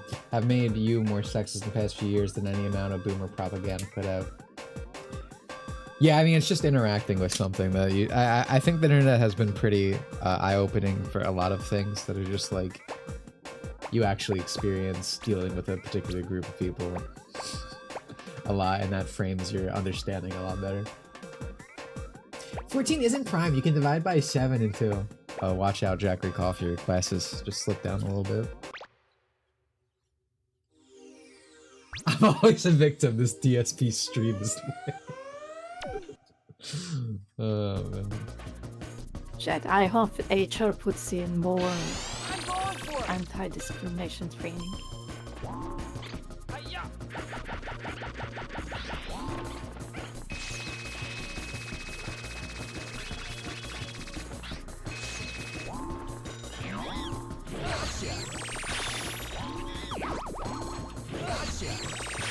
You get better understanding for how bad things truly are when you start using a dating app. Oh my god, dude. That's like, that dating app is actually just a black pill. Don't do that. Izzy, I don't know what your life's like, but bro. Do better by yourself, Everyone in man. dating apps Get are off. awful people, both man and woman. Yeah. You do not want a girl on a dating app. Let me tell you right now. So okay, I need to slightly vague post because I talked to a friend who was in a relationship. I haven't talked to her in like 5 years. She was in a relationship for 10 plus years. And her and her boyfriend broke up. And keep in mind I'm saying relationship. Like, they were not married, so that's a red flag if you're 10 plus years together and not married. So that was immediately bad. So anyway, they broke up after being together for like over a decade. And she's like, just you know, she's giving me the deets, right? She called me just to tell me everything that's happened in her life. And just like, she was talking about how she like signed up for a dating app, and she said like within, I don't know, I think it was Tinder, like within the first minute she made the account, she got a super like, and she was telling about how she like billions of DMs she would get all the time. And it's like, if a girl's on a dating app, bro, that is not good. She is like, she is surrounded by wieners being flinged at her. You do not want that woman. You do not want someone in that position that's on there. Because every part of the story I heard was worse than the last, and much of it I can't get into. But oh my god, dude, let me tell you, as somebody who just heard what it's like on there for the other gender, don't do it. You don't want the smoke. You don't want it. Oh my god, dude, where is this dude? Where is this last monkey?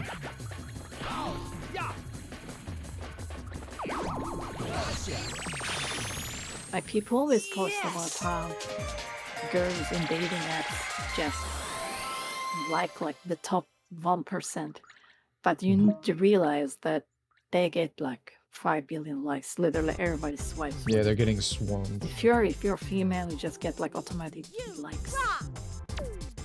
So you have so many options, so you will always pick like the best ones you think. It's not a good representative of how a normal woman sees men.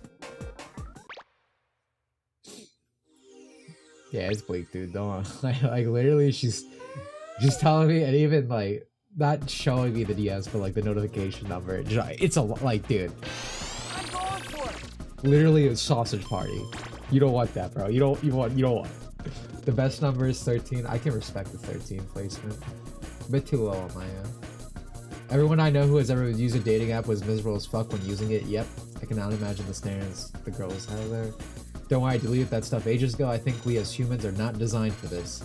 Yeah, I mean, the biggest problem is like, yeah, I'm telling you not to do it. What is the time I need? 110. I tell you not to do it, but like, I understand why you would want to, because like, you're just not allowed to like approach women anymore.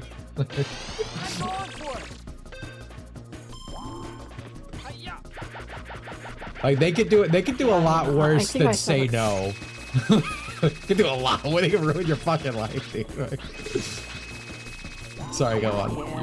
You're about to say something.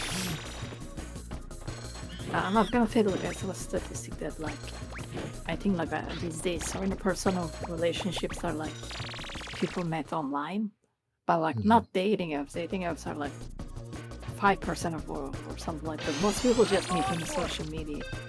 Yeah. So it's probably the best place to actually try to build friendships and see if you can find someone. Or dedicated dating apps. And most normal people meet on Instagram, from what I know. And if you're like 45 and above, Facebook, I guess. Remember, guys, Zitter is a dating app. God, this fucking... Twitter is also good at it, as you said, but I think it's more dangerous. Twitter people. And you can do it on Discord, you just get killed. Yeah, Discord's only a dating app if you're like a 25-year-old man looking for a 13-year-old girl, or vice versa. Dude, what is with these teleporting monkeys?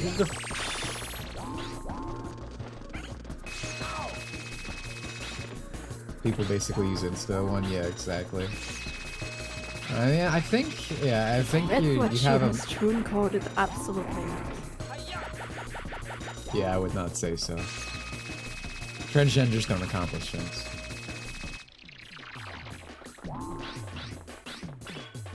It's the only way you could make that argument in the sense of how Troons post about things, in that whenever you see like a list that's like, dude, the most trans video games of all time, and it's just like autistic male hobbies.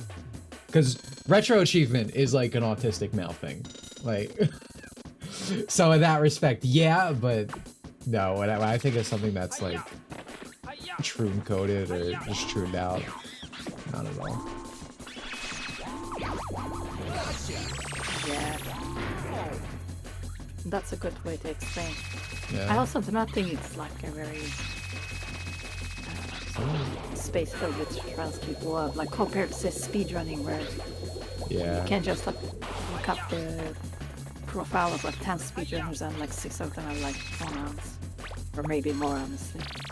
I don't think retro achievement is like that. Yeah, that's a really good point.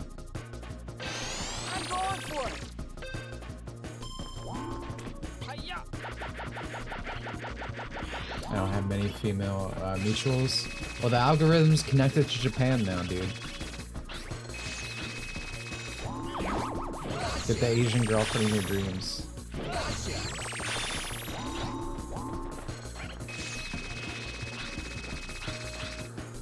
Oh my god, I'm ass!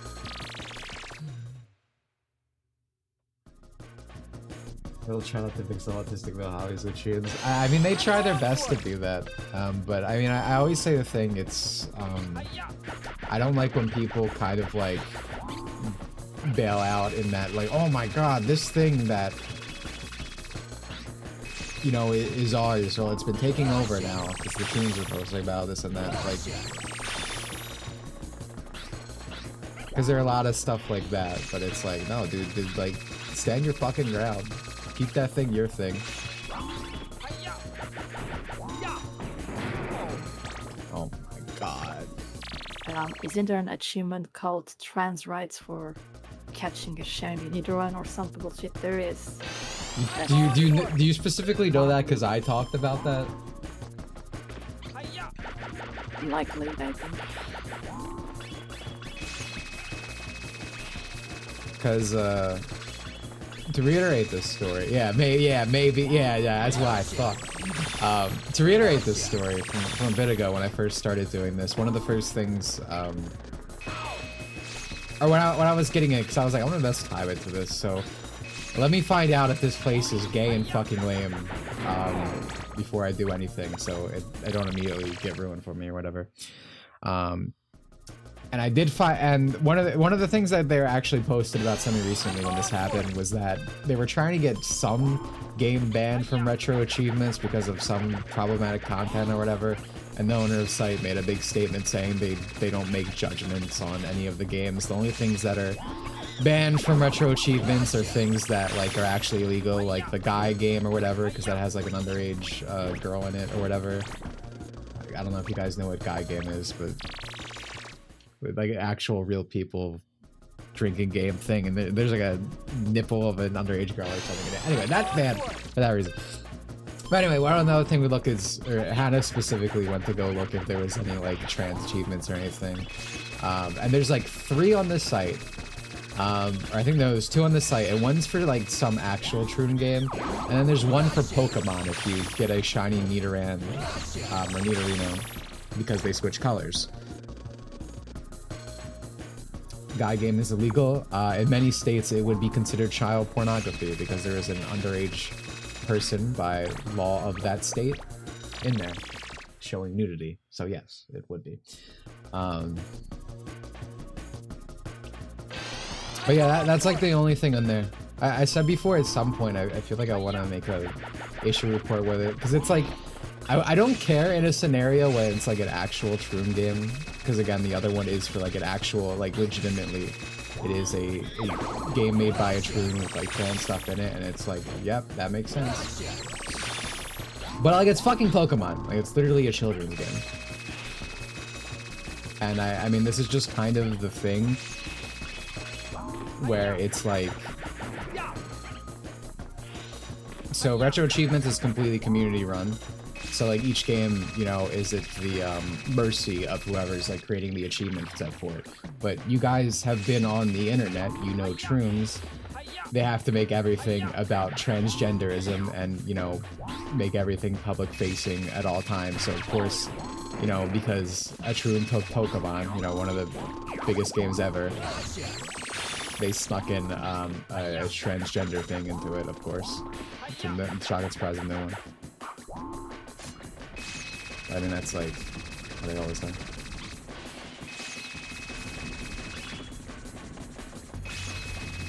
I don't know. I feel like you shouldn't be allowed to do. Oh my god, an ass.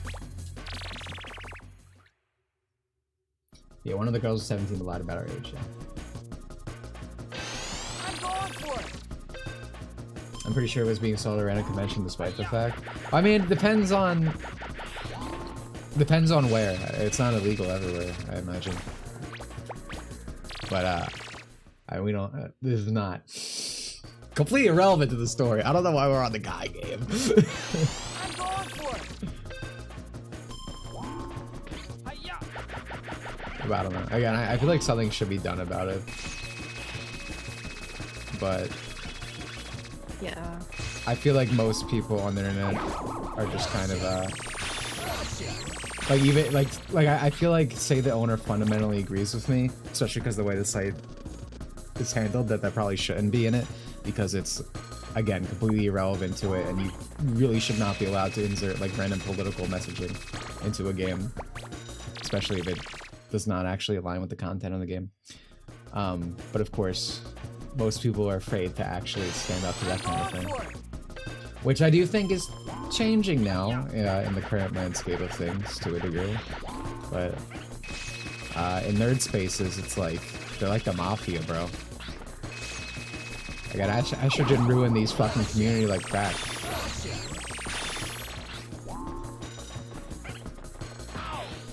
Damn, nice.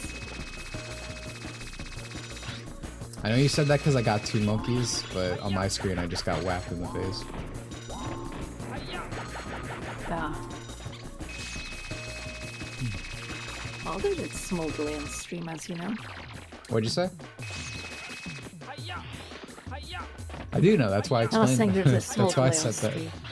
I do know, that's why I said that. I know. HOD one shot, somebody of those other end. It's a sick world. It's a sick world. I mean, that's how you get the thing where it's like, this is the most transcoded thing ever, and it's just like basic autistic male hobbies.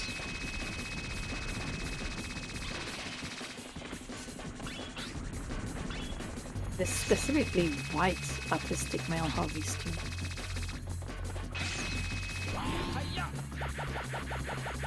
Oh my god, oh my god, oh my god. Made it. Yes! Feeling good? Nice. Thank you.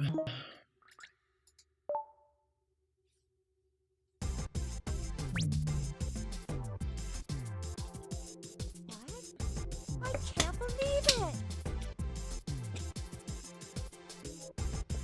many do I have left now?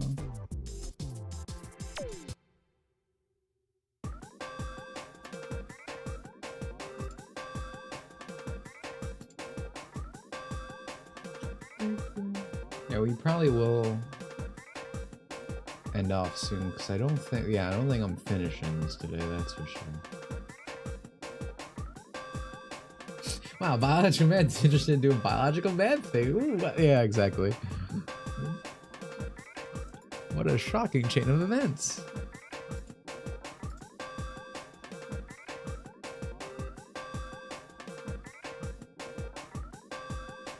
Proton John's ruining out hit me hard. I wish he would finish Superman 16.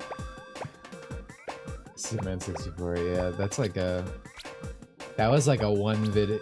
It's actually shocking to me when that kind of stuff happens. Like, it's not that hard to sit down and play a video game, right? Like, it's not like a big project. Yeah, Proton John tuned out. It is not a pretty sight. I'm going for it. I just don't understand these people. Like, people like tune out at like 30s with like massive internet audience. Like, it's not gonna work out. Like, yeah, I mean it's just essentially joining a cult is what it is.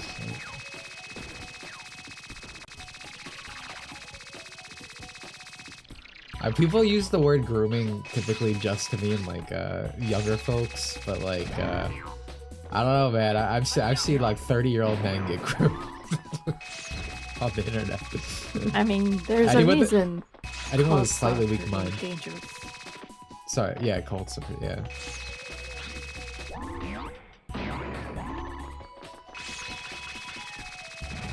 Fair enough. Cults are pretty big in States too. It's almost as if like Americans are kind of susceptible to all this cult-like stuff. I'm going for it. Well, Americans do love their propaganda. Actually, what is this? Alright, hot spring. Let's say this will probably be our last one.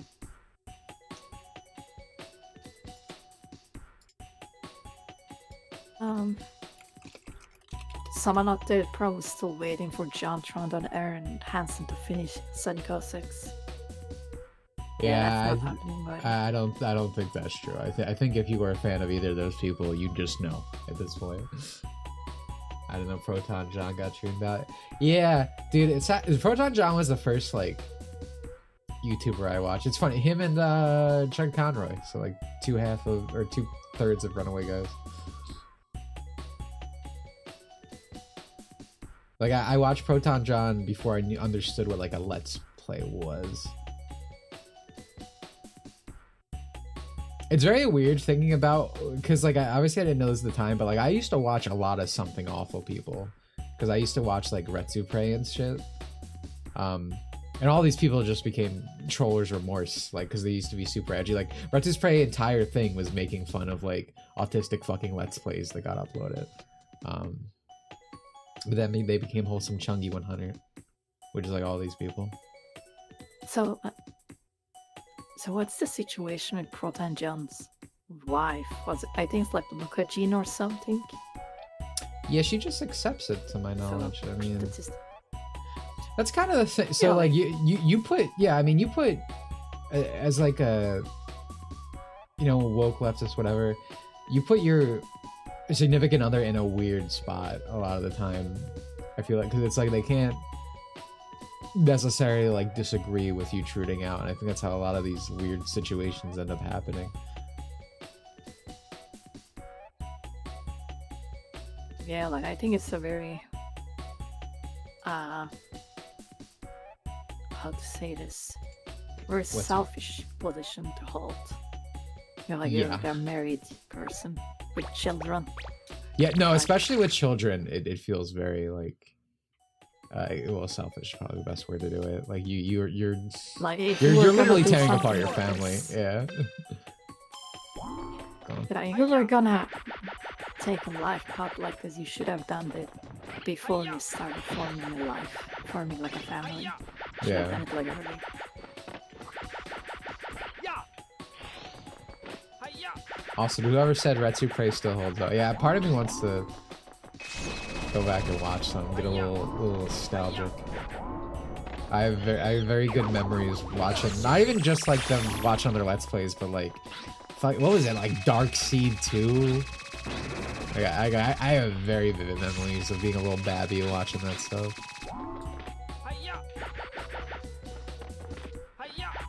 I was watching Yoke's cast as a kid. Sorry to hear that.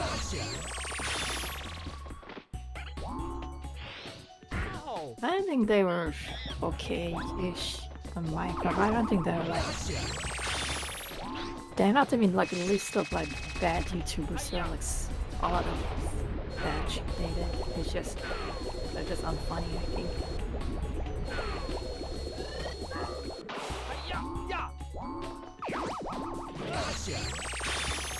That's very full of trolls remorse. I mean, that's what I was literally just saying, that all these people became trollers remorse, like Wholesome Chungi, after making careers out of being edgy, which is all of these something awful people.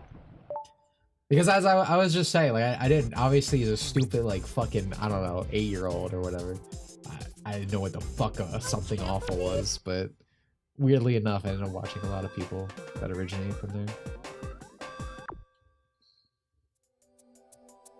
How much money did you give the Yodcast game, Hannah? I am not registered anymore. I do not give money to Kickstarter games. Yeah, I have a really good... You want to invest in a video game? You come to me. I got a good record. The only investments I ever made was a Hat in Time and like X Zodiac. They're both good games. One's not finished, but it gets updates pretty consistently. Twerks for the Mode invested in like a Mighty Number 9, Friday Night Funkin', and mostly just those two, but those are both very bad ones.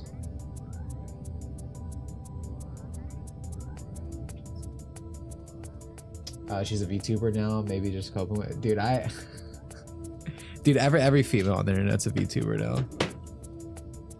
I hate VTubers.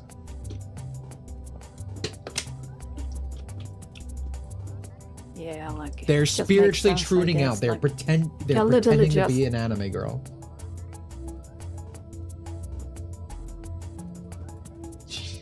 Very true.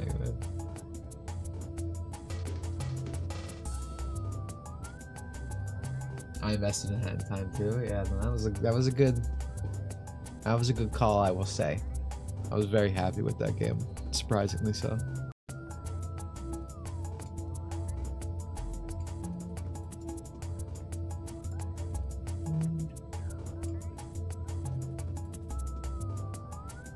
Do not enjoy horse skinwalking anime girls. Adam, you after my own heart, brother. Dude, the fucking CMRC section is like changed. I thought I thought this before, but I really fucking hate CMRC because we're talking about all this. The whole like I hate horse skinwalking as anime girls. It makes it so much worse for CMRC because like that's my daughter. Arona is my girl. And seeing like the 40-year-old woman skinwalking in the Arona suit pisses me off so much. It's like a 10-minute section in the video about that. That has only gotten more aggressive as time has gone on with every rewrite.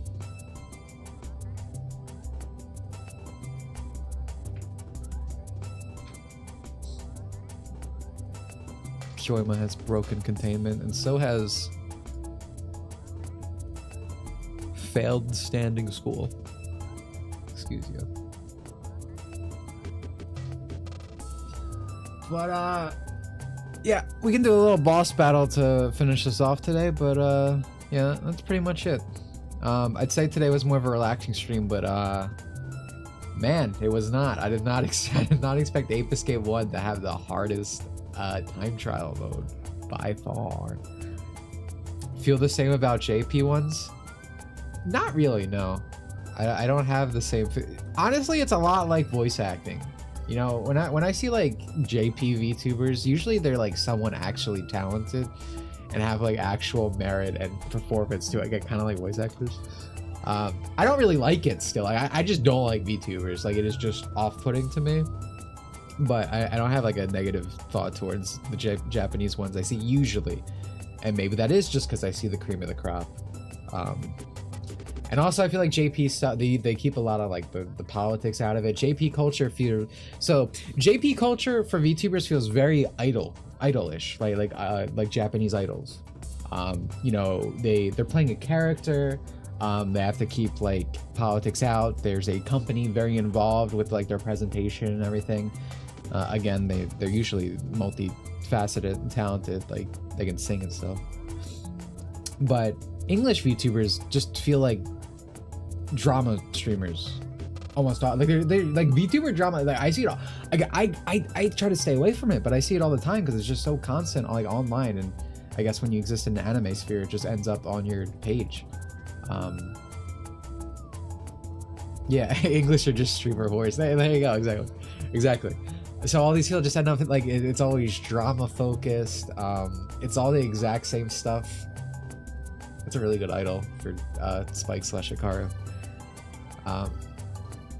Just like a totally different world is basically what I'm saying.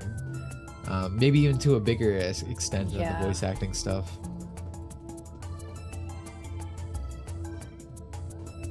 Yeah, but as Dimitri said, most end voice actors are just women who really don't want to do makeup and get dressed for to stream. Just easier.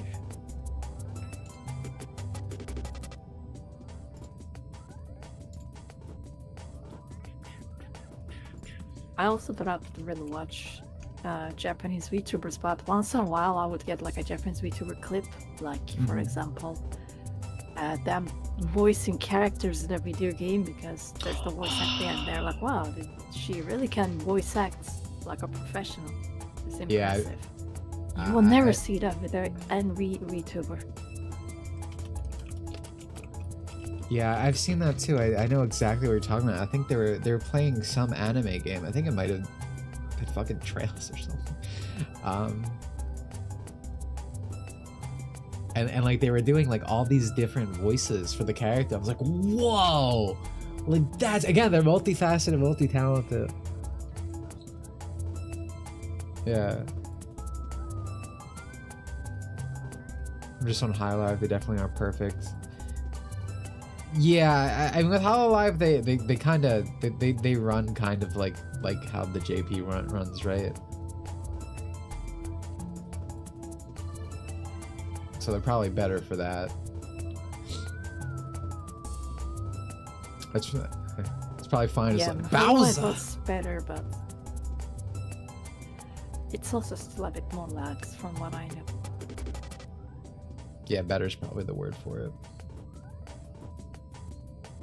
I like hearing Japanese girls say the N-word. I like hearing all girls say the N-word, but by proxy, I agree. It's hard to wrangle their girls. They shouldn't have to though, but it's like... Arya, what are you?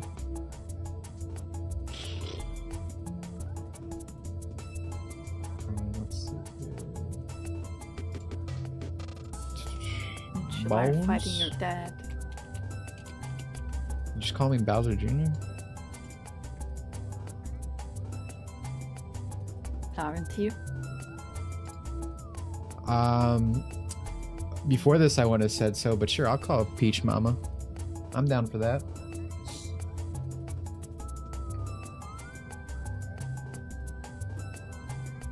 Yeah, I scrolled up. I was trying to give an attacker the bones. Just trying to bone HBK. Ape Escape 1, turn that shit up. Bro, you're at the end of the stream. I'm sorry. You missed the epic time trial failures.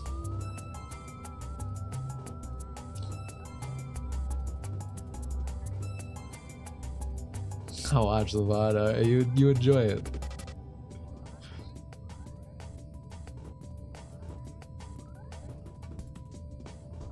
I absolutely understand why Miyamoto wants to fuck Peach. Miyamoto's so based, dude. That's another reason I like the Mario movie. I fucking Miyamoto can do anything, and I'll be like, he's the guy, dude. He knows. You know when people are like, to trust the plan for Trump? That's me with Miyamoto. Trust the plan at all times. You were the Ape Escape 1 scholar that Dimitri kept asking for, huh? Yeah, dude, I really needed you in the stream. I was asking someone to tell me where things are, because I don't know Ape Escape 1 that well. I'm a 2 guy. Love this game so much and my son loves it. That's base. That's base. What do you think Miyamoto's version of Nights in the Dreams would have looked like? Good. I mean, that's really hard to say, right? I mean, because this whole thing is just like, I wish I made that game because it's really good. Because that means he would want the game to be like as it is. I don't know. If I recall, Miyamoto is responsible for Crystal and Star Fox because he wanted a sexy character. Well, isn't it? Well, I mean, that's kind of right. Because, so Dinosaur Planet already existed, and I'm assuming that had Crystal in it at the time, and he was like, you know what, you got a fox, we got a fox, make this a Star Fox game. So on a technical way, yeah, I mean, he probably is responsible for Crystal and Star Fox, unless she came after, unless he completely is responsible for her, because that's crazy. Miller's just horny, dude. I love him. I love that he called the cat Peach a sexy cat girl. Like, it's so true. I love that guy, dude. I love Miyamoto. Trust the plan. Trust the plan.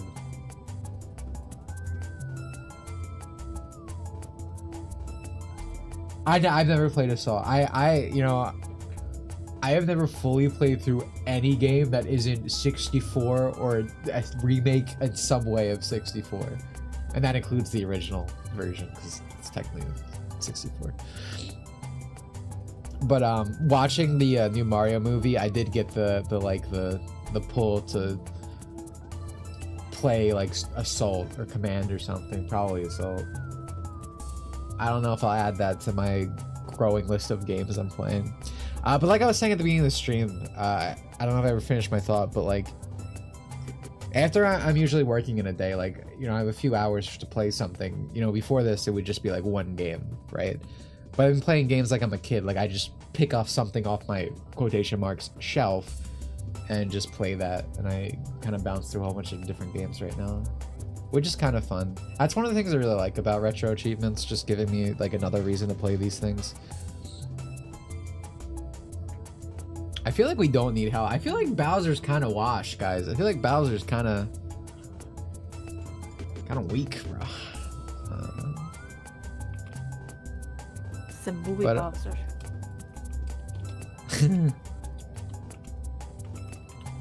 I guess I'll just cast vampires, and why not? Add a Giga Bowser? Sprite it. Assault is okay, just change the control type. One thing that really blew my mind about Assault, and I didn't know this, is like all the animations in the JP, like the characters are very expressive. But in the English version, they removed like the expression from the eyes and I think the face in general, in a lot of ways. It seems like something they just fucked up somehow, but I don't know how you would fuck that up. Ridley's a boss. Ridley and Parasite X are a boss. Or the X-Parasite, I don't know why I said it wrong. I always wanted Nintendo to have achievements, so I love retro achievements. Yeah, exactly. Like, I like achievements just because it's like, just the wholesale, it's just something else to do in the game you like. Again, like I never, and a lot of the time it makes you do stuff I've never done before. Like I've never bothered going for the fucking gold times in Ape Escape. And it's just like, oh, I have fully experienced this game now by mastery. I don't know, I like that. And again, as autistic male, we like when the number go up. We like the checklist, and it's like, yep, that just, I like that. It helps keep me engaged. What do you think Bowser and Bowser Jr.'s relationship in the movie? I thought, dude, I love. Okay, so Bowser Jr. I hate his character design in the movie. I hate his voice in English. I feel like I need to watch these Mario movies in Japanese at some point just to hear them. But I fucking love the like reverse character arc that's given, that it's like Bowser did so let me back up a second. I thought they were gonna do the very cliche thing of like Bowser Jr. and Mario bond over like problems with their dad, because remember in the first movie, Mario's dad didn't like believe in him and they didn't have a good relationship or a great relationship. They were okay, but I thought they were gonna bond over that. But instead, it's like Bowser did actually become good, and his son's just evil, and he's just like Bowser just became evil again because he wants to make his evil little son proud, right? He's actually like this great villain, and I like that. It's fun. It's different. It's like this is cute.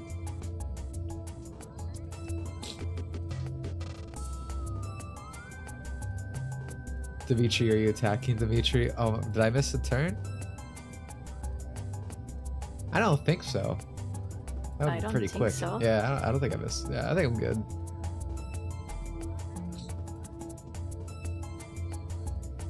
Oh, I got tagged in? Why would you, dude, you know who tagged me in? I'm reading chat, dude, come. What the hell? If I had money to make my own handheld, I would make the Street Pass equivalent, a Monster Pet Simulator, and an achievement system. That'd be pretty sick. We're talking, yeah, hello Ada, we're talking about your favorite pastime achievements.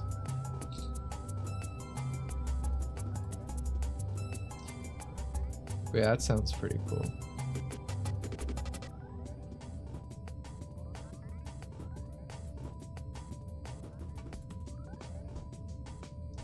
Can't wait for this boss to end, then Ada's Broly to just randomly show up. Well, yeah, because the fight's over. You can fight, yeah, fight again. Dude, he literally hid until we had the boss fight. Then he showed up. Achievements would unlock outfits and attacks for your monster.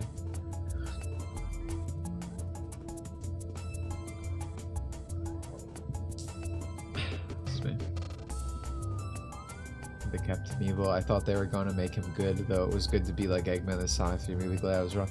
Yeah. I mean, I think they did right to kind of set up the possibility that, you know, sometimes Bowser can work with the good guys if there's like maybe a greater threat out there, because that's fine. That's what Bowser does, right? But I'm glad he was just evil. Did you guys like that Ian Flynn writing in the movie?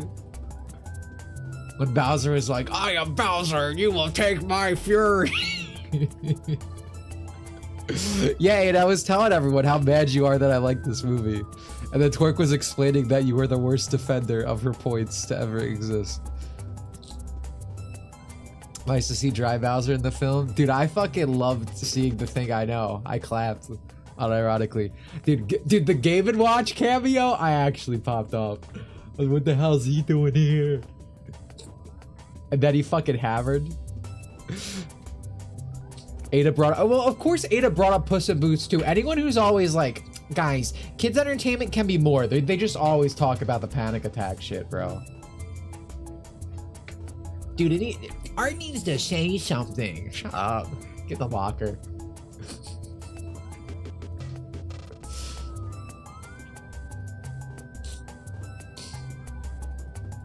Oh man, I'm getting nasally.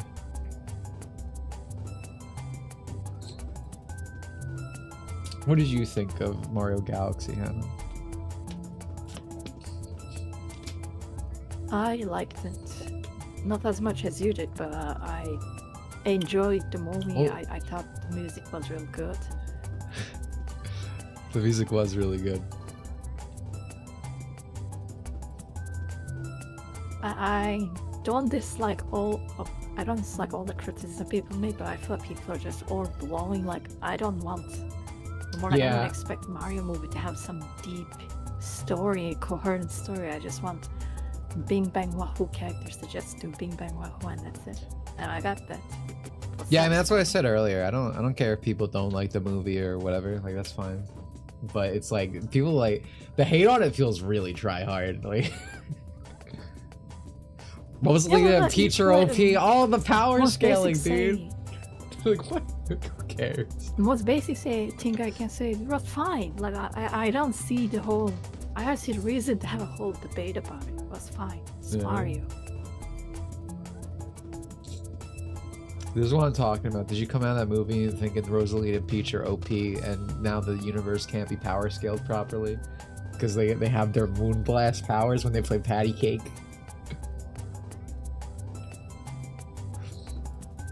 Is that a problem for you, Hannah? DreamWorks definitely. Yeah, DreamWorks definitely didn't learn after Puss in Boots 2, seeing where Megamind 2 and Kung Fu Panda. Oh, dude, Kung Fu Panda port. I didn't watch it, but apparently it's ass, right? That's like a passing of the torch thing to like some random bitch.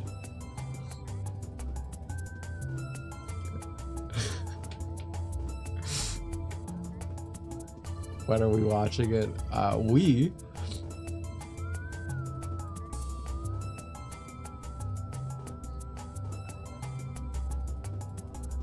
I just don't see why it can't be as fun as Wreck-It Ralph while also having a lot of Easter eggs.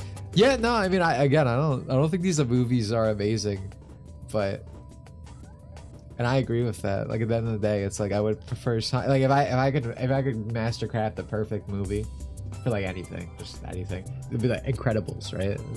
Incredibles is like the go-to for that kind of thing, in my mind. But it's like I don't know. I mean, when I was a kid, like I just don't think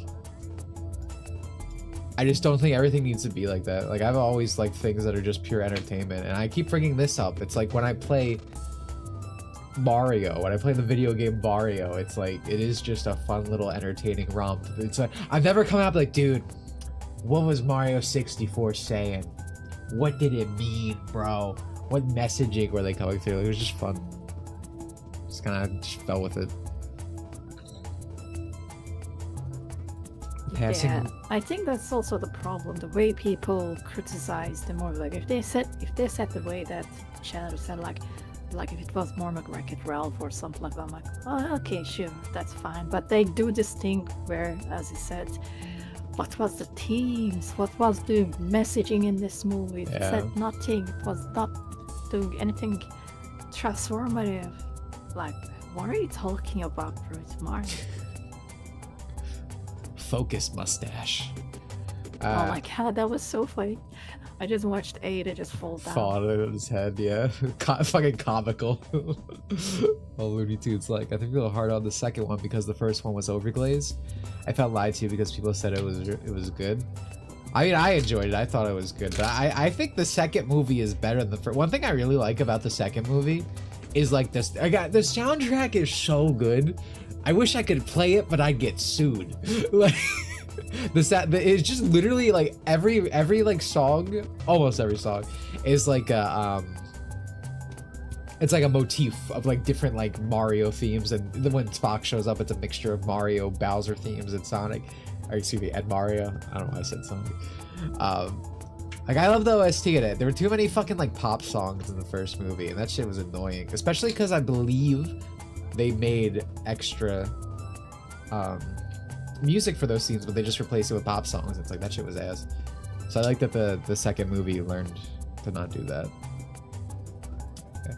Did they know not to add radio song? There's literally one radio song in the movie, and it pisses me off because it's when Yoshi's like going through the streets of Manhattan or Boston, Brooklyn, wherever they are, and it's like, why is Walk the Dinosaur not playing? The dinosaur be walking.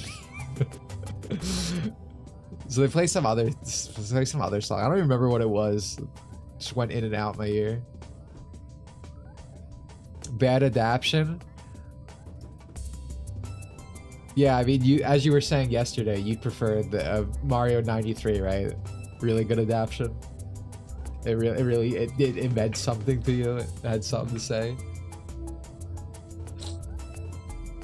I just opened the door and now I gotta get off the floor.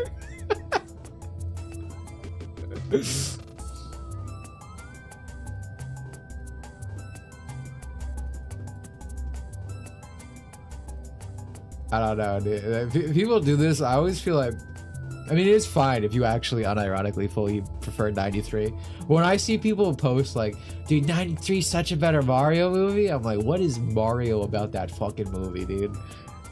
Like, it is just not. Like, it's actually reference swap in that it's just like, dude, what if we called this thing a reference to the Mario games? It's just completely different. I think both are bad movies. That's not what you said the other day, buddy. You brought it up. You were like, there's value here. It's better. Another movie. I remember my mom being mad at me because I made her take me to it. That's funny, dude. Oh my god. I have to wonder. I need to ask my mom at some point if there's any like awful thing I ever like brought her to, but just for me being a dumb kid. Because she didn't watch Dragon Ball Evolution. I don't know how old I was when I saw that. It had to be like it was not. I was not that old, right? So I wasn't like. I was like younger teenage, so maybe let's just say 14. Again, good age, good sake of argument age, gets the point across. Let's say 14. She just dropped me off to go watch Dragon Ball Evolution alone in a theater with like just a bunch of like very stiff, stereotypical people you would think to go see a Dragon Ball movie. It was an awful experience. I hated it, as anyone who said who watched Dragon Ball Evolution would. But I remember Evolution coming out but didn't watch it. I was a child, so like I didn't like as an adult. If Dragon Ball Evolution came out today, I would have been like I'm not touching that with a 10-foot pole. But as like the stars in my eyes, I was like, oh my god, a Dragon Ball movie. So I had to go see it. But I was trying to think if there's anything like that I made her go see. But I can only think of things that are like really, really young, like the Rugrats movie. Like the 1993 one is insulting. The director wanted to envision it as a real Mario story, and the games were a sanitized retelling of the events. Yeah, exactly. Like 93 feels like very mean-spirited. I don't feel that way. Like again, I don't love these movies, so it's a weird position where it's like I'm defending them because I think the hate they get is fucking ridiculous, but I don't really love these new Mario movies. But they're not mean-spirited, I feel. Again, one thing I really like from these is that I think Mario and Peach unironically have a lot of cute moments.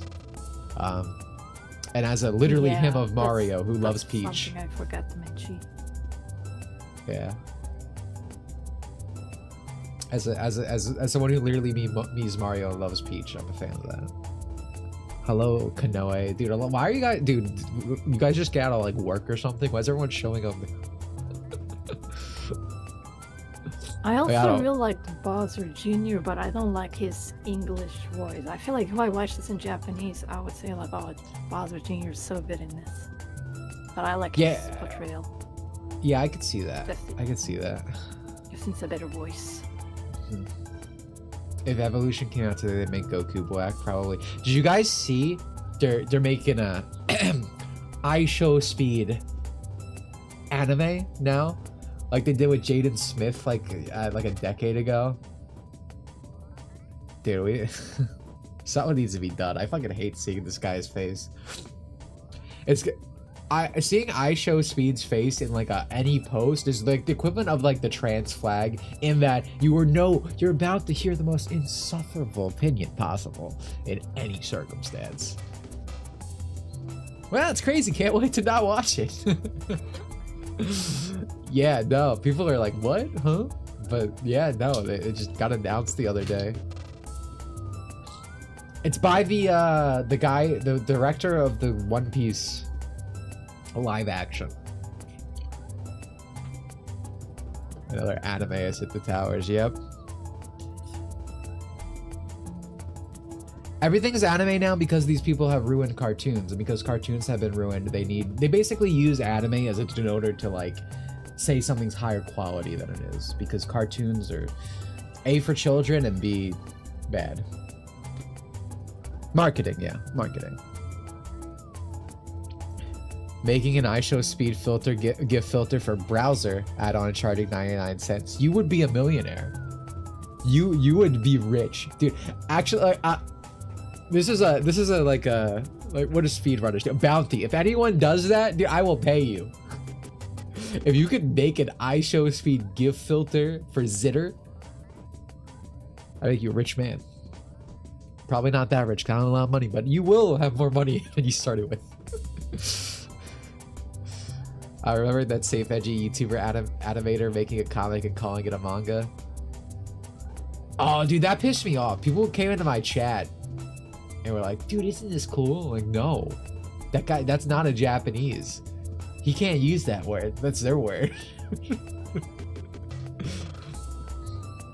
Meat Canyon. Oh yeah, Meat Canyon called his graphic novel a manga despite shitting on anime. Yeah, again, because it's just marketing. Because like, they know graphic novels are shit from America. So anime, manga, it has a good reputation, like basically globally, not just with America. So it's like, of course. Oh, was Meat Canyon? There was someone else. It was a black guy. I don't remember their name. But I also don't remember his name, but I know who you're talking about. Yeah. Knowing that we had Art Deco Batman. Oh yeah, 20... Corey Kenshin, okay, yeah.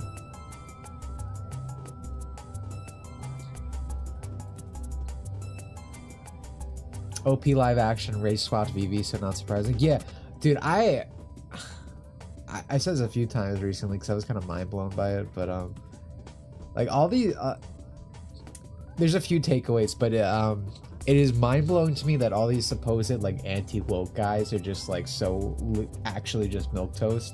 Because again, I was mind blown by seeing like the critical drinker guy. I don't really watch him, but I've always been like, yeah, he's fine, whatever. The message guy, right?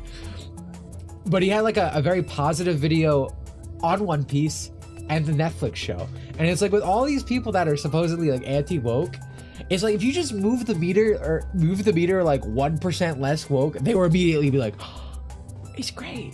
It's great. 10 out of 10. Good job. Woke is dead. Like, and again, I don't consider these people like that to me or hate them or anything. But I think that does show you that like most people are just fucking so sick of how everything's been ruined by these people, right?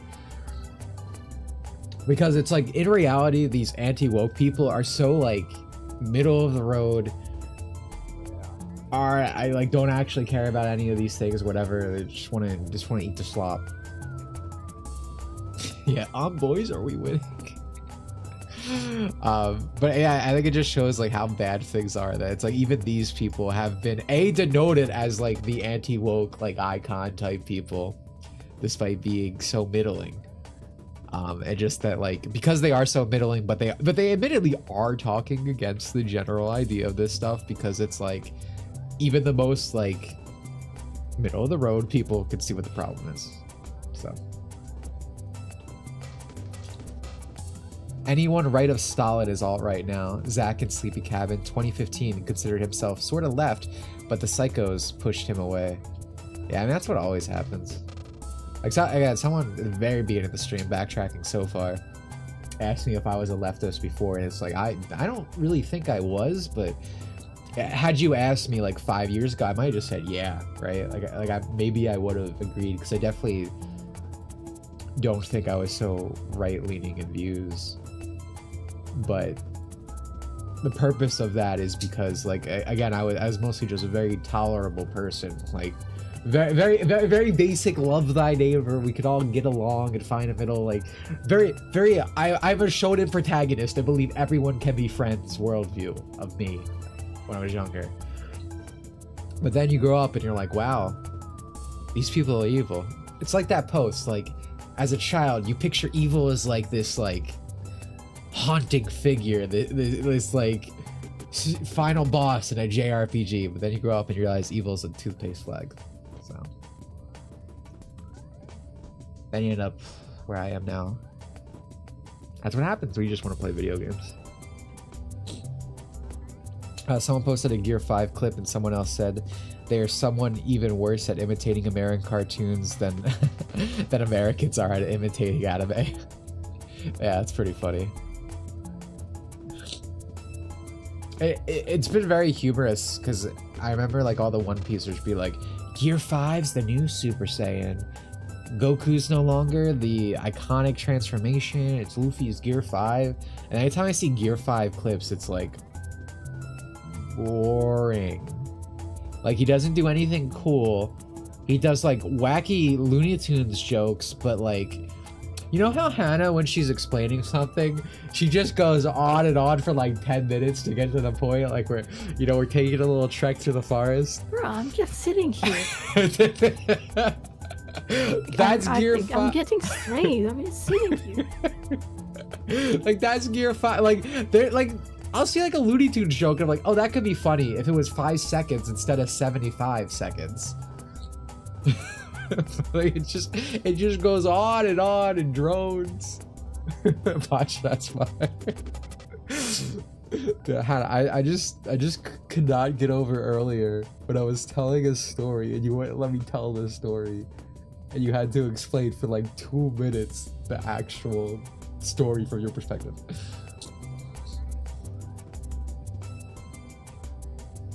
I was about to lose it. I had to do that because the problem is you It always tell the story with like as little words as possible. It didn't change it because I'm making it concise. You like, dude, you want to give everyone like a fucking dissertation. No. You are. It was really skipping very important details that change the whole point of what I was saying. You tell stories like One Piece, the anime, dude. Like that's. This has become the perfect analogy. I don't. Well, the difference is you're telling the story to make it funny. I'm telling it to correct you. So yeah, you tell it like One Piece anime. I tell it like OG Dragon Ball. There's a little filler sometimes, but it's pretty straight to the point. OG Dragon Ball is not short though. It's straight to the point though. It's a long story, but it's straight to the point. Very little filler. And a few little lies sprinkled in throughout that filler. Just a little bit, though. Just a little bit. The 100 episodes to explain everything, dude.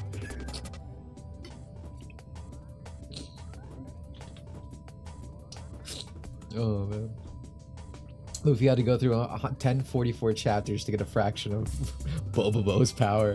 I watched Bobo as a kid. On Toonami. That's something I want to like read through at some point or something. I always found the girl really cute. Shocking commentary from me, right? The pink-haired girl. I love I love all those old Shonen Jump games before they got really bad. That had like Bobo, Yugi. Like the one on DS is so good. It's crazy how much that series fell off.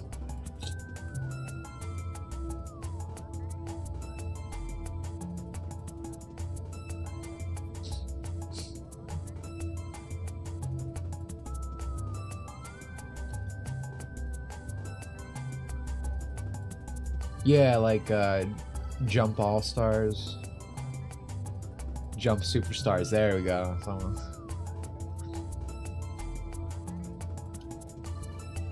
But yeah, Jump Force still gets mods somehow. That's crazy because you can't even buy the game. I own Jump Force and all of its DLC because Twerkster the mode gifted it to me before it like got delisted. She was like, I don't want you to miss out on it.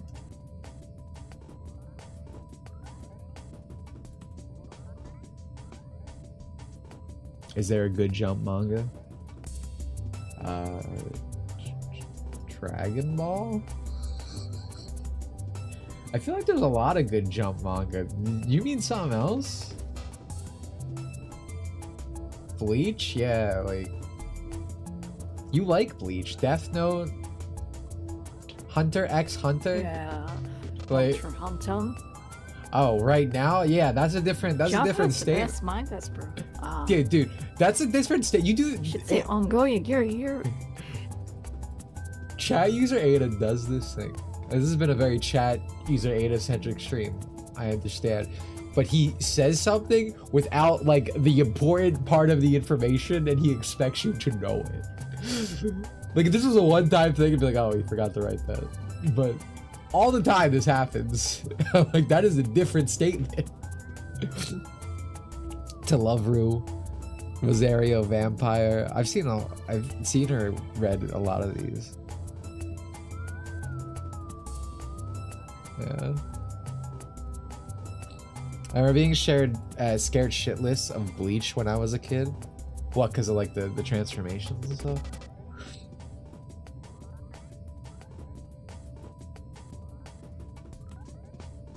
Someone wrote Black Cat, which I'm assuming is a manga.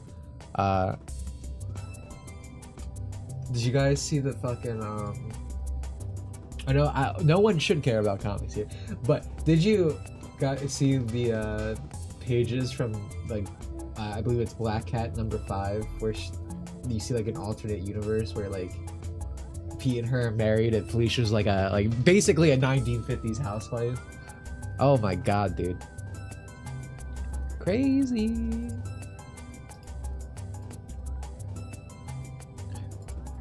College Felicia's so sexy too.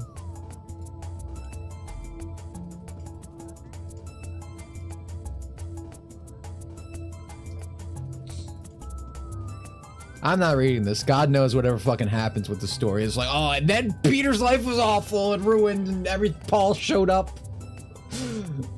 But I can enjoy the panels. I can enjoy the panels. Yeah. Dude, she's so Being so seriously good. interested in any Marvel comic is like biggest mistake you'll ever do. Yeah, that was me with Ultimate Spider-Man.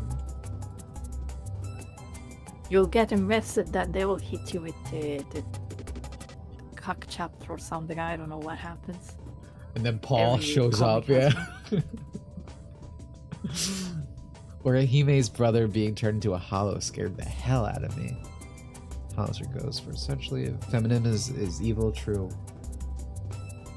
Root cause of most evil.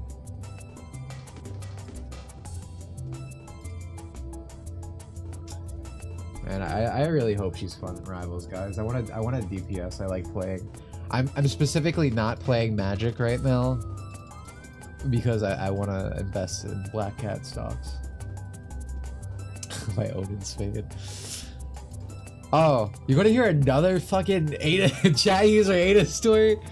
So Ada the Stout loves his comic books, and he's a Magic fan, right? However, he does not like Magic and Rivals. Why? Because she looks like an actual Slavic woman, like with the actual facial features, and I love that for her. I think that's sexy. Slavic women are great, but this fucking guy's like, no. That's not how she is in the comics. The Fortnite design is so much better because it looks like plastic, like the comics. Yes, there we go. So I was like, you know what? Fuck you. Magic's my girl now. I'm taking her. And then he compared us to fucking Wolverine and Cyclops. He said I was Wolverine, Magic was Jean, and he was Cyclops. I was like, what's wrong with you? You made this worse and weird. Magic's inclusion of Rivals in Tokyo is now gaslighting me into reading Magic comics. I mean, you could ask Ada the Stout. Apparently, and it's probably true for most comics. The old ones are good. So, yeah, she looks cute in Tokon. So far, everyone looks really cute in Tokon. I saw a lot of people really mad that they made Xavier's like murder bot. I don't know, the android girl, they made her like super cute because of course Japanese studio. She's not like that in the comics. Comics suck. Who cares? Make the genocidal maniac adorable, bro. Please. That is so much better.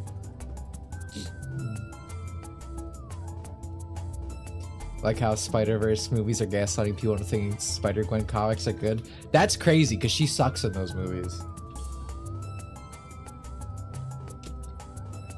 Fun fact, Spider-Gwen was the first comic I ever read. Why? Because of her design, like everyone else. And I didn't make it very far, which might speak to its quality.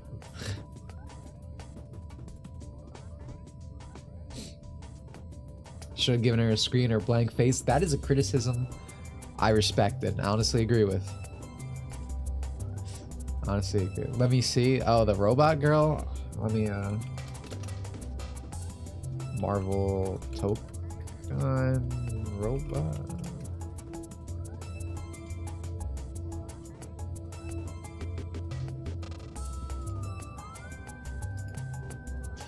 This is not the cutest picture I can find of her, but it has a comparison which makes my job easier to the comics.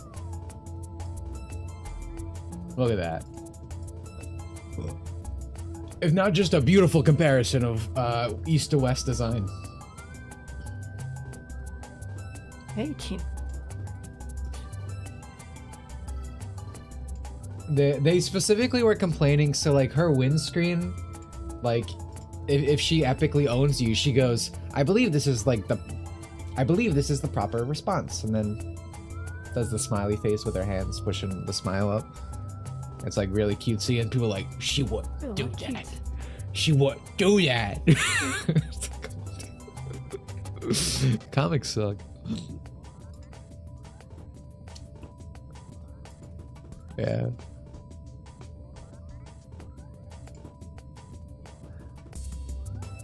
You know, I'll talk a lot of shit about Spider-Verse because I fucking hate those movies.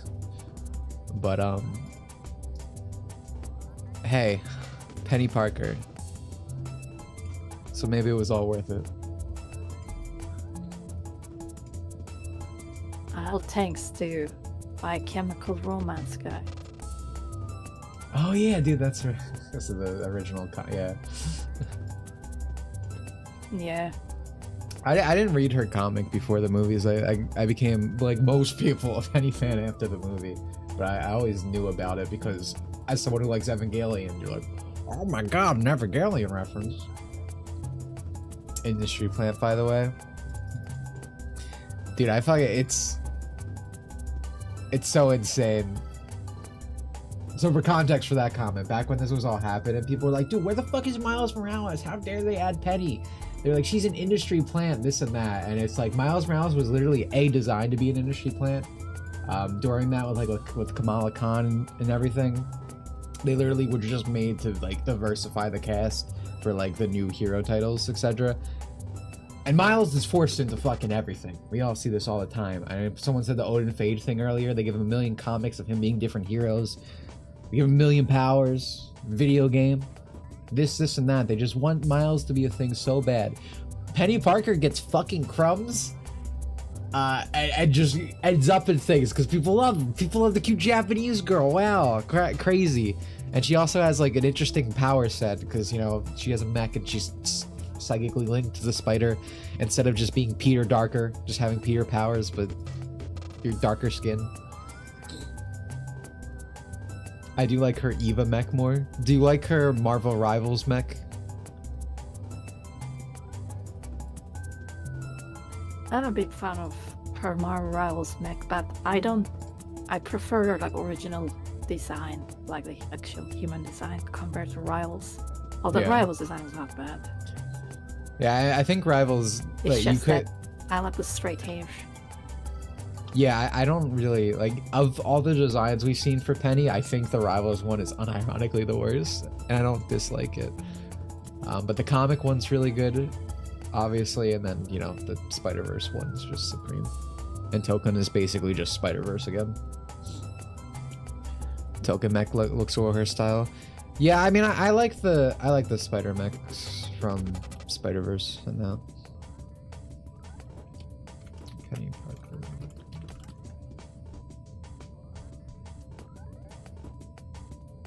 But I mean, the comic has some awful art at times because, you know, comics. But I do actually really like the Penny design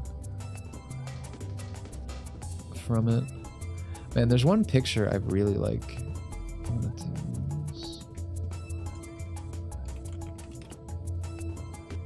Cute girl with various mechs. I like cute girl with like big weapon, and that kind of includes giant robot.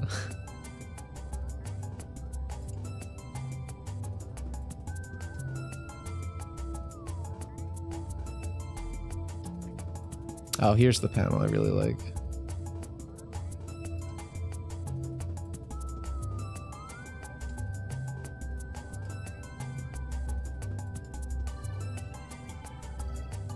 Penny shots, yeah, you're not getting that in a modern Arc System game.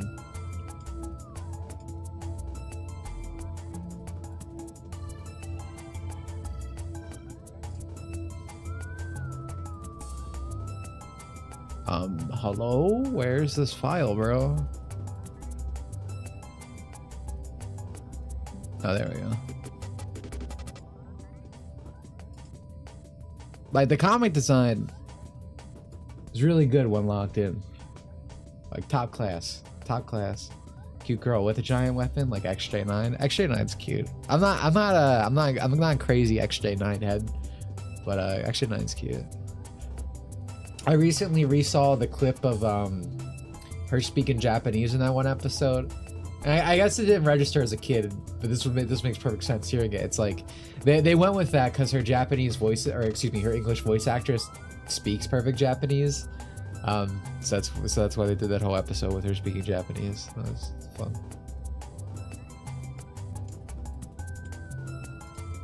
Those little fun facts.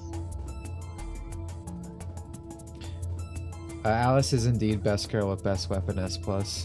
I'm more of a Key person personally. I've always liked Key because she's always come off as more bendable to bratty situations, I guess. So the recent content from Blue Archive JP has been very exciting. That I've not fully spoiled myself on, but can't resist to some degree. That is true. I prefer both Plana and K. And they both have white hairs. They're quite literally made for me and my taste.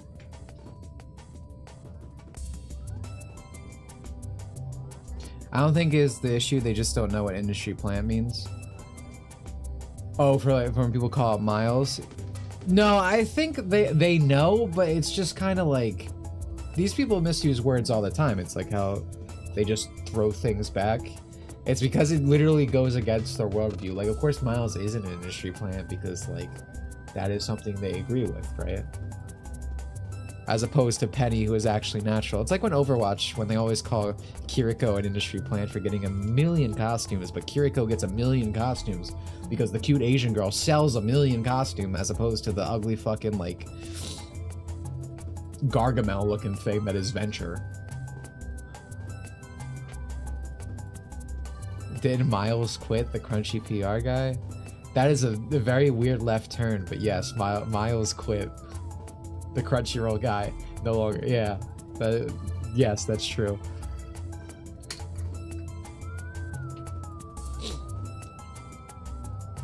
Her parents are Japanese, but she was born and raised in America, moved back to Japan when she was 16 to become a VA idol.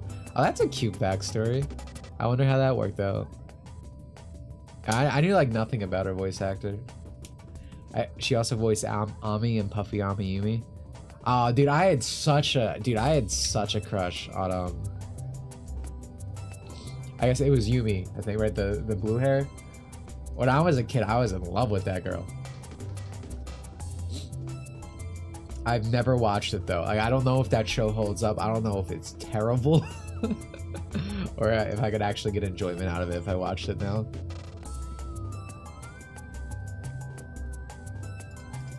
But as a kid, I was really crazy about it.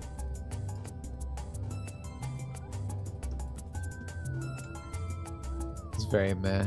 Yeah, I would say I didn't feel particularly like thinking on it. I didn't feel particularly strongly that it was like a hidden gem, as they say. I don't know. I saw a certain class of Twitter person claim that Blank Panther is a spear chuck. That's pretty fun, dude. Base China, let's go, dude. Before like the current patch, all the like literally Black Panther, like all the black guys were just fucking terrible at the game, and every day on Twitter for like I don't know the past like 7 months, hasn't that long, like 4 months, they're like the Chinese devs are racist. They will never give these guys anything, and then they did, and they're most annoying fucking characters ever, and I hate both of them. Please, dude. Please, dude. Lynch these guys' kits. Seriously. I was an older kid. I thought it was bad. I had a huge aversion to not quite anime back then, even. Oh, you mean like, oh, when you say you mean like diet anime? You mean like the pseudo anime? I don't know. Something like that, like Teen Titans as well. It feels more Like, I don't know, something like Avatar and Teen Titans is also like pseudo anime, but it feels more irreverent than now, where it's like when things are called anime, again, it feels like just marketing. Like, it's not actually out of respect for the medium. They're just using it as kind of like again, a marketing thing to be like, oh dude, we're just like your favorite shows, man, we're just like anime, dude, we're cool, we're good, that kind of thing. I was thinking of saying during one match last night they should re-nerf Blade. Yeah, Blade and Black Panther are both fucking annoying. Spider-Man also. Spider-Man's a fucking menace, dude. Jameson was right about everything. Get this guy off the fucking streets. I fucking hate Spider-Man in Marvel Rivals. So true. I hate Spider-Man, dude. Dude, fucking add Paul to the game, bro. Make Paul one-shot this Ningen. At least Spider-Man requires skill to be good at. Teen The Titans. other like OP characters are like literally just so easy. Yeah, Teen Titans felt like it appreciated anime while Netflix is just wearing an uncanny skin of anime. Yeah, exactly. Also, look who's showing up. He had to charge himself before listening to Hannah. Get sticky, dude. I can't. He's so annoying. Dude, I can't stand Spider-Man right now. It's better, yeah. Teen Titans has its own good writing. Ben 10 people enjoyed. But I thought the dialogue was cringe. Yeah, I don't think I can sympathize with that. I'm incapable of listening to stream Hannah. I've been mostly quiet in this stream. No, you have not. Now you're just lying to him. This is a very easy layup to keep me on your side, but you are somehow managing to send me to the other way. It was mostly. I only interjected like twice. Yeah, you're telling fibs. You're telling fibs. This is a 6-hour stream, Dimitri. That's like I've been like talking for 20 minutes max. I feel like theoretically those 20 minutes were over top of me speaking. Yeah, dude. Yeah, you're riled up, Keto. Normal Hannah is 5, but stream Hannah bothers my ears. You wanna take that, Hannah? He can have his opinion. That's weirdly respectable for you. You've been worn down. Hannah's lost the fight. Yeah, I don't fight people anymore. You changed the person. This is like a twerks for the boat thing. You changed as a person 5 minutes ago.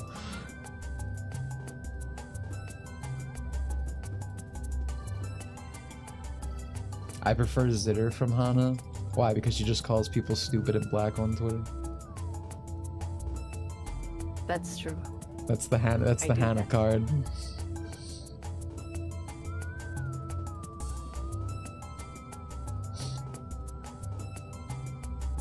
All right, fellas.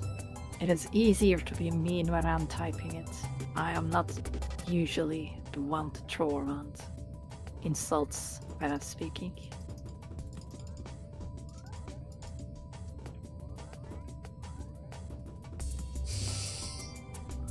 Alright, as I was saying, fellas, the food in my fridge is calling to me right now. I don't think I can make it anymore. This was fun. I had a good time. Bit rougher than I expected, that I was saying earlier. I did not expect the Ape Escape 1 to have the hands. But I did have a good time. It was fun little talk for the past hour. When I could get my words out, I was, you know. But yeah, I had a good time. So you have anything to say to your people now that you've come over a new leaf? Thanks for Freezer Was Right stream. See you next